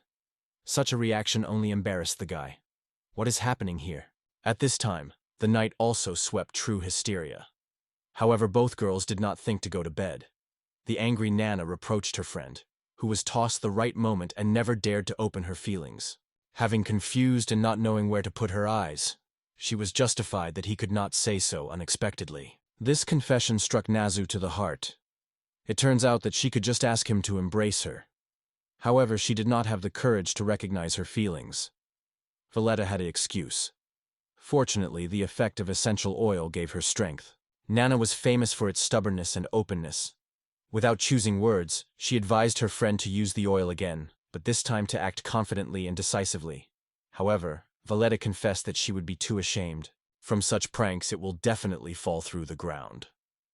Although the girlfriend's reaction was too tumultuous, looking at the hammering of the firewall, Nana still wondered if everything was fine, and then added that it was not necessary to remain silent about such things. Of course, if Valletta continues to delay, the Kasuris will certainly take Lee So, because she has already taken her first step, handed the fart a red bracelet. It became sad because the girl was aware of all a long time ago. Despite the darkness that enveloped everything around, the burning torches dispersed the darkness, protecting two young girls in a cozy circle of warm light. Even though their disputes could hardly be called decent, Nana jumped out of her place as soon as she reproached her friend in hesitance and inability to act decisively and lightning. Posted by her finger on her hesitant girlfriend, Nana firmly stated that the League should be informed. This man was already sold. Valletta, however, was confused with her eyes. It looks like that the essence of this plan was still slipping from her. Returning home, the flight frozen at the table, looking thoughtfully at the wicker bracelet. Her lips repeatedly repeated the same question: what to do next? The girl was incredibly squeezed, because after all, she suffered the persistence of Nana and woven a white thread bracelet. Although this situation seemed extremely strange to her, there was no shadow of doubt in the view of Violet. As soon as the bracelet was ready, Nana said gently, "If Shino is worn daily, no other person will be able to approach him. And if the guy himself guesses about the true meaning of these bracelets, then Valetus will inevitably find the way to his heart." Putting a soothing hand on her girlfriend's shoulder, Nana whispered, "Everything you need is a little patience. If the Kuzur understands what this bracelet actually means, they will not prevent them from flirting." From the excitement because of the opportunity to reduce a girlfriend with a guy she likes, Nana shone with delight. She immediately revived, began to discuss how to respond to the bracelet, and by the way that the next one would definitely be decorated with black embroidery. The young lady could not stop the flow of her thoughts at all. In her eyes she burned the passion of love, and in her head, Vleda had already randomly raised reflections on how to take the next step. Lightly shaking her head, the girl cast a quick look at her handbag. Having pulled out a book about essential oils, she immediately took another one, and began to flip through the pages covered by some unclear excitement. Valletta came down with a blush, and her heart seems to stop for a moment. In her hands, a fragrant pendant with lavender. The anticipation has hanged in the air. She kept her breath, eagerly waiting for the answer. A small story took place at the same time, and real talents opened. Aira with Kazura finally decided to take on the preparation of butter. The girl cautiously turned the milk with a tatty, using a strainer, that everything would go the best. The maid carefully poured the liquid into a glass, then stretched out her shin. He immediately covered the vessel with a lid, and shook it vigorously, mixing the drink until smooth. Opening the glass lid again and recognizing that no result was achieved, Kazuo realized that this was not enough. Loud sounds from the kitchen have attracted the attention of other maids, who were interested in finding out what was happening. All the maids were surprised to watch the Kazura vigorously shakes the milk, and he explained with a smile, "That's what they prepare oil." Defective from fatigue, the guy just settled on the floor, so Era without hesitation took a culinary initiative on herself. Era also failed, and everything suddenly turned into a strange competition. A container with milk began to move from hand to hand, like a relay stick. The noisy exclamations and fun calls of the maids, who cheered the brave men in a kind of endurance competition, immediately attracted the attention of Marie. In a moment, she was offered to join this bold entertainment. Marie took a strange vessel, but did not understand what was happening. The girls around the vividly discussed that more effort should be made as it should be shaken, and this is how you get oil in the end. Marie smiled with a slight excitement. It was a surprise for her that milk can be made from milk. This discovery struck her imagination and was admirable. Turning the cup, the maid began to shake it at incredible speed. Everyone was surprised. No one had no idea that Marie was capable of such. All present have not yet recovered from the shock, as the maid's voice was heard in the room. She reported that the milk had frozen perfectly. The grateful worship of the Kazur girl answered a smile and immediately suggested to taste the resulting dish. Initially, everyone savored butter on their own, but soon decided to spread it on fresh bread. It turned out to be incredibly delicious. Valletta always looked surprisingly soap, but only Nina knew how gentle her cheeks were. However, Valletta herself did not even suspect it, considering such words only a joke. The sun, which slowly rising above the small village, began to shake down. The morning has come. The girl opened the blue eyes and climbed out of the chair, as if she had just remembered that she fell asleep yesterday, without moving from the place. Meanwhile, in Japan, she reached on her own bed, swallowed the energy for recharging forces and, with sparkles in her eyes, tuned to meet a new turbulent day. The roads were almost emptied. Probably there was still a morning time. So Kazuri managed to get his mountain hut surprisingly quickly. Leaving the car, she immediately got the phone to check the message. The delivery that the father mentioned was about to arrive. Her assumptions confirmed the noise of the approaching car. Turning to the approaching truck, the man waited quietly until she stopped. The courier, who left the car, asked if he lived here, and specified if he was the person he was looking for. Referring to the fact that the delivery is intended for him, she asked the courier to unload the goods and leave packages right near the house. When all the goods were unloaded, Katsura and the courier said goodbye. Saying goodbye, he once again thanked and exclaimed the words of gratitude to the truck who was already leaving. Unpacking the delivered cargo, the brunette gladly saw a dreamy hydroelectro generator in his eyes. While waiting for the next delivery, Shino decided to check the equipment on his own. Having pulled the instructions from the bottom of the box, the guy carefully began to study it. It turned out that the generator to work, it should be tilted at a certain angle. The problem is another. It is simply impossible to install this generator in the estate because the surface is too flat. After failure, she immediately began to look for a spare exit. Reflecting whether to install a water wheel on the channel, he realized that he would also have to erect aqueduct to supply water. Due to the discrepancy between the planned and reality, the volume of work increased, and at the same time, new questions have emerged. Will the water wheel withstand such a load, or maybe you have to look for another solution? All of these issues will need to be discussed in detail with others before setting up. Another shipping van came up for soon. This time, the load was noticeable. The boxes fell out of the bead one by one. After reading the courier service invoice, she came to the conclusion that she finally received the tools for excavations. In the boxes, all sorts of strange mechanisms with appropriate illustrations are neatly arranged. Stone cutters looked flawless, as they were skillfully opened from the best carbide.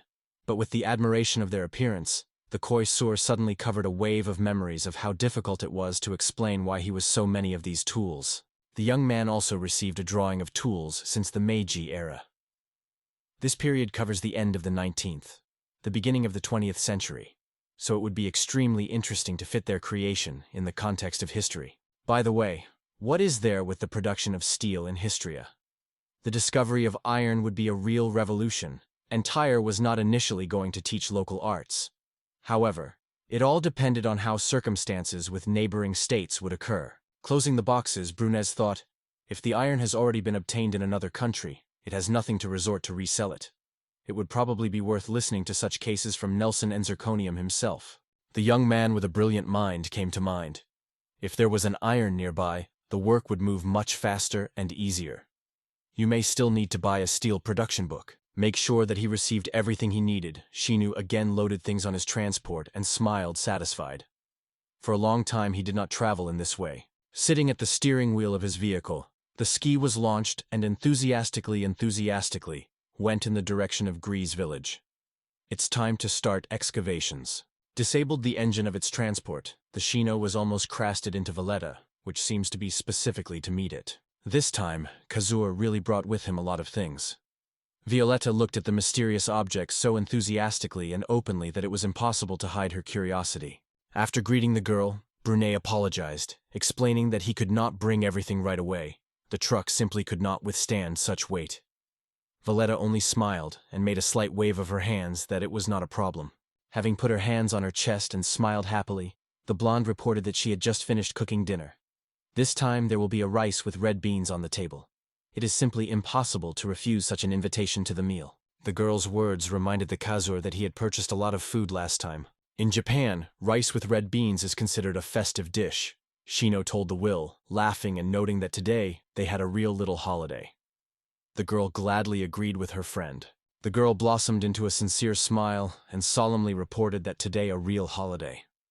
Kasur finally returned. Hearing this, the guy frowned and noticeably embarrassed. He was not ready for such a meeting. Grabbed to the edge, Shino was the first to go to the house. In the room, she was already waiting for an elegant servoy table. Each dish looked so attractive that I wanted to taste them right now without spending a moment on a waste of admiration. The brunette did not hesitate for a long time and immediately joined the table. The first dish he tasted was an omelette, and his taste was simply unsurpassed. Valen was also delighted, although he had a little trick, during which he grabbed a few pieces in advance. He apologized for his uncontrollability. However, Shino immediately supported him, confessing that he understands him perfectly, because Valletta was indeed an unsurpassed cook. Having amazed such praise, the blonde cheerfully protected to her nose, until two men continued to discuss the exquisite taste of her dishes carefully. They even equated her culinary masterpieces to luxurious food in Havel's estate, although the respect would still prefer the dishes of the Vlet. Having chose the right moment, Valestris, she not, believed that his daughter would be a wonderful wife. The cheeks of the Valenti immediately browned from embarrassment, and the Kasura was so confused that he almost got a food and hurriedly grabbed a glass of water. Going from the table to the beds where the mint grew, the guy and the girl have made the language that although some sprouts seem small, their growth is much slower than described in the book. However, they did not find signs of poisoning. Reflecting on the cause of slow growth, the couple noted that the mint, which was fueled by fertilizers, developed much more actively. There was a suspicion that the whole issue was a lack of nutrients. The caster wondered if the girl noticed something unusual, but only shook her head. She assured that she was watering often, and any weeds were removed immediately. It was this detail that caused the guy's suspicion. Without spending time, he specified how big weeds were. The weed was still quite small, barely reached a centimeter, so it was fast. Nothing has changed here lately. This is what caused me one opinion. The nutrients may have been exhausted, because if they remained enough, weeds would grow larger. However, weeds are pulled out every time, so nutrients should be enough. However, at the bottom of the pot, there were still nutrients, because Willetta took care of them every day. But while they were in Austria, other residents of the village were looked after the plants. That's right, they watered the plants in the same way, so that the moisture was distributed evenly. Because of this, even weeds with deep roots received water with nutrients. This may indicate that these plants really belong to this world, regardless of the number of evidence. Kazur stopped the girl even before she had completed her opinion, indicating that the conclusions are too early. However, the roots will continue to grow continuously, but nutritional value will remain unchanged. The reason for such a striking difference in size remains a mystery. If the plants planted in the soil dry and the nutrients do not return to the ground, and this happens once after, the soil in the world will eventually be completely depleted. However, all this remained assumptions. So, if it happens, she will decide to look even more closely to the plants to confirm their guesses. The Kazur rose from the ground and reported that it was time to go to Japan again. The girl wondered if he would return to dinner, and in response, she heard the affirmative yes. And yet, an unobtrusive request to prepare her branded omelet. Sincerely smiling at such a request, Valletta gladly agreed to cook this dish again for dinner. For the guy, it became a great motivation to return on time. Saying goodbye, the girl once again cast a harsh look at the bed. On the shore, where the light breeze played with waves, the guy and the girl were quietly fishing. Their conversation has easily proceeded to discuss the act of Star, which did not regret allocating extra money for new clothes or needed to care for themselves. Marie decided that this amount would be enough for other needs, so she was obliged to thank Madame only with her own honest work. Having groomed her own thoughts, the girl still answered Gavel to his question that she had already had time. Among all he chose, the boy was particularly interested in the castle. Seeing this, the girl was noticeably worried and hurried to explain. The castle was needed for a cabinet or bedside table, which will be saved. Although Kyle personally believed that it was more reliable to save money in the bank, he did not insist on his own. Subsequently, he suggested simply closing the room itself, not every shelf separately. Marie replied that she did not want to ask for this. Hivil cast his gaze on the girl and noted that in this case he would ask for it, which caused her excitement and shame. Marie was confused by what was happening without finding words. Then the guy easily ran a hand on her head and said that in such situations it is enough to say, "Thank you." Isaac stared carefully at the tense structure, but his thoughts suddenly interrupted Hannibal, who had returned from fishing and reported that it was time to take dinner. Noticing a strange grimace on the night guest, the guy carefully asked if something unusual happened. But the knight only replied that everything was fine.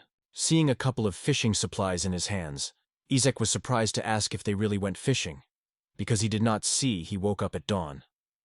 Hevel explained that he took the opportunity to relax with his sister on the riverbank. The news that Marie is his consolidated sister stunned Isaac. The girl was not his own blood. At the same time, the young man assured that he himself did not like their difference in origin, because no matter what, he perceives Marie. The knight asked one of the comrades, or it was known that Marie was his sister. Hearing in response to the objection, he decided that it was not of great importance, although later thanked for the information. Isaac's face flashed.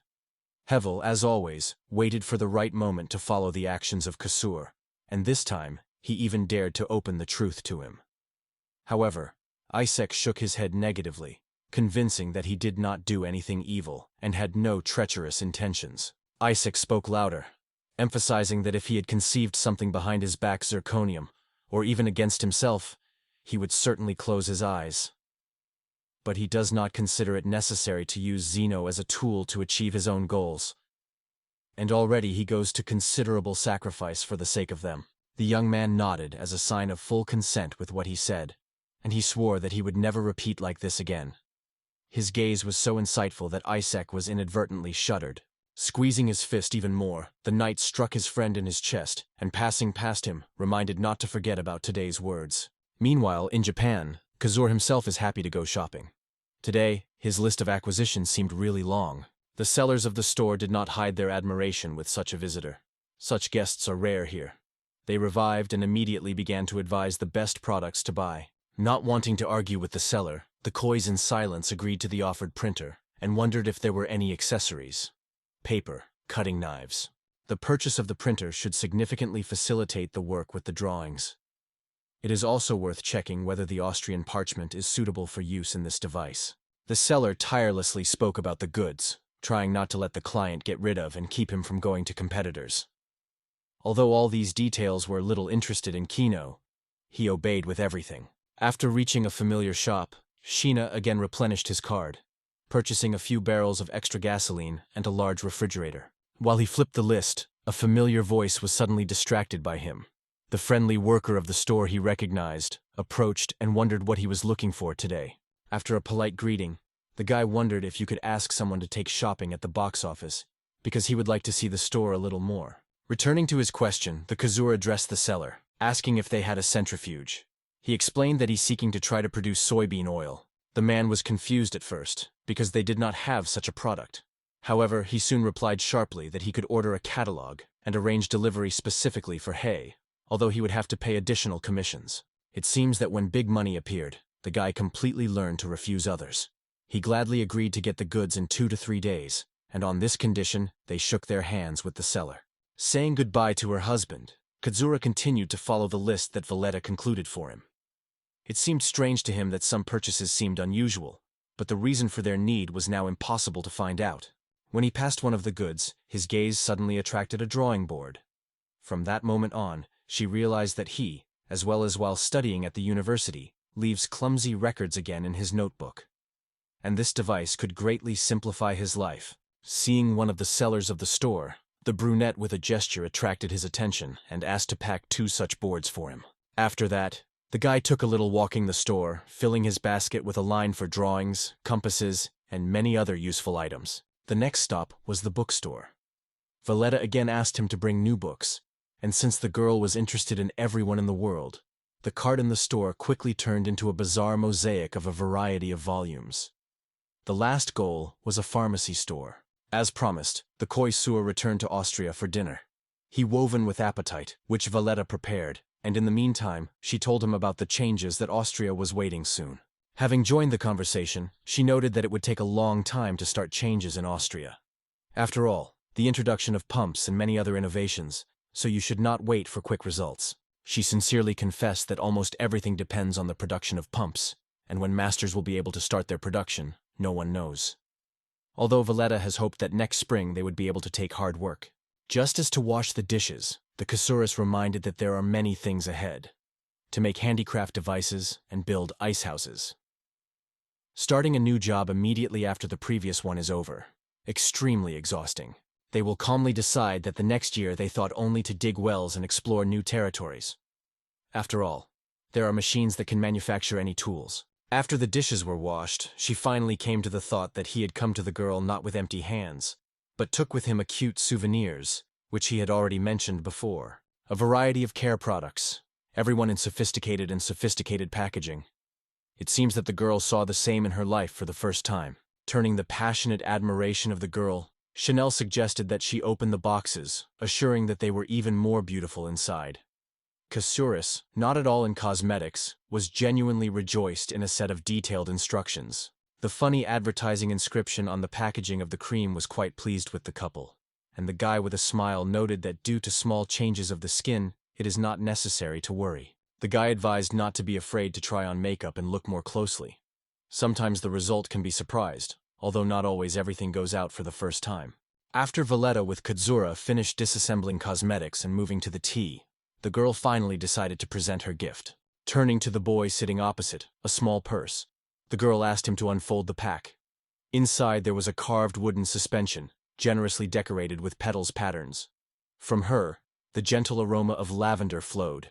The salad admitted that for the first time she tried to create a fragrant suspension, so the result could seem a little strange. However, all her doubts were dispelled when she praised his work with delight. The Kazur noted that there was nothing inside the suspension. The girl explained, "In fact, essential oil is absorbed into a small napkin hidden inside." Grabbing at the edge of her dress, the Valletta slightly blushed and timidly asked the Kazur to put on this pendant when she returned to Histria. The Kazur had fun smiling at his hands. Without hesitation, he raised her hands by her neck and carefully tied a gift around her. The pendant perfectly complemented the image of Shin, as if created for him. A light blush appeared on the boy's face, giving his excitement, but he sincerely thanked the girl and promised to keep this thing near the heart. Smiling the words of the girl, she wicked her hands. Although it was a little not what she wanted, she was still organized by such a development. The next day, Katsuro was going on the road. He has promised to return in a month, and if Alata needs his help earlier, he may always contact him. Squeezing his fist in support, the girl assured that if Sheena or someone from the peasants can help him something, let her definitely turn to her. In his memoirs, her awkward smile emerged and his cheeks flashed from embarrassment. Simple words of farewell were also mentioned, the usual wishes of a happy road, lightweight hand, and when the one to whom she waved turned back to her, a clumsy, visible longing spilled in her heart. Nina sighed heavily, looking carefully at the girlfriend's facial expression. If it continues to behave, it can really be taken away, but there is no other way out. Lavender only has to wait. She will wait patiently, though he cannot get rid of anxiety. Having collected a small bag, Valletta also put a book on the history of metal processing, and that's where her meetings were completed. Seeing that her daughter was going somewhere, the elderly man asked her where she gathered. The girl did not wait for herself with the answer. She reported she was going to the mountains and asked her father to prepare dinner on her own if she did not return until the evening. Opening the wooden front door, the girl smiled happily to her father and reported that he wanted to look at iron ore, and in the meantime she would run into the mountains, so there will be no problem. Although Valletta came out in advance, she was still a little late. The Lomer was already waiting for her in a certain place. Asked, the girl with hope asked for his help while staying in the room. The girl in a hurry got a prepared book in advance, poked her finger into the image and explained to her husband, all this trip, for the sake of searching for such a stone. The splashes in it can be both red and black. Lodor was delighted to look at the illustrations in the book that Valletta brought, not hiding as a surprise from how skillfully they are. Then the girl explained to him that these were real photos. The mood of the man improved even more, because no one had hoped for any miracles from the other world. However, Valletta noted that compared to all his other amazing things, it did not seem like something special. After considering the purpose of this trip, the logist called his young companion to move in the direction of the mountains. A long and difficult road was waiting for them. Their speed of movement was so rapid that it was difficult to understand something. The Larur seems to be accustomed to such a pace, but he still worried about Valletta and decided to check that this rhythm is normal for her. In response, he received approving confirmation. Although the conversation did not concern this topic, the man thought of the cave on the mountain slope he once noticed. The girl wanted to respond to the replica of her companion, but she just had time to try it, as she received a reservation. You should not do it. The man did not stop in his monologue. His gaze came across a cave that was dropped on an abandoned mine, and a pile of large stones stood around it. Perhaps this place was depicted in the photo. Memories scolded on an escort with renewed vigor. He even clearly remembered how heavy rain was pouring down that day, and they decided to wait for the bad weather directly in the tunnel, which, as it turned out, was a standing for bats. Honestly, it was really not easy. They repeatedly came to the bats of bats, and they could not get out, because they would get wet into the thread. Such memories did not inspire optimism or belief in success. When they reached the forest, Lomer said that there was a little ahead and the goal was close. But Valletta was exhausted. She had to rest and breathe. Nevertheless, the difference in force was obvious. Every year at this time, Lodor goes hunting, so it is not just that he knows these places well. The man disappeared in the depths of the forest for a while the girl was resting and returned with a branch in his hands. If you tilt this branch, you can get some water from it to freshen up. However, the Lomer himself warned, it is not necessary to drink a lot, otherwise the abdomen can crash. However, now it seems that nothing is threatened. Putting a twig to her mouth, the girl quietly thanked the servant for the care and made a few sips. Questioning thirst, Valletta wondered if he wanted to drink and low more, but he barely waved noticeably, noting that if he took advantage of her proposal, the Kasserur is sure to be angry. At first, these words did not reach the girl, but when her cheek suddenly jumped, it became clear. She still realized. After a short bustle of Valletta with Lodor moved further, stepping already in the very thicket of the forest. The man cleverly cleared the road with a sharp knife, and the girl walked carefully without taking his look away from him. After a short pause, Lomer suggested collecting shiny branches. The door in his home lately fell. Friends eagerly supported this opinion and decided to grasp the branches on the way. Finally, after a long journey, they were able to overcome the thick thickets of the forest. Before their gaze, a landscape, which shook to the depths of the soul. The stone trail crossed the river, and its surface, flooded with sunlight, sparkled as if it were covered with gems. Large stones on the side gave this place a special feeling of mystery and rest. The Lomer with admiration shared his impressions of a new place, because for the first time he liked it as much. Actually, it is their favorite camp, because it is here in the river that there are deep recesses.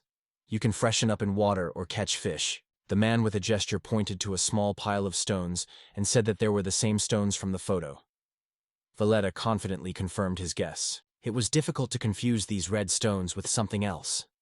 Rejecting their reflections to them, Valen wondered if it was the same river flowing near the village and heard the affirmative answer.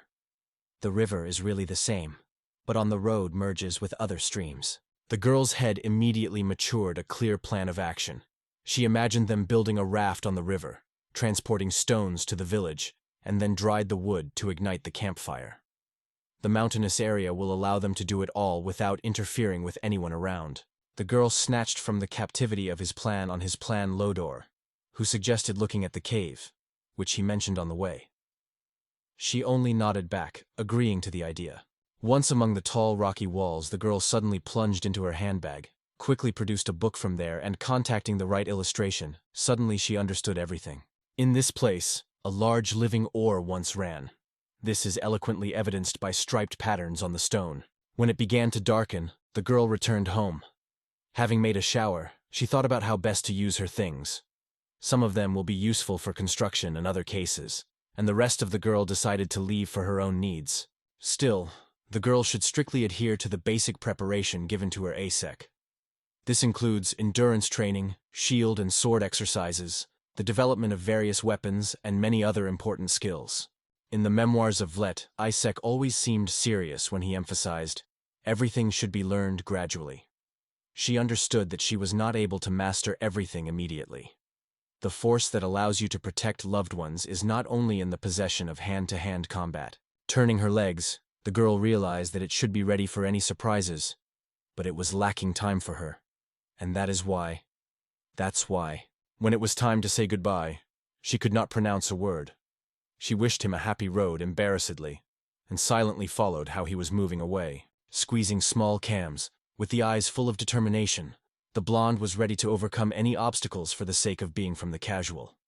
Regardless of difficulties, she sought to do her best.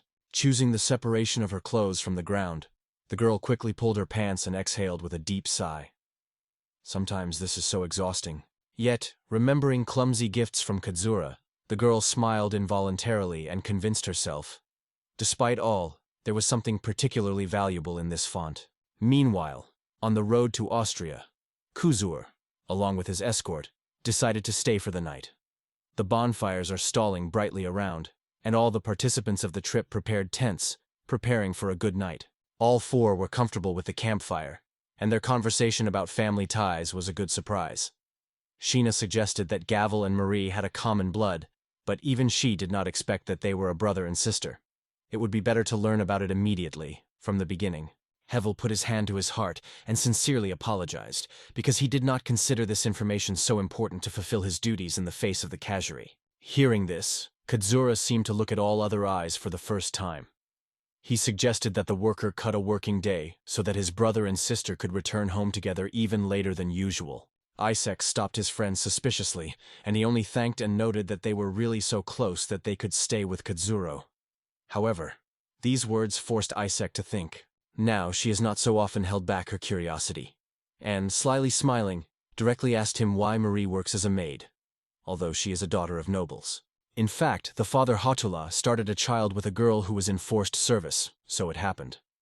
The hiding is depressing that children born in similar circumstances automatically take this status, and it is not at all liked. Smiling with genuine joy, the guy turned to Marie, emphasizing how grateful they were for a new task. The unexpected appeal was caught by Marie. She was confused and blushed. Shino noticed it and hurried to reassure her.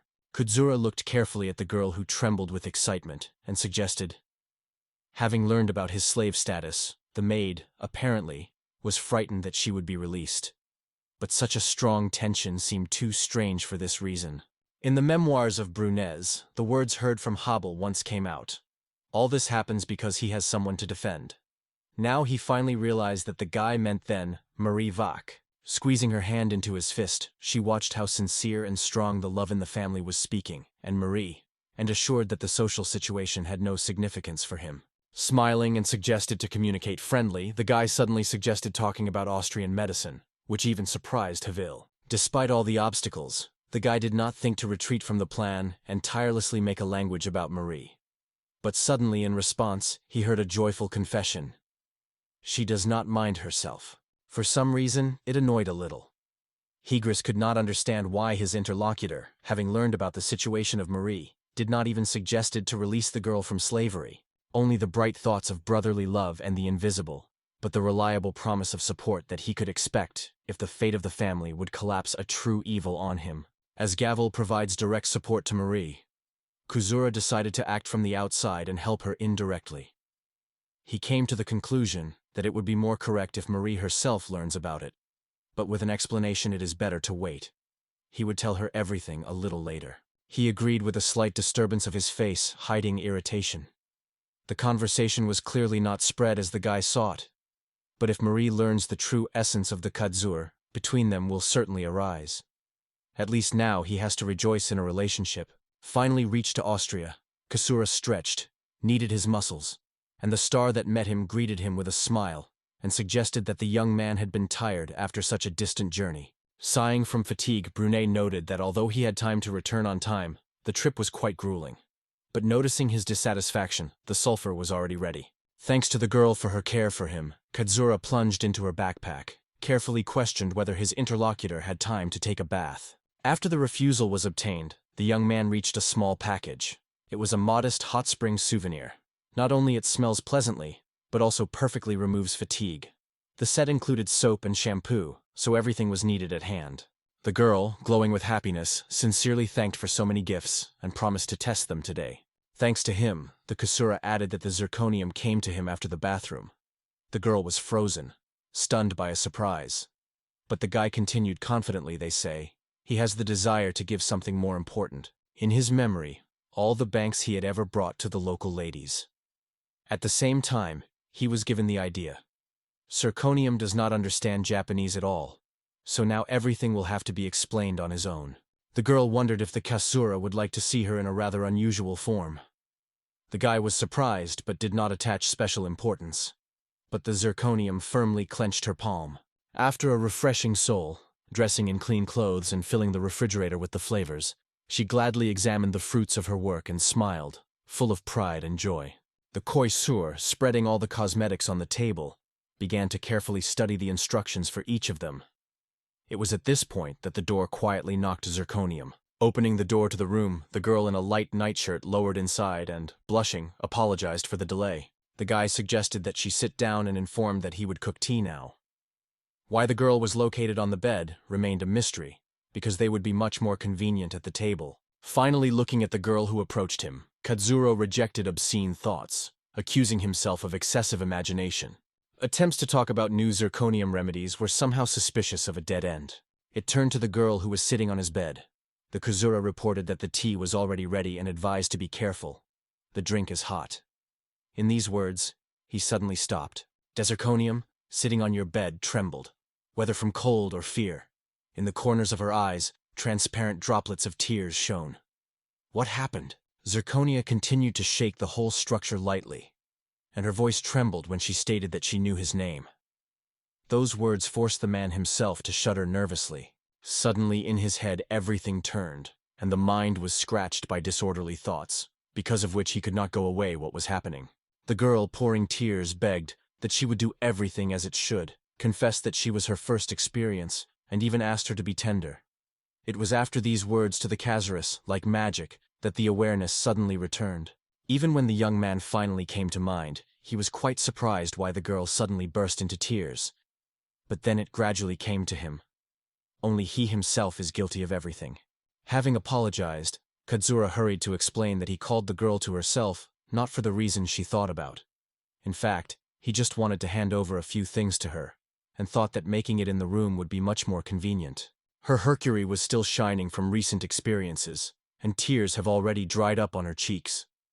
The girl finally realized everything that happened, and at that moment the silence hung, short and heavy. The trembling disappeared without a trace, but tears rolled over the cheeks with new force. The girl, all in despair, began to sincerely apologize and repeated how she could even imagine that she would be called for such. After all, the estate has so many other beautiful girls. Kazura interrupted the self-indulgence of a girl who suddenly burst into tears, and sincerely said, "Zirconium is extremely beautiful. His gentle glow gives a wonderful feeling of calm and healing." For some reason, his words were perceived as a hint of the desire to realize the innocent dreams of this woman. Without sharing this opinion, the Kuzir clearly denied it, suggested that it end today. Barely trembling, the girl bowed her head in front of the sheet, apologizing. In response, he also bowed. The atmosphere around became surprisingly strange. When the door was closed behind Zirconia, the brunette grabbed his hands for his hair, feverishly thinking about what face he should do when meeting this girl. How could he allow such stupidity, although everything turned out to be a simple misunderstanding? But the memories of the face washed by tears made Brunette think he would not like to become the person through whom someone brings someone to cry. But now it was the best solution to just fall asleep. Running to her room and grabbing the air, Zirconium slowly left her back down the wooden door and dropped to the floor. It was a completely different situation and another person. At heart, the girl realized that she remains innocent, but still no longer wanted to witness such scenes. Pictures of past days come to life before my eyes. Pain, tears, echoing screams. Everything comes back with new force. Why even now she allows herself to cry because of it? She misses her family madly. A barely audible knock on the door made the boy get out of bed and let Marie enter his room. Greeting Tom in the morning, the maid asked him to take care of her today. It seems that such a course of the morning has already become something familiar to them. Setting up on the bed, the guy smiled sleepily and a little awkwardly, greeting the guest with a slight wave of his hand. Calling her gesture, Kazura invited the girl to come closer. He brought her to a large, dazzling white cabinet. The guy explained that it was a refrigerator, and in the future Marie should take all the products from here. The food is stored here much longer, because the coolness prevails without cease. But on the face of Marie, for some reason, the elusive fear and confusion flashed. Kazura continued to tell the girl how a new device was working, and advised to limit himself to breakfast from the soup from the package this time, and to take canned bread. Opening the door to the dining room, Kazura immediately heard a greeting from Nelson and Bao Poltley, not forgetting to turn to Lisa, who was already waiting at the table. When she noticed an empty space at the table, she immediately asked where Zirconium went. However, Nelson's response was quite vague.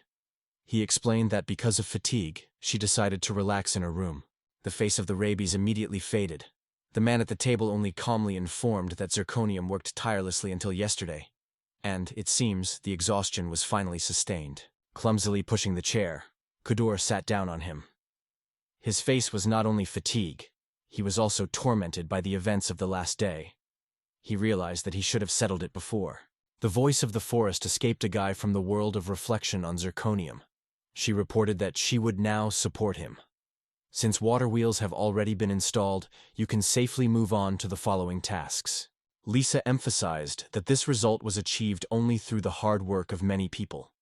However, she herself did not stay away. The girl went around the home of wounded soldiers to ask personally what can be helped by each of them.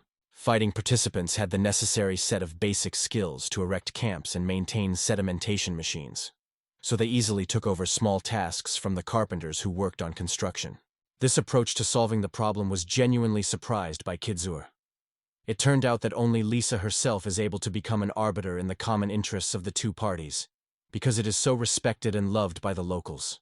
After completing all the official issues with Lisa, she asked the boy to take her a little time after lunch. Nelson, picking up the conversation, added that if the conversation concerns what they discussed last time, he allows you to enter any room. As Lisa stepped into a room whose walls were almost completely disappeared under rows of tightly pledged bookcases, she was explained that it was an archive where many important documents were stored. Holding a candle that illuminated only a dull circle of light around, the girl did not stop the conversation. She explained that most documents are stored here, while her father leaves her father in her own office. Finding the right document, the couple went to the table to consider the drawings in more detail, behind which the masters rebuilt water wheels. For some reason, the strength of the wooden building was significantly intensified. Although the forest itself was not confident in the feasibility of such a change, the girl carefully removed the knotty strand of hair by her ear and said that she wanted to show him. The guy, crowded with unexpected excitement, began to carefully consider what he saw. Having carefully read the drawings, Kizura concluded that they had no significant drawbacks, and decided to take the risk, to choose one of the models to create a prototype and further mass production. Lisa put a small cam on her chest, sincerely thanked Istria for his help, and wondered how they could thank him. However, the Kusura immediately assured that there was no need for gratitude. In fact, when things were getting worse in the country, people were confused and did not imagine how to proceed. But with the advent of Kuzura in the souls, hope was a better future. Lisa hardly sought to thank the boy and be useful. The girl was looking forward to working with Sheena and was ready to support him in everything. To prove the sincerity of her words, she took a few steps forward. Seeing something unusual on the guy's neck, Lisa wondered what it was. In response, she received a brief explanation. An aromatic pendant, inside which is a piece of fabric impregnated with essential oil. The girl confidently touched the thin fingers of the neck of Kizura, which made him scratch, and noted that the floral pattern of the pendant makes a soothing impression. A worried Lisa wondered where this medallion came from. He calmly replied that he received it when he returned to the village last. A girl with a slight shade of disappointment on her face quietly turned to a boy named and gently put her hand on his chest. The atmosphere suddenly became bizarre and depressing. The room still remained too, and Lisa stood too close, repeating the name of the boy, barely noticeably shyly slamming his cheeks. The tense atmosphere suddenly violated the creaking of the door. It returned the casual to the sensation, and she retreated from the girl a few steps. Lisa's father appeared at the door and asked why they were still here. For some reason, the girl responded with a too calm smile, noting that they looked at those drawings together. Nelson surprised such a response, because this room is quite dark, and it would be much more convenient to take the drawings to the light living room. Lisa wondered why her father visited the archive. He replied that the army connected to the army, otherwise the zirconium would start to worry. Noticing the right opportunity to leave the forest alone, Kuzura politely asked if he could review these documents, explaining that he would like to delve a little about military affairs. The man did not argue, but immediately reported that, unfortunately, he could not reveal many details. Hay did not upset it at all. After proposing help with papers, he added that he would have enough key points. Lisa, who was behind, smiled, although a light fire of dissatisfaction was raging inside her. She was so close to her goal. In addition, the suspicious medallion on the neck of the rabies did not give her rest.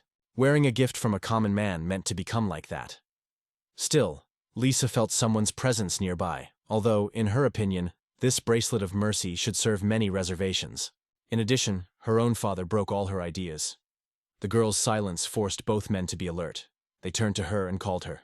Barely shrugging her shoulders to hide the storm of emotions that burst in her soul, Lisa smiled and moved her husband. Discussion of new sketches and their use in everyday life was surprisingly successful.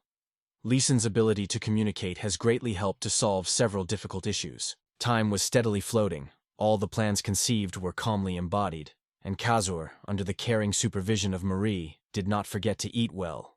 Returning after her shower, she found the era in the kitchen.